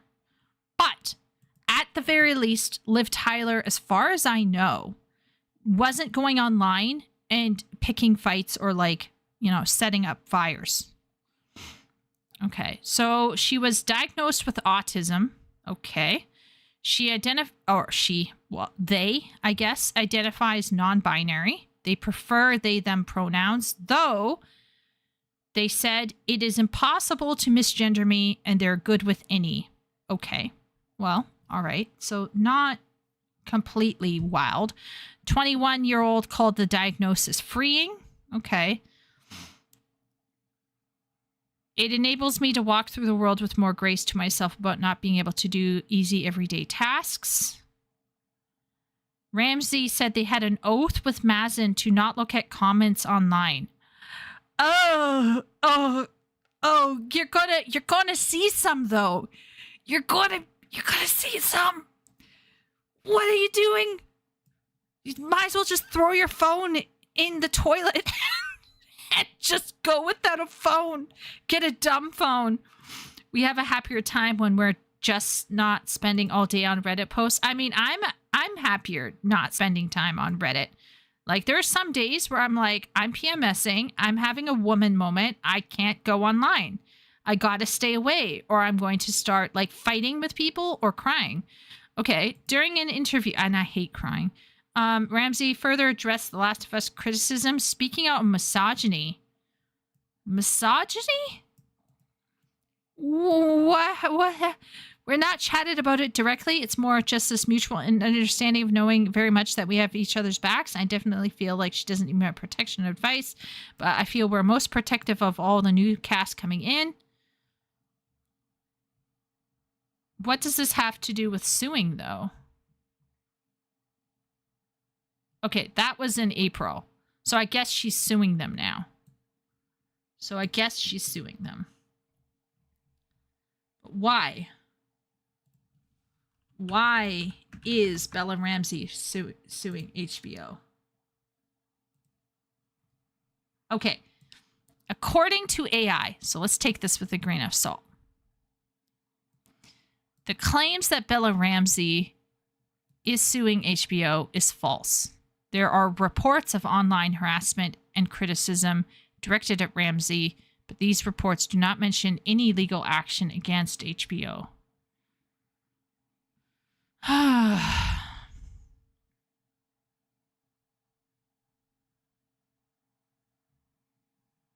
She's like not terrible looking when she smiles. She's not terrible looking when she smiles.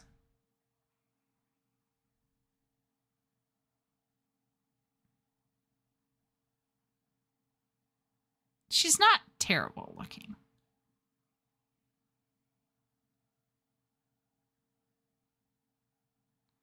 If they aren't a woman, how is it mocking her misogyny? Good question, Wooly. Don't ask those questions, Wooly. She is a woman when it suits her to be a woman. And when it suits her to be attacked by misogynists, then she will be a woman. Or they will be a woman. She looks like she was touched by an angel. It's the one, the extra chromosome girl. Does she have an extra chromosome? Potatoes are gonna potato. When she sees the cloud, she's looking down and up simultaneously. She looks downsy. Okay. Hey, it's cool. They have women in acting that aren't drop dead gorgeous. She looks like she was touched by an angel in the brain. But don't you know they're famous so they can speak first, think later? Oh, she's autistic, that poor girl.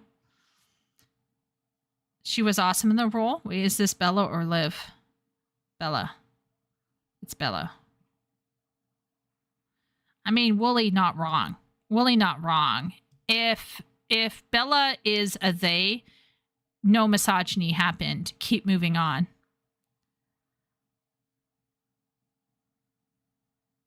Yeah, the hair is thin and it looks like it's receding, and that's what's encouraging the downs look. But I'm going to be honest, you know, like, women are often judged by how they look. So when their hair starts doing something weird, it can be really hard. Like, even me, who is relatively freed from being concerned about how, you know, how I look, even I, when I started losing hair from stress, started worrying that I was going bald. And obviously, I wasn't going bald. But I started thinking about going bald. And then that caused me to lose more hair. And the reason is because men and women, and by the way, I don't want to lower how men feel about losing hair. Men can feel extremely upset about having to lose hair. I mean, Preach has been fighting for his hairline for decades, probably now. So, like, I understand how it feels for... the reason why I understand why guys feel the way they do about the loss of their hair is because I had a brother who lost his hair, and he loved his hair when he had it. So I understand that, like, for women and for men, when your hair gets thin or when it starts receding, that can actually really impact yourself, how you view yourself. Harkin is also currently at war with his scalp. Crying face. Yes. Yeah. Yeah, I don't think her face shape is bad. I actually think I might be close to her spectrum of, like, looking okay. Like, I might be in that spectrum of her. So let's just say this. If you don't think Bella is attractive, yeah, I'm in trouble. Because I think I'm pretty much on her tier. I was just typing to Party that, like, I'm feeling confident.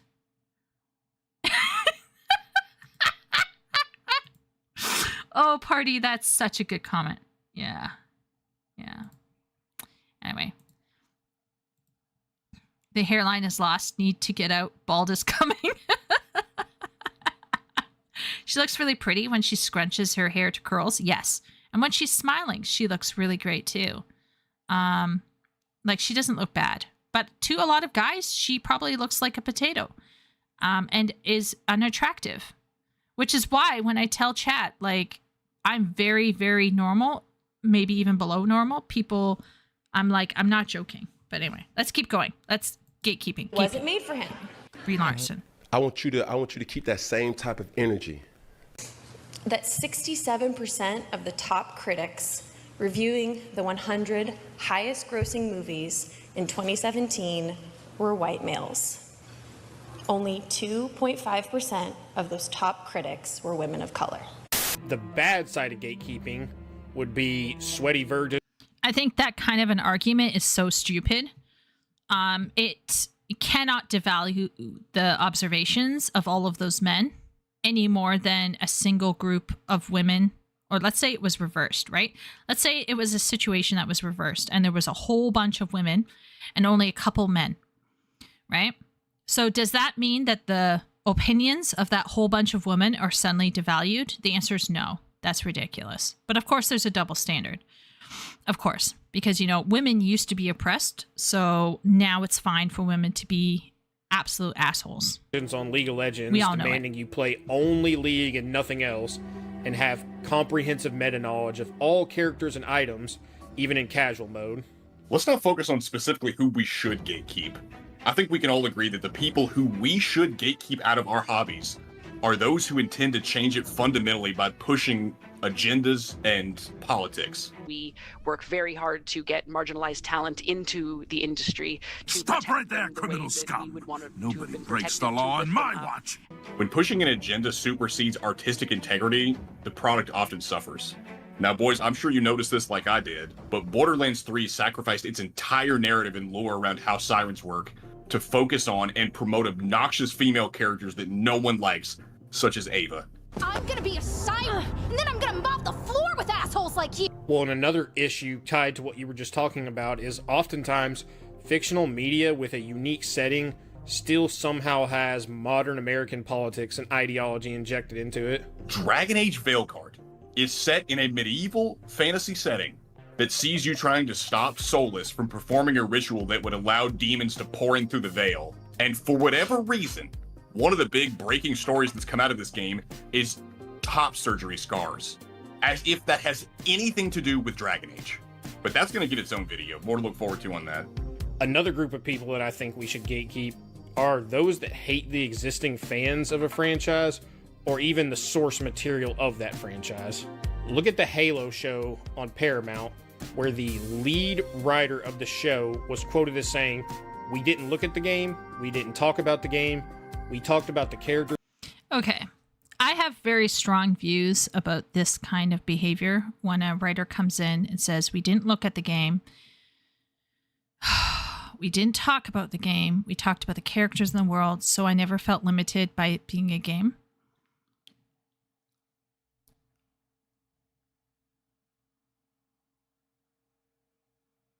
I'm just blinking at this retardation. It's like that Biden gif. It's just unprofessional and it's bad. So words fail.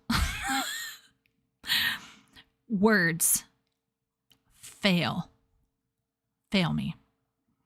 Now, I actually had seen some videos covering the Halo TV show and what a clusterfuck it had been in some sections in terms of the lore.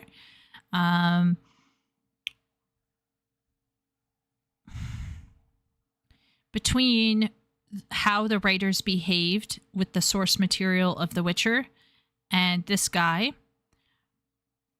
and the guy who's going to be making the Harry Potter series,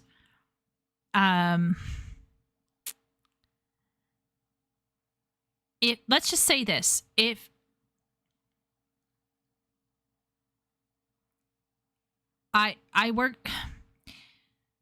you did this as a ghostwriter, you would lose the project. And like I said before, I had been asked on at least 2 to 3 occasions to come into a specific project because the ghostwriter hadn't been able to respect the client's request. And there was one specific project that stood out where you could see it was an ideological battle between the ghostwriter and the client. And I ended up writing, so I had been called in. I can't give specifics, obviously, about the topic or anything, but it was a tangentially hot topic and, red button issue. And I was supposed to come in and make the English better.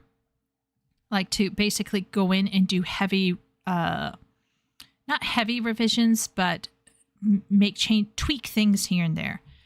And it became incredibly clear to me by the end of the introduction that this entire project had been essentially, I'll say the word essentially because I'm not sure how malicious it had been, but it had been sabotaged on a effective level. It had been sabotaged by a bias that was directly compromising what the client had asked in the briefing. And I went to the client and I explained what I was seeing, and they were like, "Oh my Lord, you're the first person to finally see what I'm seeing. Because they had tried to get, I think, one or two other ghostwriters to work on it before they came to me. And the client was at the end of his rope and they were going to start throwing down. And the administration got worried. And so that's like when things were getting hot, that's when they called me in. Like that's when they would ask Kid. And I ended up for free out of my spare time writing an extra 20,000 words to get the book back into shape because it had been fucked by somebody who didn't look at the briefing, didn't talk about the briefing, just talked about the idea of this topic and didn't want to be limited by the client's requests. And it blew my mind that this could even happen. But it does.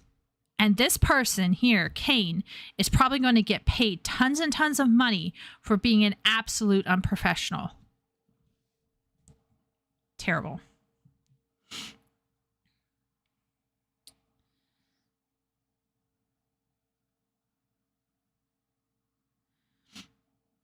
I think people dislike for Bella's just the writing for the character has been awful. I agree, Jonathan. I was watching some videos about the Last of Us TV show from like really center left people, and the criticism that they level is the writing. It's not even the actress, thespian.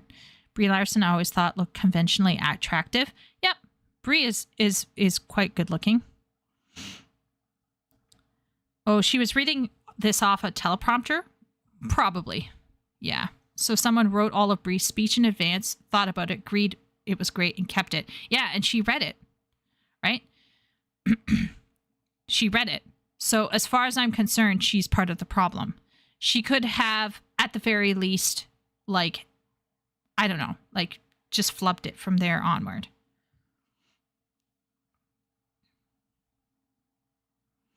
OMG, no way you're reacting to this. I watched these guys too. Yeah, Leo recommended. Is it just me or does Tosh or whatever look like the sweet baby in CEO? Yeah. My boy Master Cheeks got murdered, says Harkin. It's actually more common than you think. There's now quite a people who work in the industry who don't play games. Yes, you're right, Jungle. Yep, it's still bad. Absolutely. Yeah. Yeah. Even if it's a book and you finish it, you should have to spend a couple hours with it a day, close reading. Playing the game or reading the book should be mandatory. Absolutely. Apparently the guy who made Andor was made fun of for researching on Wikipedia. Like, what the fuck? Yeah. Andor is probably, from what I understand, Andor is the dark horse of modern Star Wars. People have told me that I'll like it and it's very intelligent. At least he did at least he tried his research, okay? Like, at least he tried. That's better than whatever this bro was doing. I pray for Henry Cavill to be able to keep garbage politics out of his 40K series, because if not, the series is dead before it's even released. That's true. He's going to have an uphill battle, though, because in my opinion, if he's going, let's just say this. If he goes to Hollywood for the writer, he's probably fucked. I would stay away from Hollywood writing. I agree. What are we talking about again? We're talking about gatekeeping, Herman. We're going to gatekeep. 40K is on its way to the slaughterhouse, but its community is so lively, I think he has a chance of surviving GW's dedication to the message. Also, try out Rogue Trader, the CRPG. It's good. Yes, I can actually say hand on my heart, I have played through the first section. Like, I finished the tutorial, got to the one planet, cleared the one planet. Rogue Trader's opening tutorial story is really solid. I loved it. I genuinely liked Rogue Trader. I heard there's like an update coming or something, so maybe I should download the update and try playing it again. Another is Henry Cavill fighting with the Witcher showrunners. He read, and another person read the books. The rest wanted to make a more modern story. Absolutely, Jungle. Yeah, that did happen. And there was another one with, maybe Party can correct me or not, Wednesday Addams. The girl who acts as Wednesday also fought for proper characterization of Wednesday. I heard that the actress for Wednesday Addams fought for Wednesday. So you have some actors and actresses, like you have some thespians who are able to speak out, but I don't think you should expect every thespian to have that weight. Not all thespians have that weight. It's great if they can have that weight, but not all of them have that weight. Cavalni's a top-rated, popular AF 40K fanfiction writer or something. Yeah, he really ought to go and try to see if he can scrape the community, just like the people did for Claire Obscure. Like, go for someone who is more hungry and is willing to work and be professional. Don't go for this kind of bullshit over here who are just like phoning it in. The second is middling. Okay. I really like Jenna Ortega. Yeah, I mean, I heard my parents watched Wednesday Addams and loved it. And they always speak highly of the actress, and they really respected how she fought for her character. But I do think not all thespians have the ability to do that. So it's up to the writers really to still be professional. And this kind of thing makes me feel gross. As a ghostwriter, it makes me feel gross. I think it's gross. But thank goodness I'm not ghostwriting anymore. It's not my problem. In the world, so I never felt limited by it being in a game. Now, this bears itself within the show when you think about Halo as a franchise. We've never seen Master Chief without his helmet on. Then he takes his helmet off. Episode 1. He takes his helmet off, and then later he has sex with this person who is this other thing, and everyone's like, I don't get the whole taking of the helmet thing off so fast. Like, okay, you will take the helmet off at some point, but why the first episode? Like, what? It should be a thing. You know what I mean? It should be like the end of season 2 or the end of season 3 when things are getting dry and you're kind of in that story lull and people are like, oh, what else new is going to happen in this story? And then you take the helmet off. You don't need to show his face. Yeah, but if you were going to show this face, like if you're going to show his face, why, for the love of God, are you doing it in the first episode? Like, what are you doing? Like, okay, you can come and say, well, you know, lore-wise, you would never see his face. Okay, but setting aside that, like, let's pretend this isn't about Halo. Let's pretend this is just a normal show about a bro who comes from a franchise where he usually doesn't show his face. Like, why would you do it in the first episode? It's like, what is going on? Like how Mandalorian did it. Yes, Lutenberg. Hello, Lutenberg. Welcome in. I don't know if you've been here before, but welcome in. Welcome, welcome. It's like, why the first... You know what it is? You know what it probably was? They were like, yes, we're going to make this realistic, okay? And we're just going to show that he's just your ordinary man, okay? He's like every man, all right? And this is how we're going to do it, and this is how it's going to be. And so it's like that whole Rian Johnson subverting expectation stuff. When the whole point of some of these kinds of characters is that it's not that they were a person, they're an archetype. Like, in my opinion, if we just look at Luke Skywalker, Han Solo, and Leia Organa in the original 4, 5, and 6, there is some psychological realism, some. But for the most part, those characters are not acting as psychological beings. They are, to all intents and purposes, including Vader and the Emperor as well, and Obi-Wan, they are all actually walking archetypes.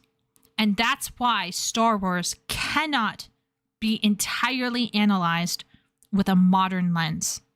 Because if you analyze Star Wars with a modern lens, you will start failing. It will stop making sense. That's why Star Wars is probably one of the last, and when I say Star Wars, I mean episode 4, 5, and 6 specifically. I'm not talking about the books. I'm not talking about the prequels. I'm not talking about the travesty that's 7, 8, and 9. I'm talking about 4, 5, and 6. Those films fundamentally work as mythology. They are not entirely science fiction. They are science fantasy.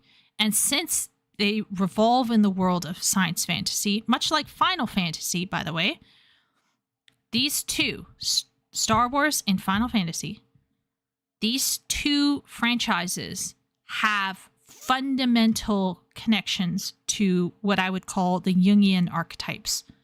And many of the characters do not need to function with psychological realism because their function within the story is not to be a real person, but to be a kind of person.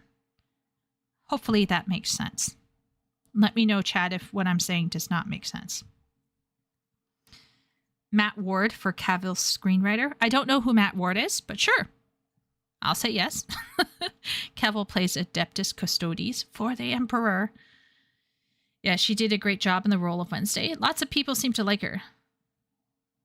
Is it just me, or were more actors in the early 2000s, as you described, thespians?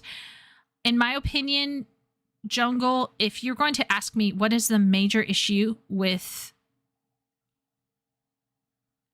that whole acting industry right now, whether it's voice acting or like stage acting or film, TV acting, is you have a bunch of people who have forgotten what it means to be professional.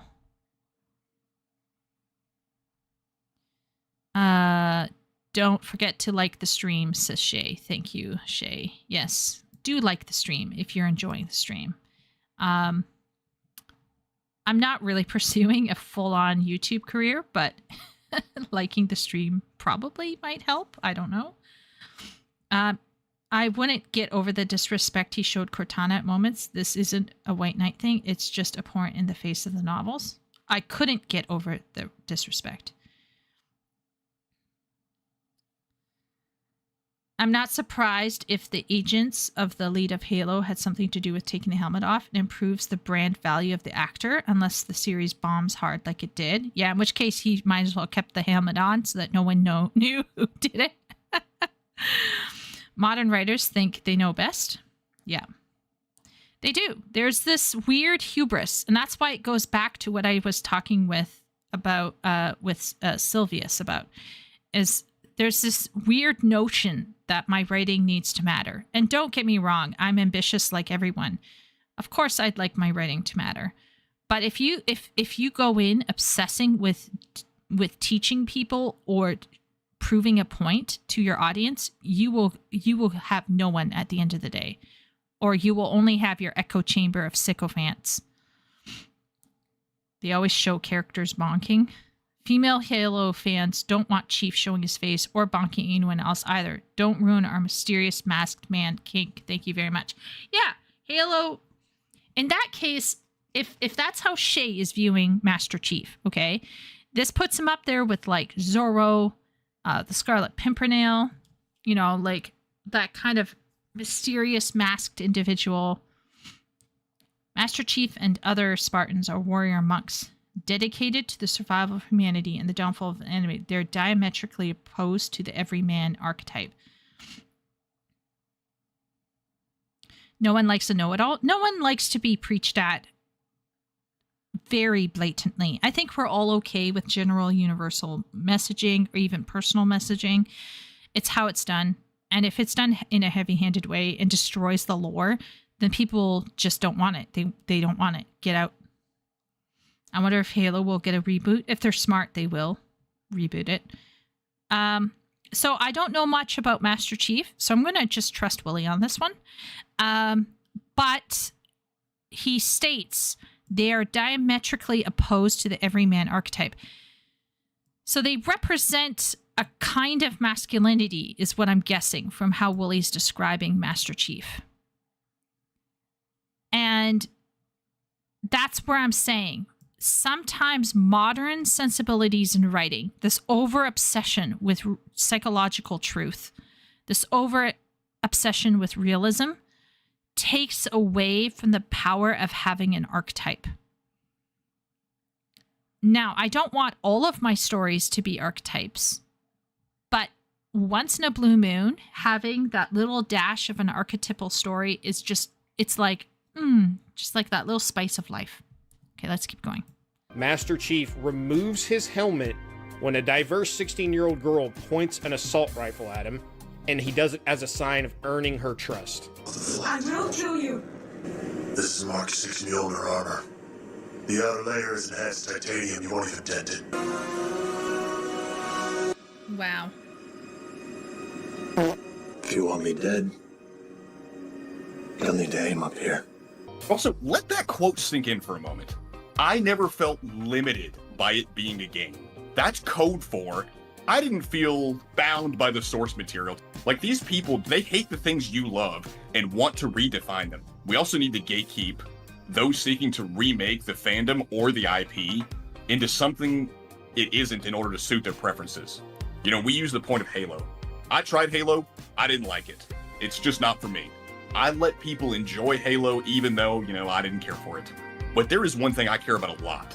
I love Monster Hunter. It's probably my favorite game series of all time. What I don't love is all the new players that come in, look up a cheesy meta build that trivializes most of the content, and then complain about the game being too easy.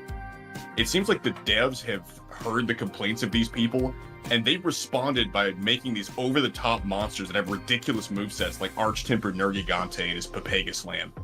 This slam will one-shot most people unless they have the necessary defense to offset it, and he can chain it off anything. This is ridiculous. Difficulty was never the point of the series. Please stop trying to turn an action game like Monster Hunter into a Souls-like. It doesn't need to be that. Leave it alone. And I think it's... Okay. I don't know about Monster Hunter Wild or World or any of them.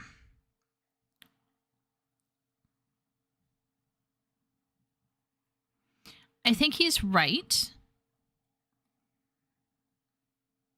But there's a but to it. There's a but to it. And so I'm going to qualify some stuff. There's a difference between changing a story ideologically and changing a franchise or switching up a franchise on a gameplay level. Both are disappointing, but I think one, the ideological transformation to be, in my opinion, more dangerous and annoying than the gameplay one. That's just me, though. That being said, when you have a franchise of a game, and let's say, okay, so we'll say there's a franchise. Let's say there's a franchise of titles that we will call, for fun, the Mute God. And it will be Title 1, 2, and 3 will be Dark Souls. All right, so it's going to be a Dark Souls type game. Then Title 4 becomes an action-adventure game. Now, why did Title 4 become an action-adventure game?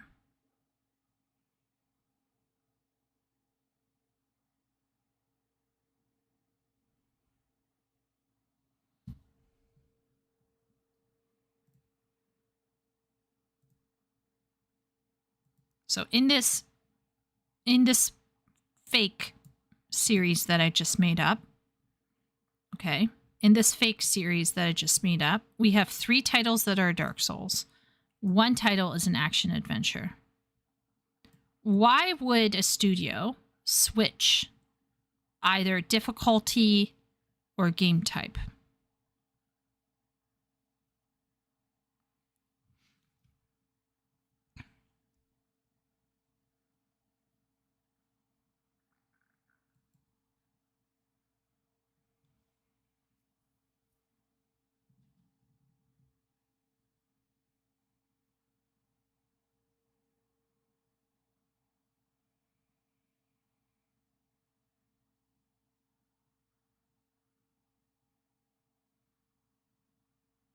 Okay, so there's a whole bunch of reasons, right? So Yella comes up with the idea of following trends. Why else would they do it? There's a raft. I can think of a bunch. Expanding the player base. New management. Which could be also, you know, new goals. Accessibility. So that kind of goes under expanding the player base, right? Accessibility. Wider audience, expanding the player base. Hot thing right now, following trends. Dev might switch player data. Player data, sure. More profit desired. Did we put down profit? Yeah, let's put down just profit. That's kind of like an umbrella. Profit would probably explain expanding the player base. New management goals is probably linked to profit, right? Following trends is probably linked to profit. So profit would explain 1, 2, and 3, right?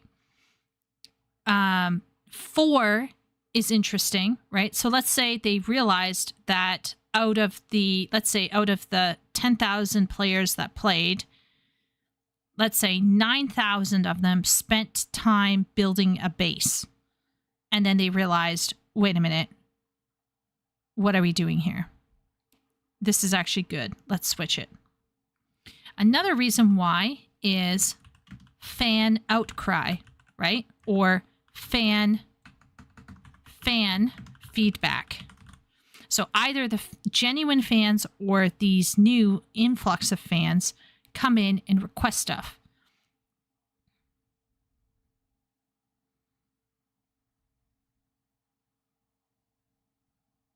New game engine.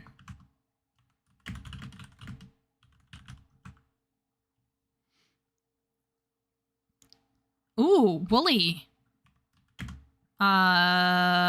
What's it called? Talent drain. Talent drain, yeah. Yeah. Okay, so here's the thing. One more, all right? Dev interest. You see, it's happened before with musicians as well, right? Where a musician's doing really well. They're like really financially solid. They're in a good place. And they just creatively wake up one morning and are like, I want to go into folk music. Or I want to put some more rock and roll into my next album. And the original audience that was there to support them for, let's say, their country music start losing their shit because the musician that they loved for playing country music is now putting rock and roll in their album. So sometimes humans will change over time and their interests will morph over time. And that can also be poorly received. So even if it comes from a positive place, right? So in my opinion, this is probably the only positive place where change might be genuinely happening because the devs genuinely want to experiment, right? Let's say dev interest and self-development. They want to push themselves and try out something new. this still can really, really throw fans off, right? All of these things up here, it's very easy to be critical of. You can be critical of people following trends, thinking about profits, shitty management. I think player data, I would actually shift player data. Let's say they realize, oh my gosh, the players just, I think that would probably be slightly more positive. But almost everything up here is kind of negative. And the reason why I'm still putting fan outcry here is because not everybody is a fan of the original. And so they'll give feedback and they'll want something to change. So it would be like if I went to WoW and I started writing in, I don't know if even World of Warcraft has like fan feedback. I guess I'd go to like an official survey or something, and I'd be like, I need more story that's more like cutscene heavy or something like that, right? And that would essentially be undercutting what the original group wanted, right? So you gotta, there's a sense where this guy is basically saying it's okay to silence other players who are speaking out against the original aesthetics of the game. And I agree that it's okay, absolutely okay, to speak out against, you know, hyper casuals or hyper hardcore, whatever the case might be. But at the end of the day, personally, it is up to the devs. The buck stops at the devs. The devs are the ones who decide. It's the same thing with WoW and the add-on race war.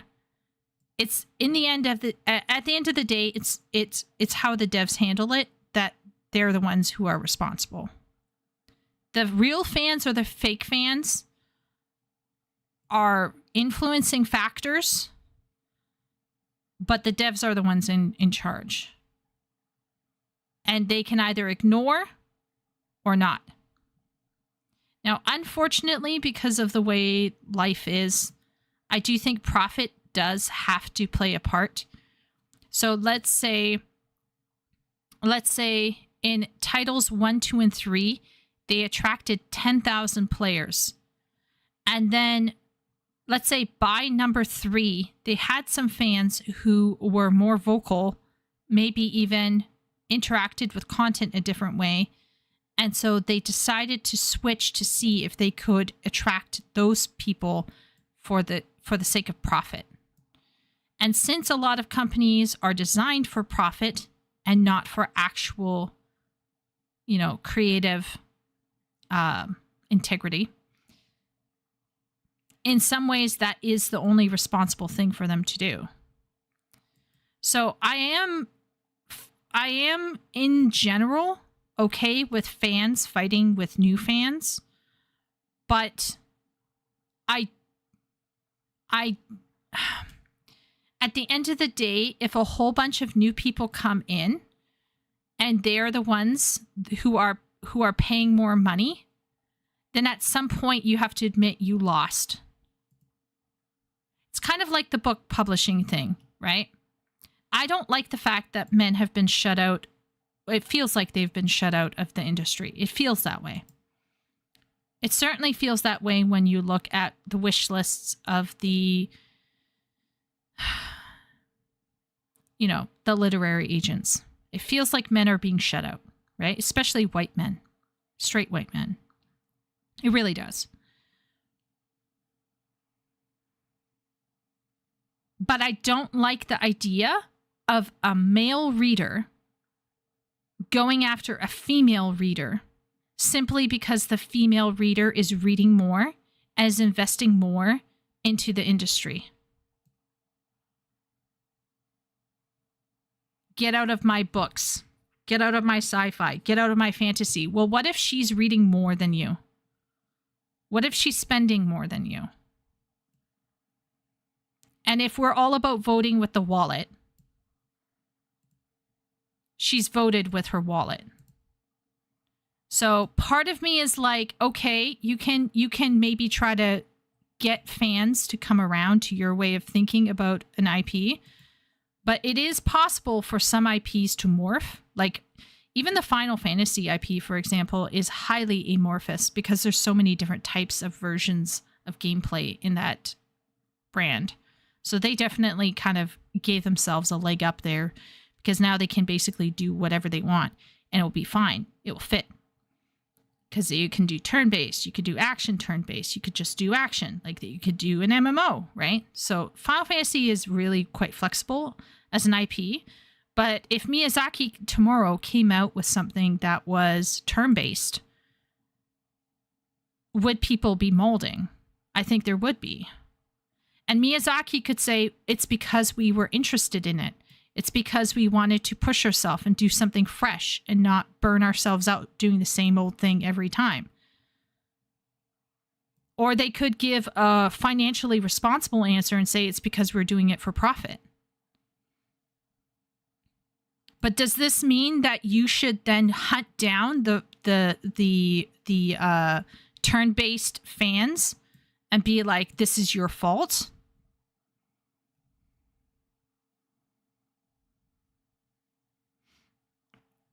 When your new fan retention rate is 2%, when you're trying to change things to attract the new player and losing established players as a result, you've effed up somewhere, though? Absolutely. Absolutely.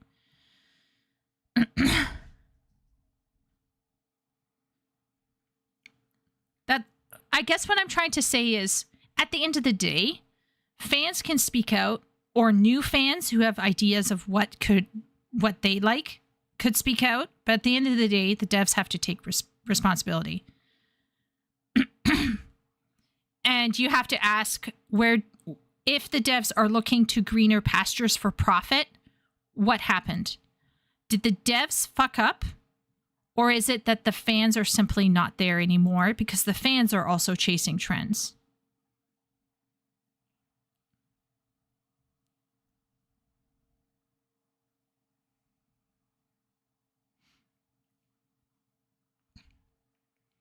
Wooly says, I would love a turn-based game made by FromSoft. I think they have the chops and latitude to experiment. More Souls would be the safe option, but it's a dead end. See, that's what I'm saying is, for me, it's not that an IP changes. It's why did it change? If it changed because of fake fan feedback, or because some people got a megaphone, artificial megaphone, then that's a big question. That's a big question. We should question that. But at the end of the day, whose responsibility is it? Is it the fans? No. It's the devs for listening. And that's why I am not a huge advocate for gamer on gamer gatekeeping, 100%. It goes back to the male and female readers. Males shouldn't go out and attack female readers for reading. They should be encouraging each other to figure out a way to regain their lost ground. But going after the women and being like, oh, how dare you be reading your stuff and putting money into this? Oh, how very dare you for taking, let's say, the fantasy franchise. Don't go after the female readers. Go after the female literary agents or the male literary agents, whoever it is that's choosing the writers, or the publishing houses. Go after the publishing houses. Go after the writers themselves. Ask the writers, can you write something for us? But don't go after the readers. That's silly. I'm not a super fan of that. I'm not a super fan of that.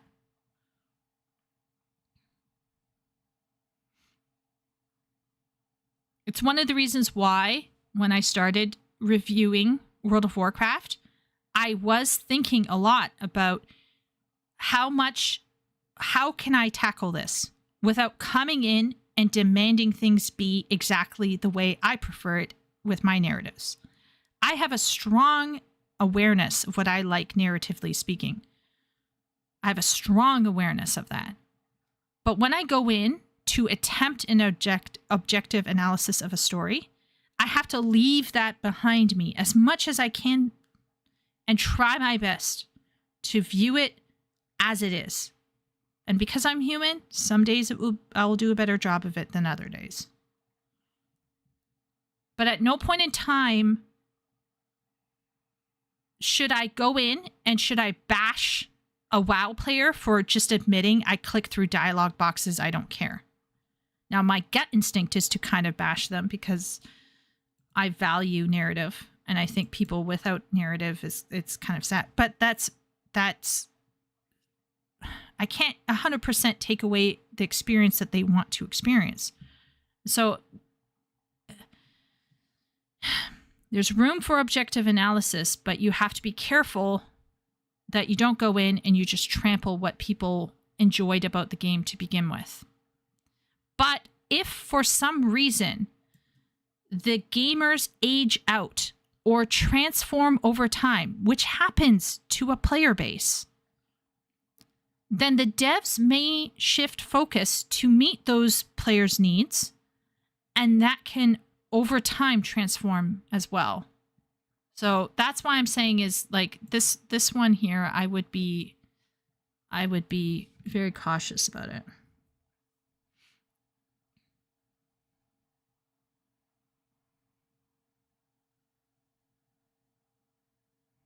Oh, Sylvius had a really cool thing. Or another part of their studio was working on an adventure game, cut it, and rebranded it to the Mute God. Very, very good thought, Sylvius. I think that's kind of what happened with Night Rain, wasn't it? Like, Night Rain is essentially Miyazaki letting some people in his studio do their own thing. They went out, they did their own thing, and people really enjoyed it. Even if it wasn't 100% like perfect, product, people love it. Like Jonathan, for example, can't stop playing it. Yoshi P is apparently playing it, but I don't know what his build is.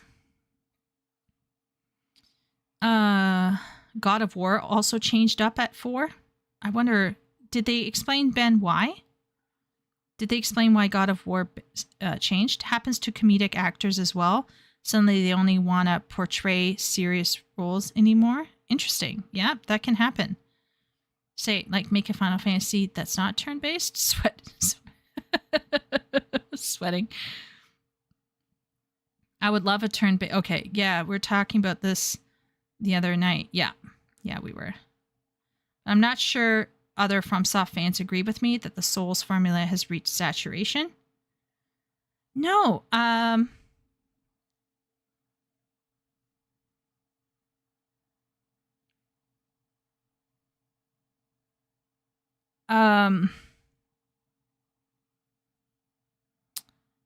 you're that's where I'm saying, Wooly, that's where it's like, okay, so Wooly, let's say you have this belief that Dark Souls has reached saturation, right? Are you therefore a fan or a fake fan? Do you see what I'm saying? Of the studio and or like of the devs or even of the IP or franchise, right? That's where I don't like it, because just because some people have a different vision of what an IP or franchise could be, just because someone has a different idea about what a studio could do, doesn't make them a fake fan. In fact, isn't gatekeeping feedback that you don't want to see, isn't that toxic positivity? Like trying to tell yourself it's fine this way, I don't want it to change. Just wondering out loud. Just wondering.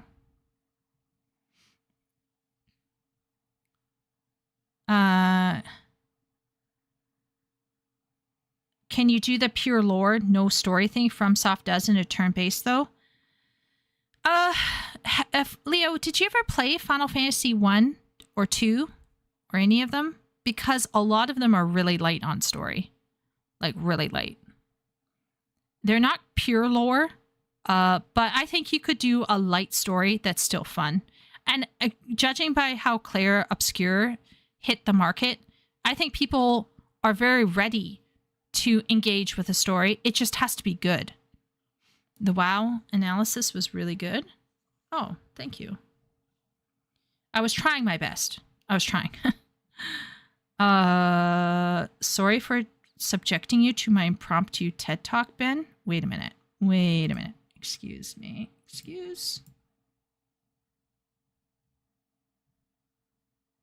Where's the TED Talk? What TED Talk? Am I missing out on something?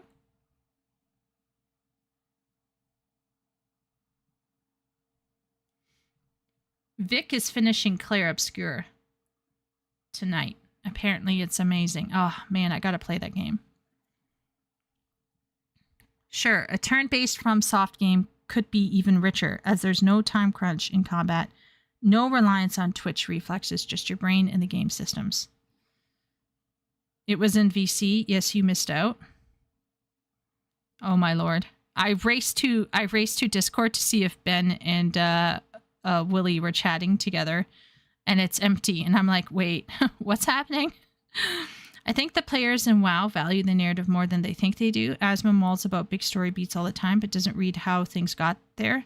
WoW's narrative probably needs to be shoved in the player's face more or something. It just needs to be done a little differently, I think, Shay.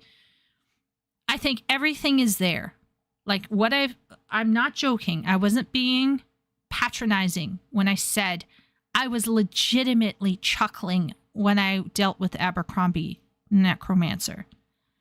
How it ended was disappointing, but I loved it all the way up to the end. I was genuinely invested in John J. Keeshan and his bros. Did I fully understand why we were all there and why we should 100% care? No, but I could get it. Like, these are bad looking people. I think it was like orcs or something, or ogres or trolls. No, I think it was orcs. But anyway, like, clearly evil, good. I could kind of see what was going on. Ending, very fascinating. Lots of people dying. Love that kind of stuff. Not really. I don't really love it, but like, I can appreciate it and respect it. But how it was done, how it showed it to me just lacked impact. That's all.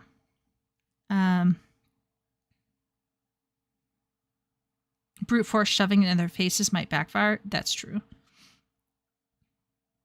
Yeah, you don't want to lock players in. You want to let them be able to escape. I've been a FromSoft man since DS1. Anyone trying to question my bona fide would be objectively not wrong. Has anyone Oh, you're saying the fake fan thing. Yeah, see, that's what I'm saying. Wooly, right? So you get a fan coming in who's a true fan like yourself, and you have legitimate feedback. You're like, hey guys, have we thought about trying something new? And people are like, oh my God, you're trying to change the formula, fake fan. And you're like, no, just that's why I'm saying I don't think we should. I think we should be very careful when we're talking about fan-on-fan gatekeeping, because it's very, very easy for a group of fans to demonize another group of fans. So I don't know how that applies to Monster World. This may be a fair critique for Monster World. I'm not saying that. I'm just saying is the outcome of where this direction of argumentation is going is not solid to me. So I disagree with this little section here, but we'll see if he maybe wraps it up in a different way. Let's see. It's a symptom of a bigger problem where a lot of people playing these games don't have a lot of accomplishments outside of the gaming world, and they feel the need to beat something that people see as difficult to wear it as a badge of honor among their fellow Redditors. Well, now that we've kind of covered... I will say he's low-key, like, his spicy take there is low-key true. I think there's nothing more sad than a woman kind of like flexing her Love Nikki wardrobe over other females as if her paying her way to the top is some sort of flex. I mean, it's a financial flex, but is this where you're going to play? This is what I'm talking about. You take away people's ability to think for themselves and to create for themselves, they end up placing all of their personal value and agency in achieving something in a game. And I don't want to take away game achievements, You know, I want everyone to feel proud when they beat a boss or, you know, overcome a difficulty in a game. But if this is where you're going to like die on, if this is the hill that you're dying on, I think you got a problem. Like you need a visit from Dr. K problem. Because if the achievements in a game are all that you're going to be able to put on your tombstone,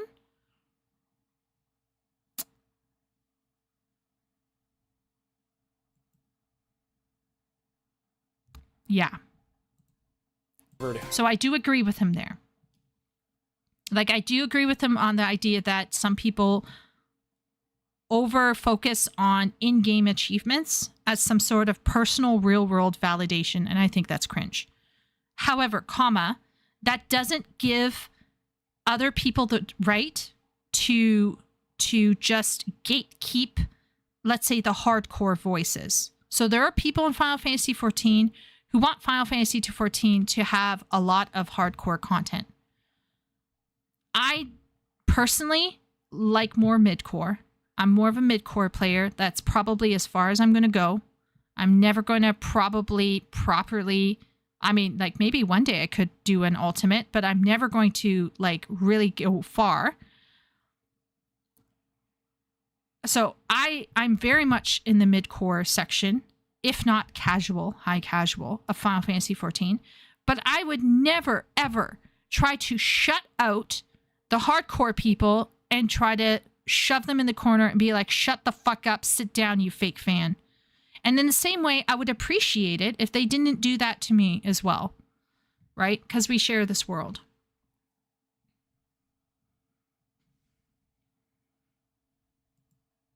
Who we should gatekeep. Let's talk about why we should gatekeep. And really, the primary focus here is to preserve the identity of the fandom and ensure that these franchises don't die due to poor handling by these talentless hacks that come in and try to hijack it. Let's look at one of my all-time favorite gaming franchises, the Gears of War series.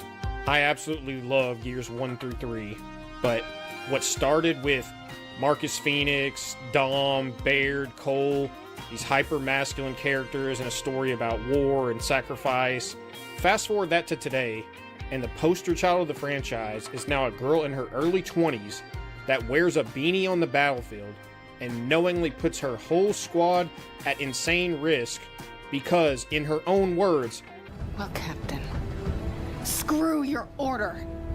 This isn't about you, it's about me. We need to bring the focus of Gears back to following the story of characters that we actually care about in the midst of all-out war, not focusing on making sure the protagonist is female and gets to tell all the men in her squad how much more important her solo mission is than them winning the war. What? Dad, this one's about Kate. Dad! Or let's look at maybe the biggest downfall in all of franchises right now, which is the Star Wars series. The outlook for Star Wars looks so bleak right now due to the colossal failures of the most recent show, game, and movie, with The Acolyte, Star Wars Outlaws, and Rise of Skywalker, respectively. Maybe if Star Wars fans had gatekeep the Force's female crowd a little bit harder, Yes. the franchise would still have some hope for redemption. So to wrap this whole thing up, one of the things I think it's important to say, and one of the things we all know, but maybe are afraid to say, is that gatekeeping is necessary in order to maintain order within an established community. Criticism is fine and should be welcome if the intention is to try to improve the product and not to push your own ulterior motives. Criticizing The Witcher 3 because of a legitimate plot hole you find in the story is perfectly fine, and I welcome it. Criticizing it for its lack of black people when it's based on Slavic mythology is not. Trying to rebrand any fandom or community into something that it isn't is pointless, and your time would be far better spent creating your own. I agree with him for the most part. I think the general spirit of this message is fine. My only contention is that he is talking about fandoms as if they are monolithic. And fandoms are not only monolithic, they are transforming. And how, especially when it's a wide-reaching fandom, it's going to look and sound different depending on what part of that fandom is being leveraged. So, for example, Star Wars has the films, Then they have the video games. Then they have the books. Then they have the kids' books. Then they have the coloring books. So what I'm trying to suggest is like things are going to change and things will transform, not simply because there is ideology in the air, not simply because management doesn't know what they're doing, but also, like I said, because the creators might themselves be going through things and they want to share those ideas and thoughts that they have with the fandom. And I think there is a lack of respect for what creatives are putting out sometimes, even if what the creatives are putting out is really not that bad. It's pretty good. There's sometimes there's a sense of, well, it's not my thing, so it's shit. Well, I don't like it, so it's shit. Well, I'm not into fantasy, so it's shit. Well, I don't like sci-fi, so it's shit. Well, I don't like this modern stuff, so it, so on and so forth. So, like, sometimes things will change, like I said, organically from within the creatives involved, and sometimes they will have to take that risk. That's why I say, as a writer, you can feel free to write whatever the heck you want, but you are not entitled to people's money. But at the same point in time, I say that knowing that your interests do often shift as a writer or as a creative. They are going to shift a little. And if it's a massive IP, like for example, Final Fantasy, which is fundamentally extremely varied across the board with all sorts of gameplay, all sorts of graphics, all sorts of this, all sorts of that, I think saying something so generalized is a little dangerous because some IPs are by their nature highly transformative and highly varied, like in fundamentally varied. And so therefore change is to be expected with those. So you just got to be careful, I think, about the wording there. But overall, really good. Some good points. And I think the reason that you don't see that too often is that these types of people who would attempt to come in and hijack a fandom, they don't have any creativity or talent of their own to create their own franchise. I will say, once again, you have a lot of people who have no respect for education, for the classics, for mythology, for lived experiences. You just have people on a mission who've barely done anything, barely completed anything, never finished a book, and they come out and they're like, oh, I want to make something that's going to change the world. And it's going to be shit. It's going to be absolute crap. It's going to go straight in the crapper. Because essentially they haven't got the chops to even carry what they want across in a meaningful way. They might as well just go back to Wattpad, go back to originalfanfiction.net, go back to adultfanfiction.net, go back to Archive of Our Own, go back to fanfiction.net. Don't ask me why I know all these places. But like, if you really, really think that you're going to make a change, when you've barely been able to sustain a book, maybe, or even a series of books, then maybe like you should just not. Hire a ghostwriter who can do it better than you, frankly. So yeah, a lot of them have no talent. But once again, there are a lot of people who don't have a talent who seem to have a point of view. So, I mean, are we going to devalue a person's point of view simply because they have no talent? Because that would silence a large portion of the internet. I have my Souls has reached saturation TED Talk to Ben the other day. Oh, okay. Okay. As for the game God of War Switch, it was so they could change the action platformer to narrative first person, third person story, way more narrative focus. Yeah, maybe they just wanted to focus on a story. For Monster Hunter, the game began as a Monster Hunter simulation where paying attention to the environment and preparation was very essential. Over time, the game has become more gamified. My epitaph. I couldn't beat Dark Souls 1 with keyboard and mouse. Sad emoji. Yes, yes. The funniest shit with Star Wars was the whole Princess Leia bikini drama that reached even her Lego model. Ridiculous stuff, yeah. Isn't writing to induce a change as a goal a bad basis to write entertainment? Well, absolutely, Sylvius. You're absolutely 110% correct. Yes. There's 3 basic author purposes, right? To inform, to persuade, and to entertain. Now, of course, because we're all humans and we all have interests and beliefs, our beliefs will naturally go into our work, right? At some point, somewhere, what we think about the world and the universe is going to erupt somewhere in our writing. The point, though, is that if you're focused solely on providing an experience, right? And so you notice I'm using the word experience, not entertainment, because not like entertainment to me is quite broad, but an experience. If you're trying to give your gamers or your readers an experience, it becomes less about you telling them what to believe and more letting them come to their own conclusions. And of course, some stories are going to be quite black and white, right? But some stories are not. So I'll give an example. Recently, my boss asked me to write a literary course about To Kill a Mockingbird. I have become increasingly attracted to Atticus, but we're not going to go into that.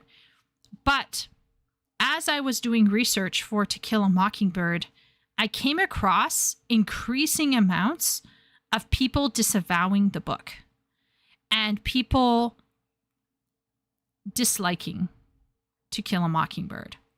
And part of the reason is that To Kill a Mockingbird, written, I think, in the 1970s, wasn't progressive enough for what we consider to be,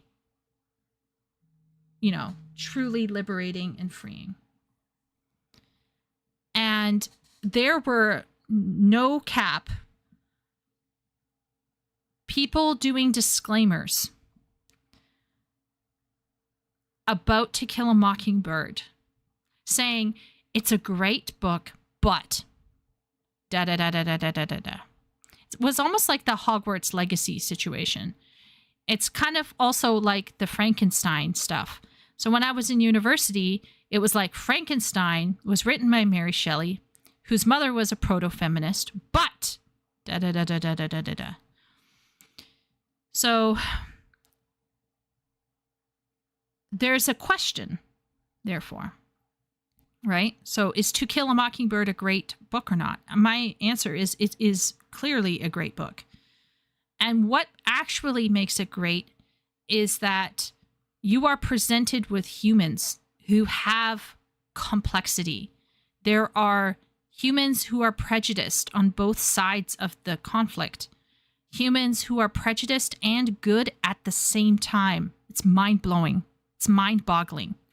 But as Asmongold would say, people don't want to be really challenged. They want to hear what they want to hear. And so they will seek out who most agrees with their previously held conclusions, and they will support that. And so it is very hard for humans to come to grips with the fact that a person can be both good and evil at the same time.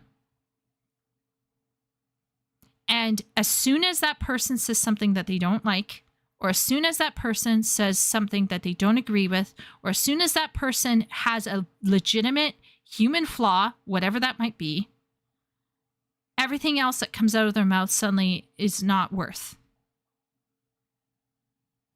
And what's really sad is that can actually be reflected back onto yourself. Because you yourself are flawed. And you yourself are going to say things that nobody likes, right? So the huge issue that these writers have is that they think that they can come in. They actually think that they can come in and they can make a piece of work that is extremely political or socio-political, and that it will stand the test of time and somehow represent the greatness of human endeavor? And then they turn around and they shit on somebody like, you know, Mary Shelley's Frankenstein or Harper Lee's To Kill a Mockingbird. They have the temerity to get on a pedestal about these classics and either not even attempt their own, or in attempting their own, actually like completely date their own material. So anyway.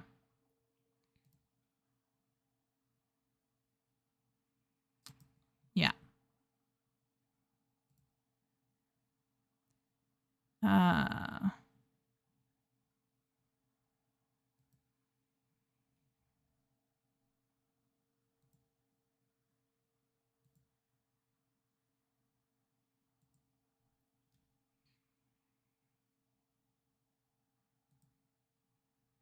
Just checking stuff.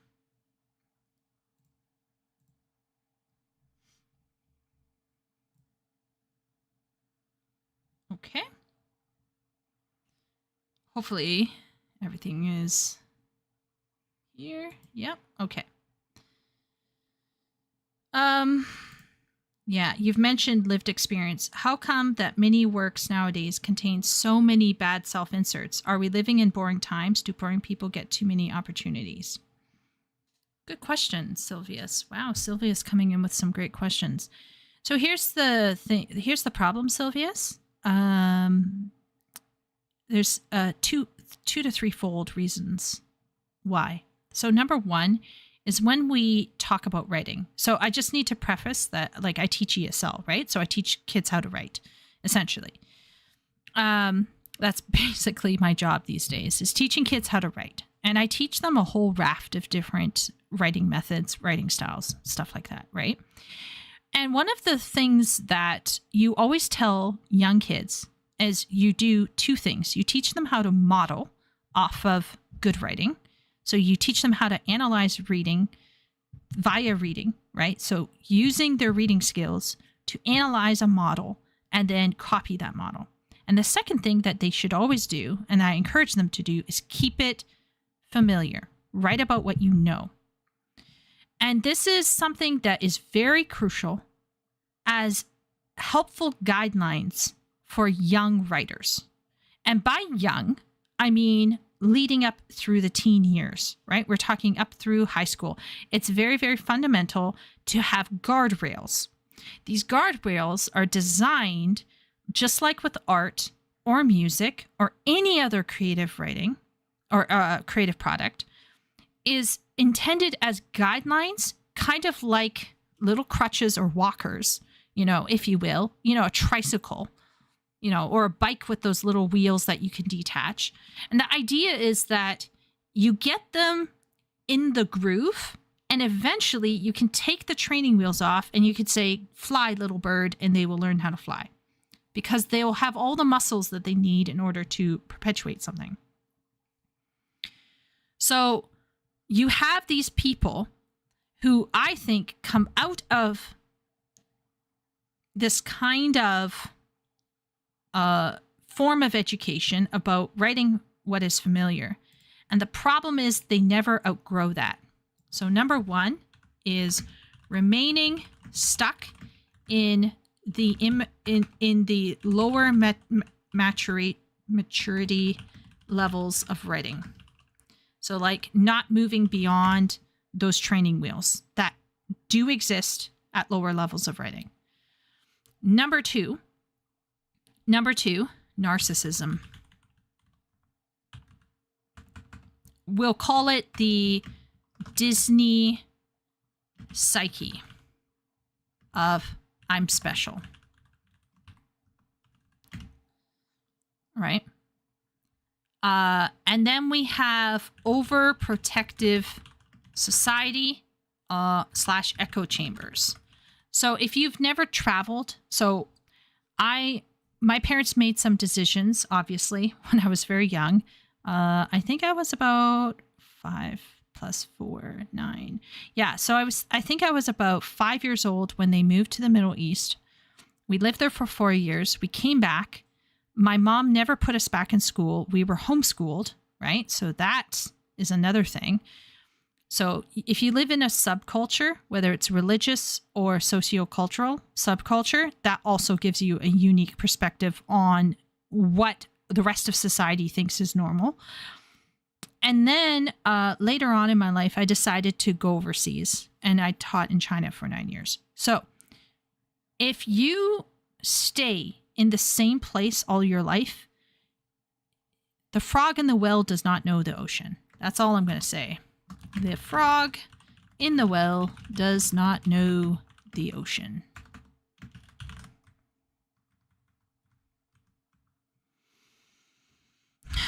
Now, in the old days, we would probably have a lot of number 3 because people simply were not able to go out and travel. And you would have a lot of number 1 because that's just part of the learning phase of writing in your 20s and 30s.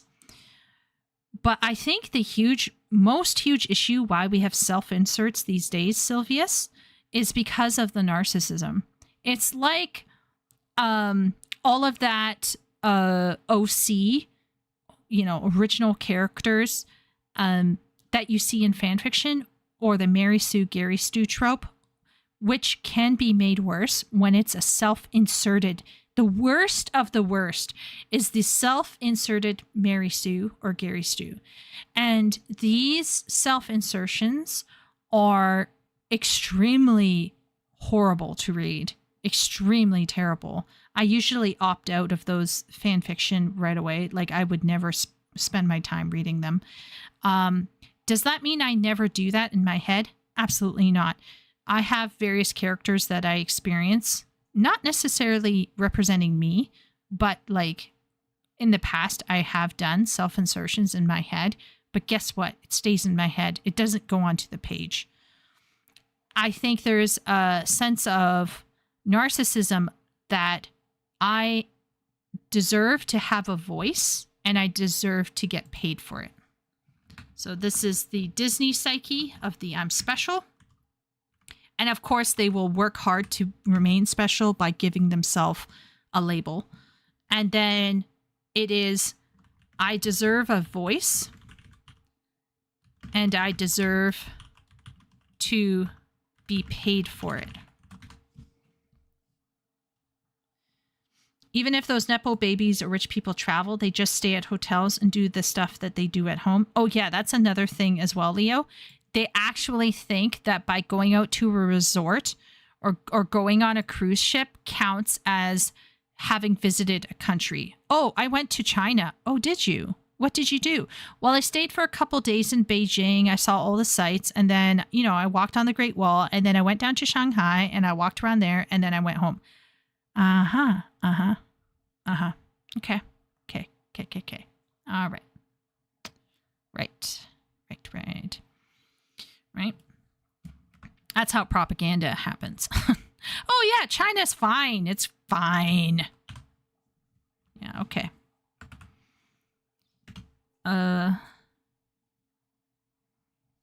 Do boring people get too many opportunities? Oh, yeah, we could say that. Nepotism. Let's do that one. Nepotism / networking. So,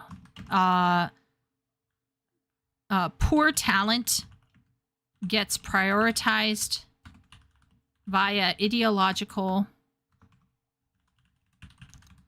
or social means over real talent.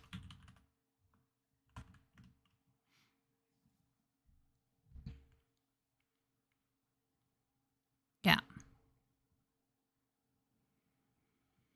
That's another thing. I think people are getting work when they shouldn't be getting work. Lack of meritocracy. Lack of meritocracy allows toxic talent to fester.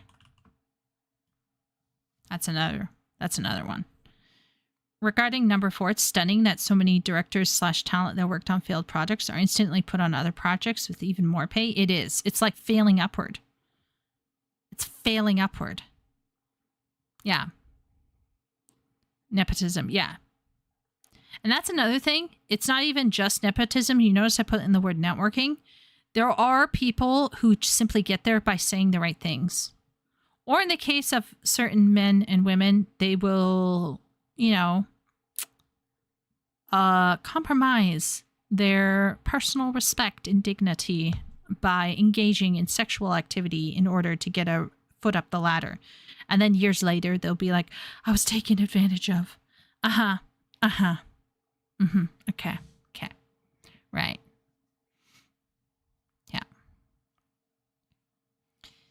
Yeah. Because someone with real talent would give pushback, he or she would be naturally nuanced, and they can't have that. Yeah. Absolutely. Right. So imagine somebody comes into, let's say, what was our thing? Mute God. Okay, so pretend Mute God is a series, right? It's quite dark. We got an action adventure title. We got a new person coming in, right? A new person coming in. And let's say new management happen, and then there's these people on staff who've put out these really solid titles, but the new management is, they're chasing the ideological trends. Their age-old staff who know what's up are like, yeah, bro, that's not going to fly with our audience. That's not going to fly. We're going to lose money.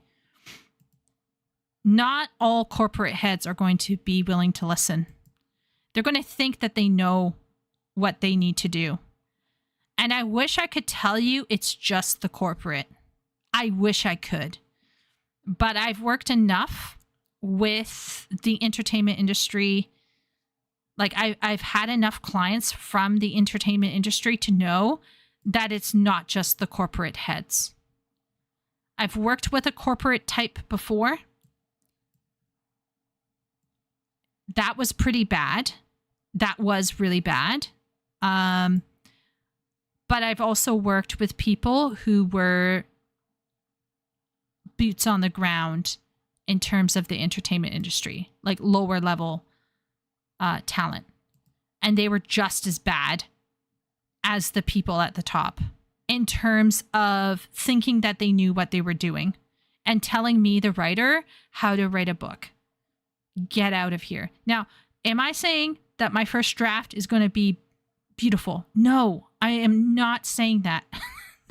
No writer worth their salt is ever going to say my first draft is pristine. Okay? No one is going to say that in their right mind. Like unless they're like really huffing their copium and their own farts. But you cannot come to me with weird stuff and then tell me I want to target this audience and this is the genre and this is what it is. And it's supposed to be like these books. And then you can't come and start micromanaging me on how I'm doing the writing. So it's not just corporation. I wish I could say it's just the people in the suits. It's not just the people in the suits. There are tons and tons of devs who have no idea how to tell a good story. They have no clue how to write a novel. Why should they? They weren't trained to. I wasn't even trained to. I'm simply the product of like writing since I was very young. Right? I technically didn't train either. But I've worked really hard at my writing to get to a point where if someone comes to me and is like, hey, I want to do this. And I'm like, okay, how much writing have you done? Well, just a little bit here and there. I'm going to be like, good luck to you. Do you need some tips? Because at this rate, what you're telling me, you're not going to reach it. You're not going to reach the goal. So anyway. What are you saying? If I shout the future is feminine, I'm getting a job in Hollywood? Well, it depends, Sylvius. Like, can you, I don't know if you're a male or female, but like, can you pretend that you have like an alternative sexuality / or like non-binary / or, you know, like, you know, are, you know, open to maybe giving somebody a hand job because like you might have to do that just a little bit. Like, are you really cute? Good video, Leo. Good video. I'm giving it a thumbs up because I'm feeling charitable today. I'm not going to major on the minors, although part of me does still say that there's a couple moments there where I was like,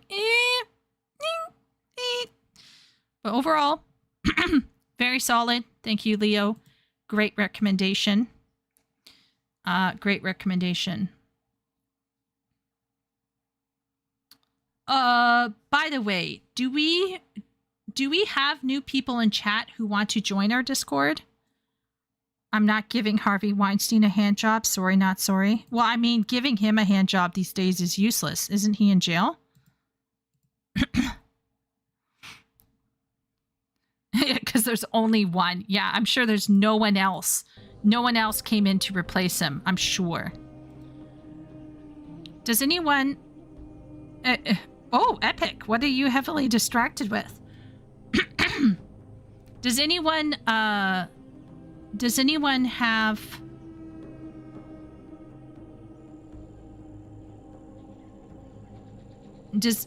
Is everyone interested? Is anyone new who would want to go into Discord? Party has jobs matter.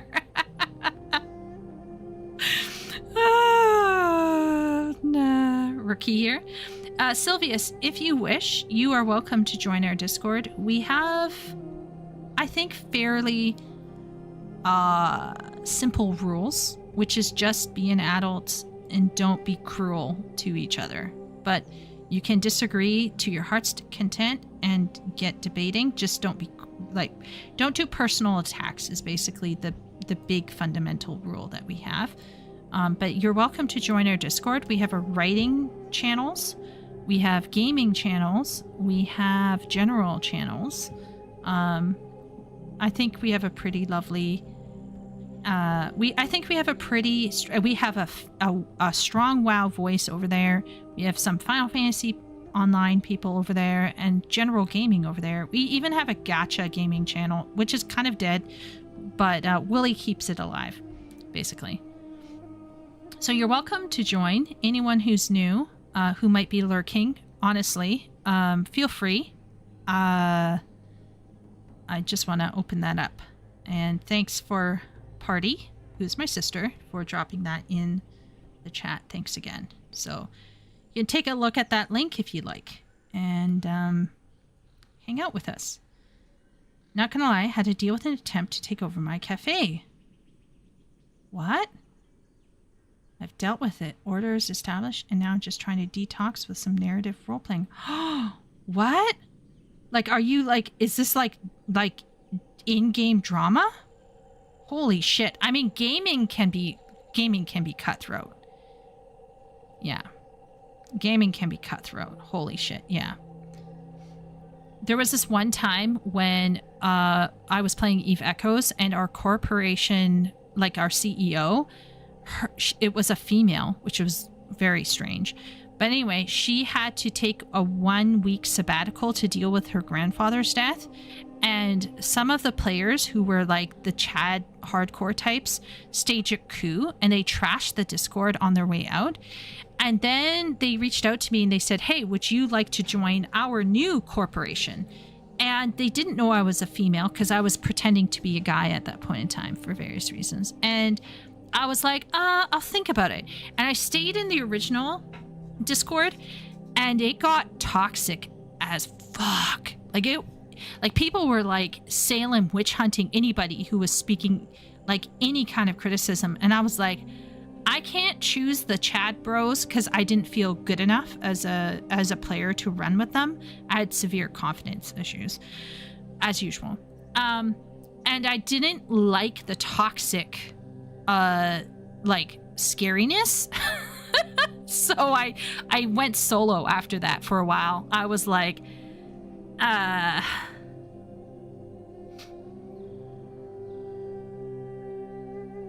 oh yeah? People exercise their half of things to try and shove me out of the place I've been attending once a week for 2 years. They managed to get me to stress the hell out, but the cafe is mine. Awesome. I still need to... Oh, man, Epic. I need to go when the cafe is on, and I need to go and see things, and I want to sit there with my gorgeous Catboy, and maybe I will suck at socializing, but, like, I just want to see. Yeah, we need to go...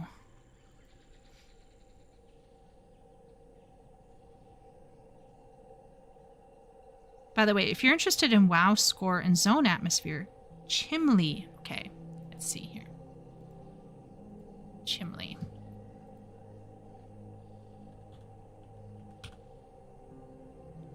Chimley?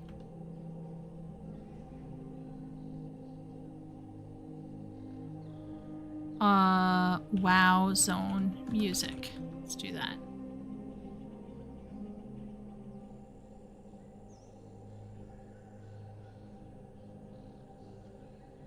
Yalla.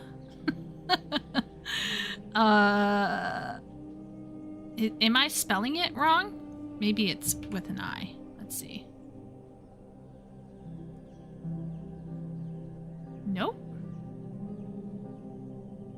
I love Chimley Scorecraft. Okay. Scorecraft. I love music analysis. Okay, here we go. Okay, add save to library. Thank you, Yella. Thanks a lot. Oh my gosh, me and Alex Mukalis, I just like, ooh, so good. So good. Chimley. Wow, okay, subscribe. Lore Master, the dead, oh, it's the Dead Mines! That's where I have to go, actually, Lamau. I have to go in there with my level 70 scaly boy. I have to go in there and I have to spank some people and see if I can get the ending with Vanessa Van Cleef. Lovely. It's so hot and dry, I got a random nosebleed? Oh my lord. Wooly, are you okay? Holy crap. Oh man, nosebleeds. I had this one time where I got a nosebleed on the bus and my sister Tickler was with me and I bled so much my arms were basically red because I held my hand up and the blood was dripping down my arms, down to my elbows. So we had to get off early at a mall downtown. And I had to go walk through the mall with blood on my hands and arms, like I had just massacred people, and deal with it in a bathroom.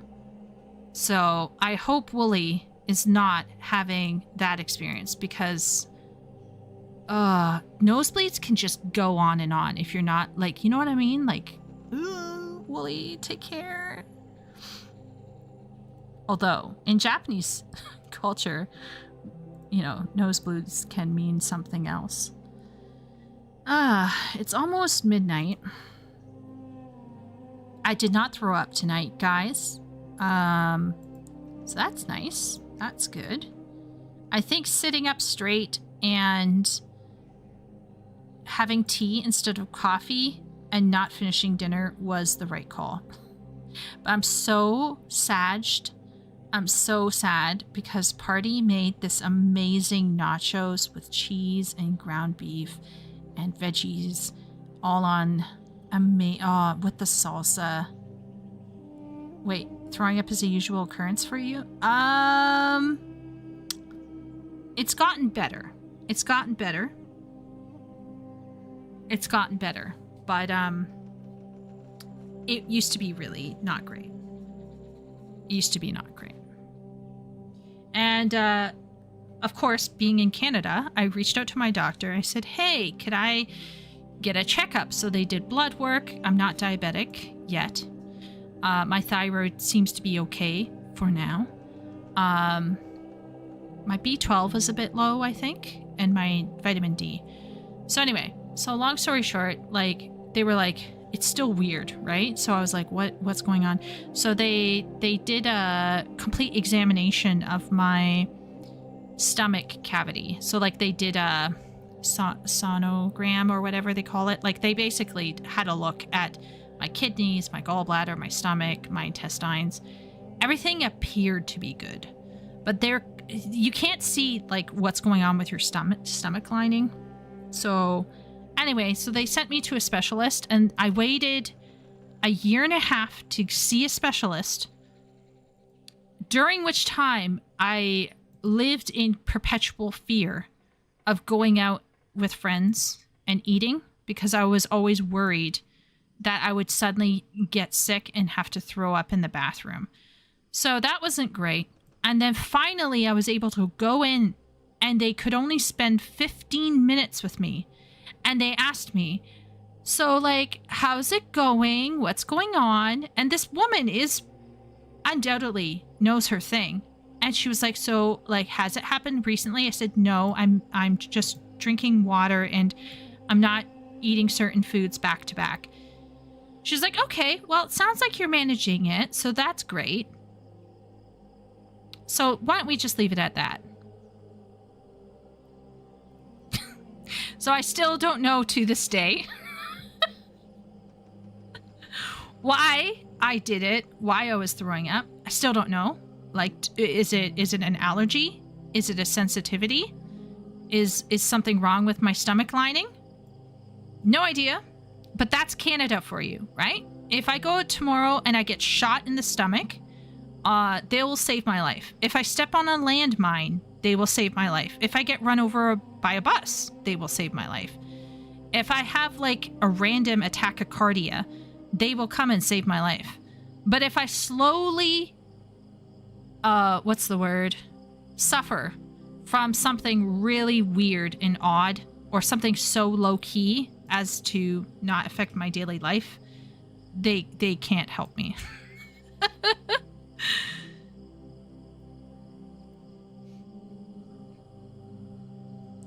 Yeah, so I basically started watching what I was eating, and I have stopped throwing up regularly, but like maybe once every month or two, it will hit me. And I still am not quite sure, but I think the triggers might be related to spices and tomatoes, which is going to crush me because I love spices and I love tomato. And it's not all spice as well. Like I went to a Thai food thing and I had a spicy rice and I was fine. So is it like back-to-back spices? Or is it a specific spice? Who knows? The last time you threw up was 2001? Oh. I used to be afraid of throwing up. I used to be so afraid of throwing up that if there was a flu going around where you would throw up, I would stop eating. Like, I used to be extremely afraid of throwing up, and the sound of people throwing up would send me off. So I would literally never help anyone who was throwing up. I'd be like, you're on your own. Good luck. And then I think in 2017, I started to have problems. Yeah. She detected food poisoning, so she didn't eat it. I caught in time, but I've woken up a few times caked in dry blood from my nose. Normally, I just need to pinch my nose for 5 minutes. Okay. Well, I mean, yeah. Yeah. A year and a half is crazy. Yeah. A year and a half wait, guys. So if anyone says to you, oh, Canada, amazing free healthcare, only people with like severe conditions should move to Canada. If you have like low key issues, it's probably not going to help you all that much. Kanakistanian healthcare sounds amazing. Yeah, it's so great. Didn't you mention it was going fine? However, your quality of life has dropped significantly because of the measures. Yeah. So I've done better, and Party does help me a lot. Party is very supportive. My sister is a blessing, honestly. But every now and then, oh my gosh, Dane. Is Dane still in here? Anyway, so Dane is my sister's boyfriend, and he came to visit her from America. And they're sitting on the couch, just chilling, you know, watching something. I think it was like TV, some kind of TV. And I felt so sick. And I knew I was going to throw up. Like, I had to throw up. But it's an apartment, and they're sitting right there. And I'm like, oh, fuck. I don't want to throw up in front of my sister's boyfriend. Even if it's in the bathroom, like, you can hear everything. So I turned on the shower, and I just walked around the apartment. I stood upright, and I was prepared to, like, this was like a week and a half ago, maybe 2 weeks ago. And I was prepared to throw up. And I was just like, God, I don't want to throw up. Like, I really don't want to throw up with Dane sitting right there. So I didn't. I managed to keep it down, but it was like I had the cold sweats. I had the racing heart. I had, like, my whole body was ready to... Anyway, why are we talking about this? No more tomato sauce. Yeah. Used to happen to me every week or two. Yeah, see, I don't know what it is. Maybe it's just weird stress or something. To be fair, I mistrust doctors to such an extent. I haven't seen one for anything other than emergency for 2 decades now. Yeah, our family Dr. Woolley is fairly solid. He doesn't tend to poo-poo you. But even if he wants to help me, he can't, right? Like, he's a GP. He's a general practitioner. The best he can do is hook me up with the specialist, and the specialists take forever. And then the specialist is like, well, it seems fine. Emetophobia. Is that what it is? Oh. Thai often uses a lot of ginger, which is known for calming the stomach. Oh, maybe that's it, Herman. I try to eat less of wheat products that don't come from Italian-grown grain now. I feel the nacho chips. I feel the nacho pain. I know. Party's food, guys. Dane's going to agree with me. Party's food is phenomenal. Her food is like the gods. But there was this one period in time where she moved in with me way back. I think it was like 2018? When we had the bed bugs. Anyway, long story short, she was feeding me this stuff, absolute god tier, like S tier stuff, and I was throwing up almost every night. I'm not joking, by the way, guys. Like, almost. Like, if not every night, then like every other night. I was very sick. It got to a point where, like, I wrote a really sad email to my doctor. I was like, by the way, I just need to make it clear, I never go to my doctor for help. Like, Party will tell you, I barely know what's going on with my body. So if I'm writing to my doctor and saying, I can't live with this anymore, that's how bad it got. That's how bad it got, guys. Like, even Chieko realized, oh, wait a minute, this is not normal. What's going on? 2021. Oh, so it's only 4 years ago. When did I start playing Final Fantasy 14? 2022, maybe? So pre-Final Fantasy 14? So anyway, that's how bad it got. Like, it got to the point where I actually emailed my doctor. Like, he probably didn't know. He probably forgot I existed. Because I just never recall. Nobody says Canada has amazing healthcare. They usually go for Denmark or some country like that. True. I think Canadians, though, gaslight themselves. Or, like, tell themselves they're fine when they're not fine. I've had severe nosebleed issues since I was a kid. Really? Really? Okay. Wooly says, in a completely unrelated note, I got a new keyboard. Do not buy cheap Chinese gaming keyboards. They barely last a year. What keyboard brand did you go for, Wooly? Can you tell us? Yeah, I don't drink alcohol. I'm not averse to having, like, an odd alcoholic drink, like, once in a blue moon. But I don't drink alcohol. I have never been drunk in my life. A little buzzed, but not drunk. Allergic to sister smooching. Party and Dane were the souls of discretion. I, alas, was unable to catch a glimpse of smooching. They were so chaste. Yes, such chasteness. Although toward the end you did look really cozy, which was cute. You looked genuinely happy, for which I was very happy for you. Very, very cute. Wooly, can you share what brand you got for your keyboard? I love my keyboard. My keyboard was a gift given to me. Very, very lovely keyboard. Luckily, my body knows when it's about to happen, even if I'm asleep. I always wake up right before. Interesting. Whoa. Maybe it's like a neurological relation, Jonathan, since you can feel it, you know, like since your brain wakes you up. That is wild. Maybe Jonathan was visited by aliens and there's like an implant in his nose. Maybe I'm just watching too much X-Files. So Wooly used to throw up when he was drunk. Well, I mean, lots of people do that. Healthcare here in the Netherlands is quite all right. Oh, I'm glad to hear that, Sylvius. My father was born in Holland. My father's a Dutch immigrant. His family left after the Second World War because they were kind of done. They were kind of done because my Opa and my Oma survived World War I and World War II. And I think they were a little bit done with the whole German next door thing. the Germans next door, they were kind of done with them. But yeah, so my dad immigrated to Canada in the 50s, I believe. So my father originally spoke Dutch. My anxiety can make me unable to keep food down for weeks.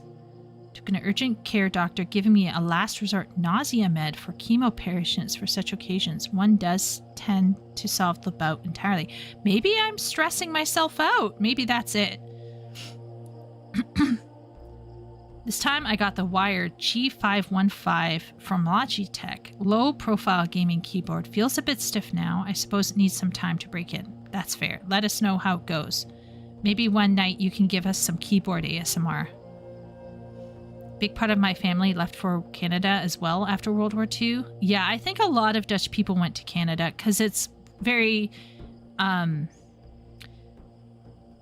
not going to say similar in climate or geography, but like the culture is kind of, there's like some overlap because there's a lot of North American, like Northern Europeans in Canada. Definitely lupus. Interesting. Maybe the aliens thought Jonathan's nose hole was another hole for... Aw, don't say that. Jonathan is our friend.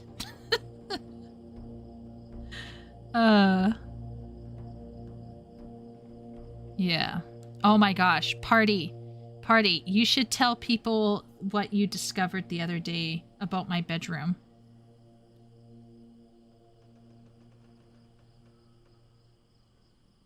Why are you the way that you are?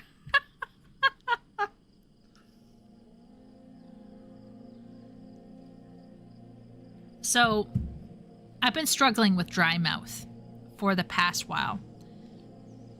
And because of certain things that are going on right now in my life, with other stuff going on, I had like one of those hypochondria spirals that our family gets, but I'm very quiet about my hypochondria. I don't run around and talk about it to people, but I spiral. And the dry mouth thing was bothering me for about a week and a half. It still is bothering me a little bit, but yesterday, was it yesterday night party or was it the night before yesterday? You came into my room and you looked at the thermostat dial on the wall and you were like, okay, it was last night. It was after the V Rising session. And Party looked at me and I could see that she was dying on the inside. And it was like Asmongold, you know, like when Asmongold's like, I gotta go lie down. It was like that moment for Party. she just stared at me and then just kind of like made a scrunchy face. I can't explain. And then she adjusted the thermostat. So apparently I had some of the heat on in my room, which in summertime, I don't have an air conditioner in my room. So yeah.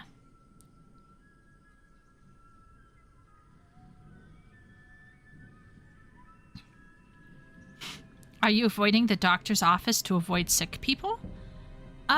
No, it's more like Sylvius, I don't experience my body very well.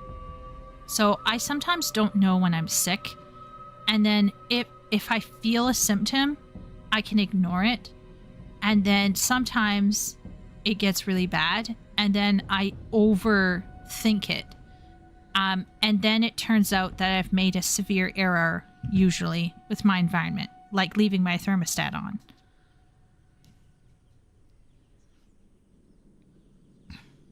Autistic.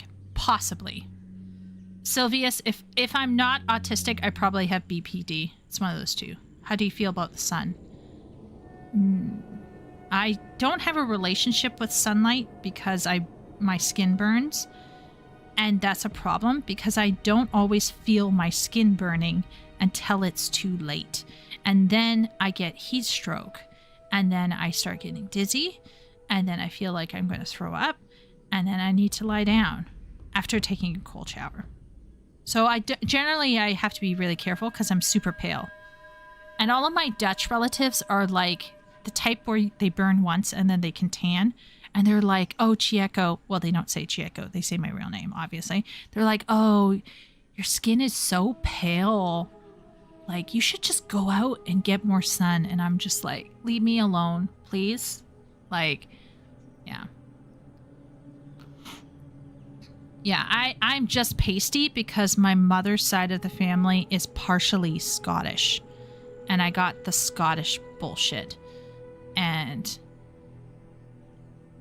as a result, if I go out, even under cloud cover, I can sometimes get extremely warm / get a light sunburn. I one time sat under a tree and I got a dappled sunburn on my arms through the leaves of the tree. By the way, Party is not much better, by the way. She freckles like crazy and she also burns like a crazy, crazy woman. But Party, I feel like, is more one with her body and one with nature, so she can catch herself before it gets really bad.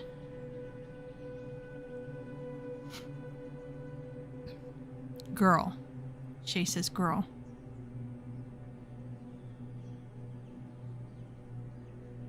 Party applies sunscreen like a normal woman.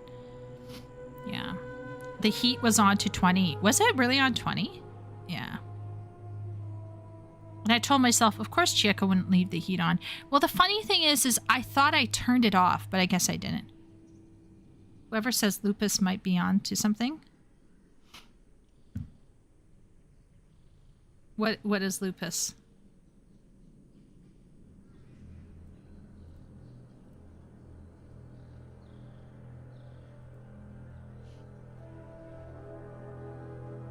Is lupus an illness?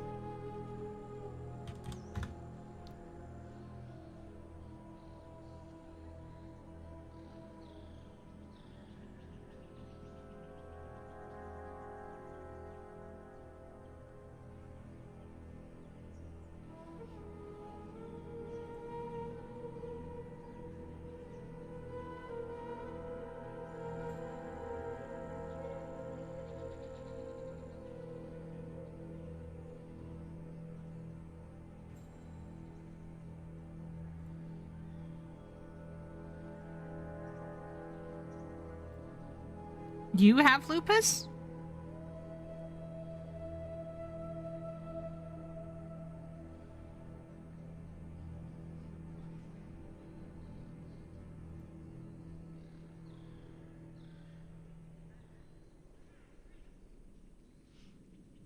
Oh, it's a joke. Okay, don't worry about it, Chieko. Okay. House MD. Yeah. Don't start studying lupus. It's not lupus. Lupus is a meme. Okay. It's never lupus. It's never lupus. I actually did watch a bunch of House, so I should know that meme. But like I said, House is like basically sitcom, so a large portion of the jokes kind of like went over my head / didn't matter to me. Meanwhile, Chieko is literally looking up lupus on her Google. Guys, I'm so literal. It's scary sometimes.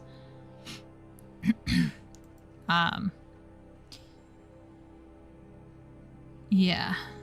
It's not lupus.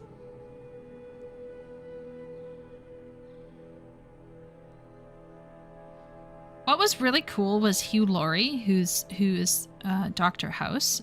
In real life, he's into the blues, and he has these old things that he did with Stephen Fry in the Fry and Laurie show, and he did this one with what was the name of it? The song where he was Fry and Laurie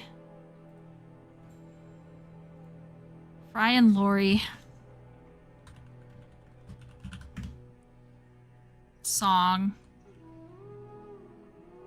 Oh, the America song was good. Mystery, I think. Was it Mystery? Let's see. Very dry. I think my favorite part isn't actual. It's not what's going on. It's the part where he said, "Dead since 1973. You've been dead. Well, let me see. 15 years." Like, it's that kind of like way of talking while singing at the same time. I think the dead part for me is the funniest because it's that pause in the song that feels very conversational. That's very silly, I guess. It's very lighthearted. And it's just strange. Like, there are other parts, like obviously like the Thames Water Authority. That might be funny to English people. Not so funny to me. But the idea of a person singing a song about how they love this person whom they never met, and that person has been dead for years. So it's just like this one-sided, idiotic song. I think it's very silly, but anyway, that's whenever I see Hugh Laurie, that's what I think about when I see Hugh Laurie. Sorry, the dead part is the best. Yeah, the dead part is the best. It is. Willie says, "I have no clue what is funny here. Autism is my excuse." Yeah, sure. Yeah, that's fine. It's more about like the play on words and the rhyming and the kind of casual cadence of the song. That's kind of funny. What are they laughing at? I think it's a laugh track. I don't know why some parts of it are being laughed at, but it isn't funny to me either, but it is a clever song. It is, yeah, that's one way of thinking about it. Yeah, they did a whole bunch of other songs, like Kicking Ass, where they pretended to be Americans. And then they did one about, like, instead of saying, like, mother effer, they said, like, be a mother lover. And they did, like, their version of a rap song. And it was extremely cringe, but it was really funny. English humor, I like it. It is specifically, like, very, very, English humor, but I don't know, very silly. But anyhow, what do we do? It's 12:30 almost. Poor Wooly. He's been cucked 2 weeks in a row. How do you feel, Wooly? Let's do a temperature check on our favorite gigantic convenience store manager. How is he bearing? Because he's going to be cucked like 2 weeks in a row. He's going to be faked out Not cucked. He's going to be faked out. That's what it is. He's going to be faked out, just waiting. Is he sighing? He's sighing.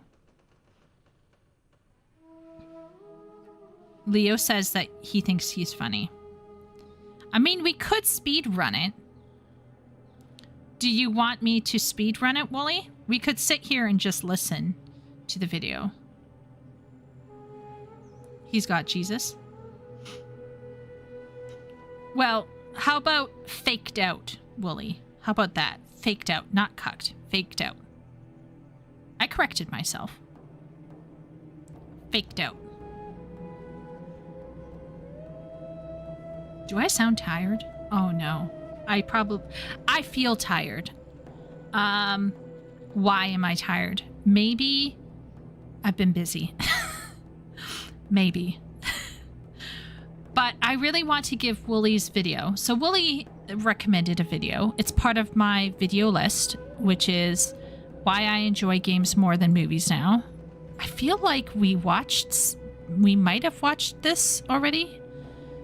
I'll actually touch base with Wooly because I can't remember whether I responded to this or not. But if I haven't, I want to give this a fair shot. It's 18 minutes long. I've been laying on the kitchen floor for 90 minutes. Why are you laying on the kitchen floor? Why am I tired? Yeah. We've watched a different video. Okay. So this is from the same guy, but different. See, I want to spend time on this, and I don't know why I keep not watching it. I'm faking you out. I'm sorry, Wooly. Wooly, I hope Wooly didn't show up today thinking, oh boy, I'm now guilting myself. I would love to stream on Tuesday. I just can't promise it, guys. I just can't promise anything for the next couple weeks just because of some stuff. You should check out his books, Chieko, to see if they're good. Yeah, maybe I could. Is he on Amazon? David V. Stewart. David V. Stewart. I'm not opposed to checking people out and checking out their writing. Amazon.com.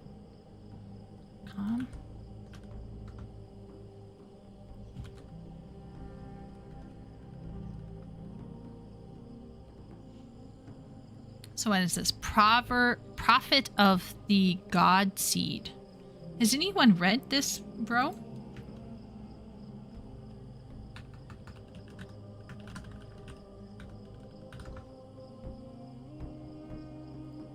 Okay, so he co-wrote this with somebody,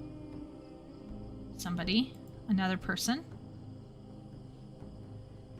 You know what? You know how I talk about how some people say, oh, I want to be a writer? I gotta be really careful how I manage this page, because otherwise I will dox myself. In fact, to protect Chieko from... Wait a minute, you can't see it. I think my screen is situated in a really... Has my screen been... No. Wait a minute. No, that's my AFK. Where's my display capture? Oh, my display capture has been shit all night long. Guys! Oh my lord. Can't believe this. You guys probably think I'm a complete lunatic. Oh my lord. Wow. Okay. Well, I'm sorry, guys, but, yeah. Does the screen look better now?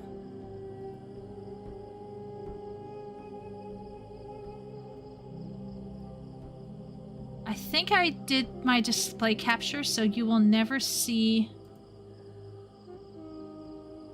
top. I'll pull it down just a little bit, just to give myself some grace. Oh my lord, it's clipping the chat out. Oh, that's a streamer fail. Oh no. Oh well, you know, I'm not a good streamer. It's fine. Chieko cop out. What happened to animated Chieko? Good question. Yalla. I leave Uncanny Valley for my game streams. I actually do. So you might notice that lately I've just been using Flat Chieko for do people want dox yourself again?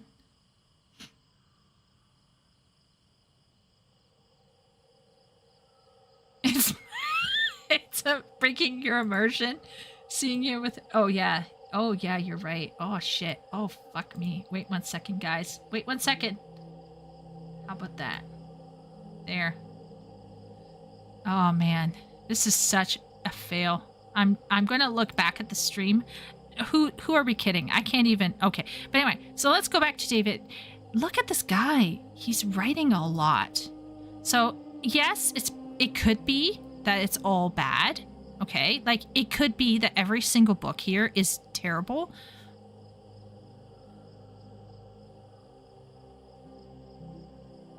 But I'm going to be honest. I at least, like, respect the grind. Moon Song. Kind of like that cover. Charlotte and Roan are being hunted. Okay. They flee from the sadistic and power-hungry Count Catanel, who will stop at nothing to see Charlotte. Wait a minute, did we find out why Shay has been lying on the floor? Oh, it's cold. Okay.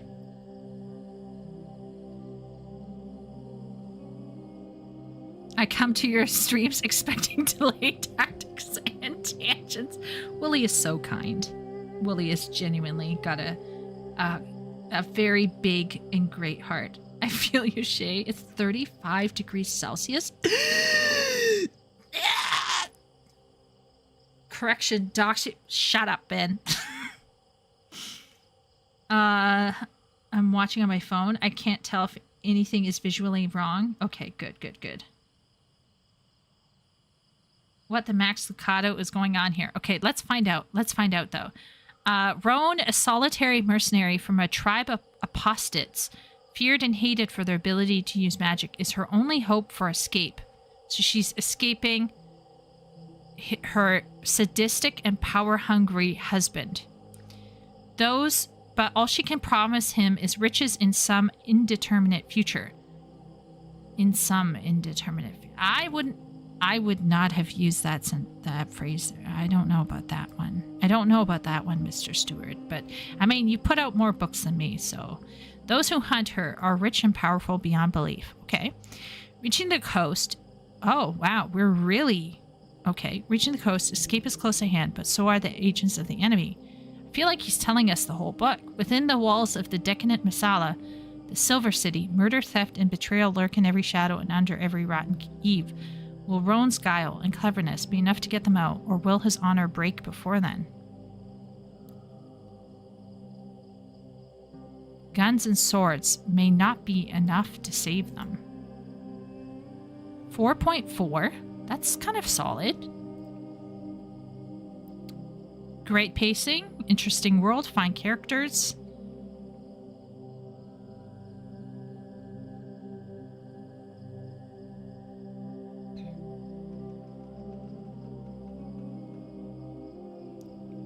Good old reliable David Stewart. So it seems like...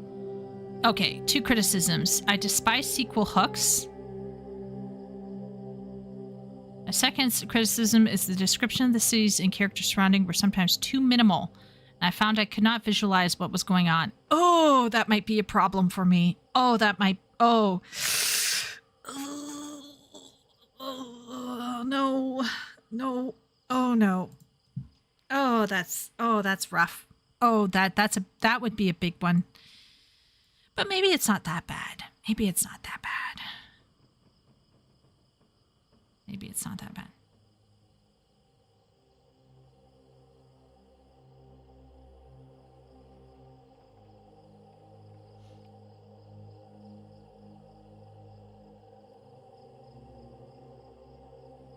This heat wave should end on Wednesday.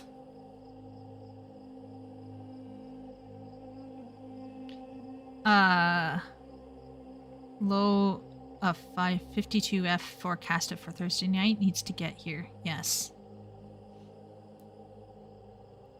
A basement is full of stuff someone else in the house has been refusing to get rid of for 8 years now. Oh. Oh, that sounds oddly specific, Shay. I'm hoping for an early autumn chill. I'm hoping for early autumn chill. Maybe I'll check it out. Let's see. Oh, look at that! Kindle Unlimited. Yes. So I could read it for free. That's nice to know.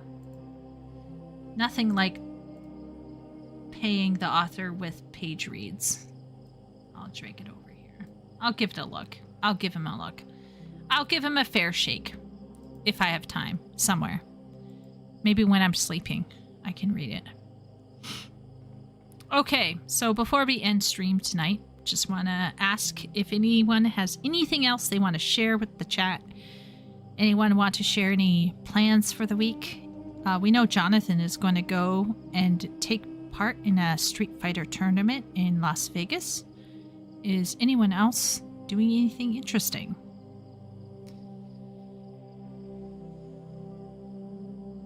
Spotted Dick. Is Ben going to attempt Spotted Dick?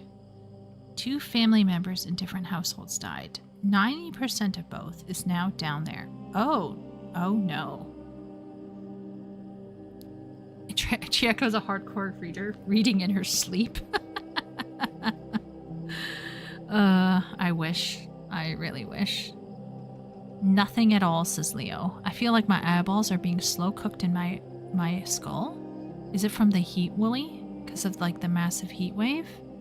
Are you able to keep cool at your work? I bet your work doesn't have aircon. I'm just imagining Wooly just suffering at like whatever a 7-Eleven would look like in Israel. No, I'm still immature. Got a week off and I picked up WoW again. Not sure if that was a good decision. What are you playing, Sylvius, if you don't mind me asking? Like, are you doing like a specific like experience or expansion, or are you like playing like Dragonflight or whatever? Well, Ben, you and I, we have to kill Dracula. That's what we have to do. WoW Classic. Hoping for nostalgia. Well, hoping that it is good for you. Has it been good so far? I feel like an infectious agent now. Yeah. She is spreading the infection. Well, I feel like Sim also is like... Sim and Shay have helped me so much. Sim particularly hooked me up with an add-on. I almost never like playing a game with an add-on, but in this case, it got to a point where I felt like it was really, really affecting. It was really impacting my ability to enjoy WoW. The small dialogue box on the right, and Sim essentially one-handedly saved my increasing annoyance. But it was a fantastic add-on, Sim. So I just have to give you kudos again. And Shay gave me such good advice. I was able to actually find my way out of Silver Moon City. I was stuck in that fucking place for what felt like forever, and I was going to give up and just re-roll a character and do something else. But she helped me get past it. And then I was like, why am I doing what I'm doing? And then I realized that I'm doing what I'm doing because I was supposed to go back north and redo the Burning Steps and the Searing Gorge, if you recall. But I might scrap all of that bullshit, and I might just go straight into doing what she recommends. So, yeah. Bellular was pimping that add-on back during the intro to Siren Isles. Really? Well, I'm super appreciative. Deck, like, I can't repeat how appreciative I am about that. It helped me so much. Yeah. Did that southern nonsense to turn this direction, then that direction actually worked? So do you remember how I was leveling for Scaly Boy and he got to 70 and then I kept being told that the soul of Azeroth is calling out or whatever? And so then you said you have to go back and you have to redo your character and do the Burning Step and Searing Gorge again with that character. Well, I finally found a way to the north of the Eastern Kingdom into the Silver Moon City. I got stuck in there. You helped me get out. Then I've been questing in that area to such a degree that I think I could now go down. I think I could now go down and do the Searing Gorge and the Burning Steps. But now I'm not sure if I should even attempt it, given now what I've been told.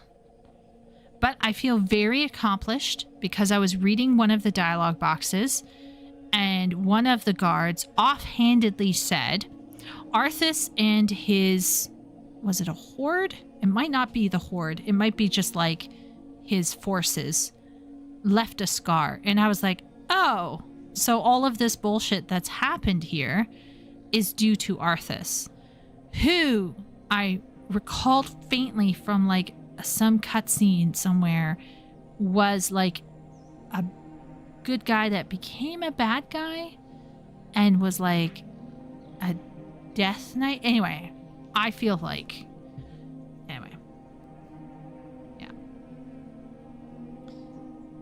yes, I will actually probably at least have the appearance of kidding down, but I will probably actually continue work. But you really need to play Warcraft 3. Warcraft 3. How does one play that nowadays? Is it a 7 Seas situation? Should I be saying that out loud? Warcraft 3. Reforged. The Frozen Throne. Reign of Chaos. Frozen Throne looks like an expansion. Computer game. Reign of Chaos or Reforged? Reforged, isn't that shit? I heard Reforged was shit. I heard the thing that you really should play is the Reign of Chaos. And I thought Reforged was shit. Am I wrong? Let me ask chat. Let's take a look here. Actually, I'm now like obsessing over what, anyway, I need to stop it. Okay, let me check chat. It's been refucked. Wasn't the remastered version horrible? It's also rewrote the OG. I can get the original from the 7 Seas and give you Google linked. Oh, Wooly. Can you hook me up, Wooly? Wooly, can you hook me up? Yep, please do that. Let me know. Yes, I mean, absolutely not, Wooly. Please don't think about... No, I would really be open to playing the original. I can give it a fair shot.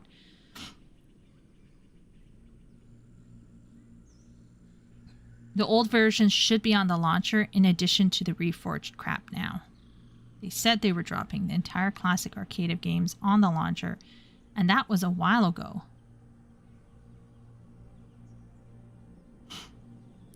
Well, what kind of gameplay experience is this game? It says it's an RTS. What does that mean? Real-time strategy. So you're controlling cities? Interesting. I don't know if I've ever played an RTS.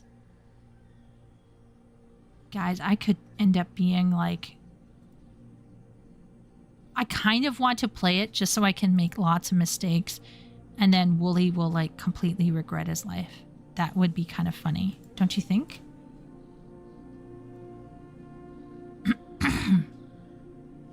There should be a video. There are videos. I'm sure there are videos. Like Age of Empires Command and Conquer. And they did a fan project. Now that is cool. Sounds like content to me. I just think that it would be hilarious if I tried to play it and I was absolute shit. And then like Wooly would just be lying in his bed, in his bedless bed, and be like, I don't know why I'm fixating on Wooly. I should be fixating on Shay. Shay's like lying down on the ground, clutching her dog. No, Chieko, not that way.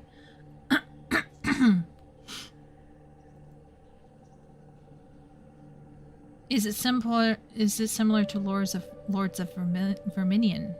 Ah, that's a good question. It looks top down. I'm not gonna lie. When I went here, okay. It looks like it's top down, like way more top down.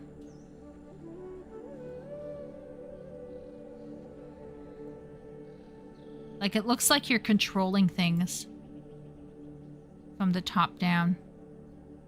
I could be absolute ass at this. It would be, I think it would kind of be funny, but maybe I would end up, you know what we should do? We should do a backup plan. We should have me try to play it, and then if it's such an epic fail, we'll have a backup video plan. No one plays Verminion, but yes.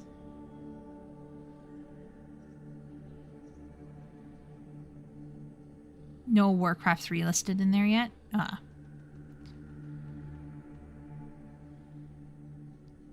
Oh, okay. I can use a mouse. From your analysis so far, I just know it's going to be hilarious watching him. Sylvius is going to be here to watch me have to go lie down on the ground. That's how you have to come in here, Sylvius, okay? Don't come in here for God tier gaming. That's for sure. That's for sure. Come in here to like start losing your hair because I'm making all the mistakes. But I'm sure I can use my mouse. I can use my mouse. Good content it is. Yeah. Well, it is now 12:47, so it's almost 1.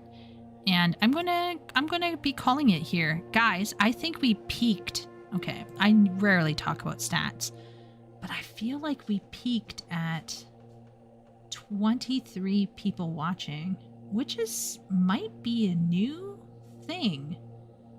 Now, a lot of them were lurkers, and they probably didn't last more than 10 minutes, but I think it was regularly 17 to 18 for a chunk of the evening. Like, I'm actually surprised and very thankful for everyone who came today. I rarely let myself think about stats, but let's just look at these for a second here. I think that's actually probably a new high for this little baby channel. But thank you everyone who came in, for the lurkers who are silent, and for those who have been chatting. And honestly, I really appreciate you guys helping me through this, because when I started, I felt positive and then I started feeling sick. But thanks to Party and everyone, I am not feeling so bad. I will maybe try to do a gaming stream soon. I know that there's a new patch launching for Final Fantasy XIV, so I will, of course, be covering that. I want to do another WoW stream. I'd love to do a Warcraft 3 stream. There's a few things I want to do. I want to do a KOTOR run. I want to play KOTOR. What else am I got a new CPU, so I could even try to see if I can run Final Fantasy 16.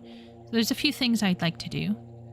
But I really appreciate everyone coming out for when I can be here. Yeah, I look forward to hanging out with you all next weekend, if all goes well. Are my streams announced beforehand somewhere? I usually announce them in the Discord, Sylvius, and I try my best to stream on Sunday nights.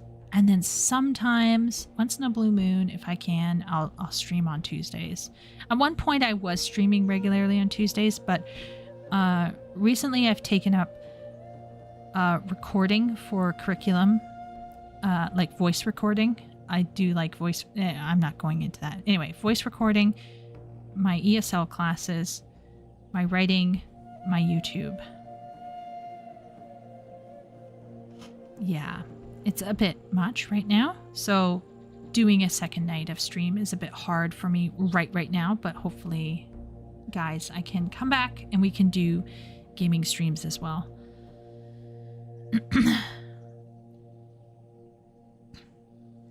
Shut up about Warcraft entirely until you're done playing both games. Yeah, I always stream on Sunday nights. I try my best, unless I get sick or like I get busy with family. But I always try to stream Sunday nights, and I mostly do reacts. Once in a blue moon, I'll do a game stream on Sunday. But usually, if I do an extra game stream, it's on Tuesday night. Because that's my day off, technically. Streaming on Twitch is like top 1% when you hit double digits, but maybe it's easier on YouTube. Maybe it is. It was a good stream again. Sorry for just lurking. I do try to be more... Hey, no stress, Epic. I want to go and visit Epic's cafe in-game one of these days. I hope I can make time for it. And I really appreciate everyone coming. Thank you again. And I will see everyone around. Hopefully I'll be able to post some YouTube channel videos soon. But I'll see everyone around. Pretending you have a day off. Yeah. Kind of like, yeah. Anyway, I'll see everyone around. Thanks so much. I appreciate everyone chatting yet again. Take care.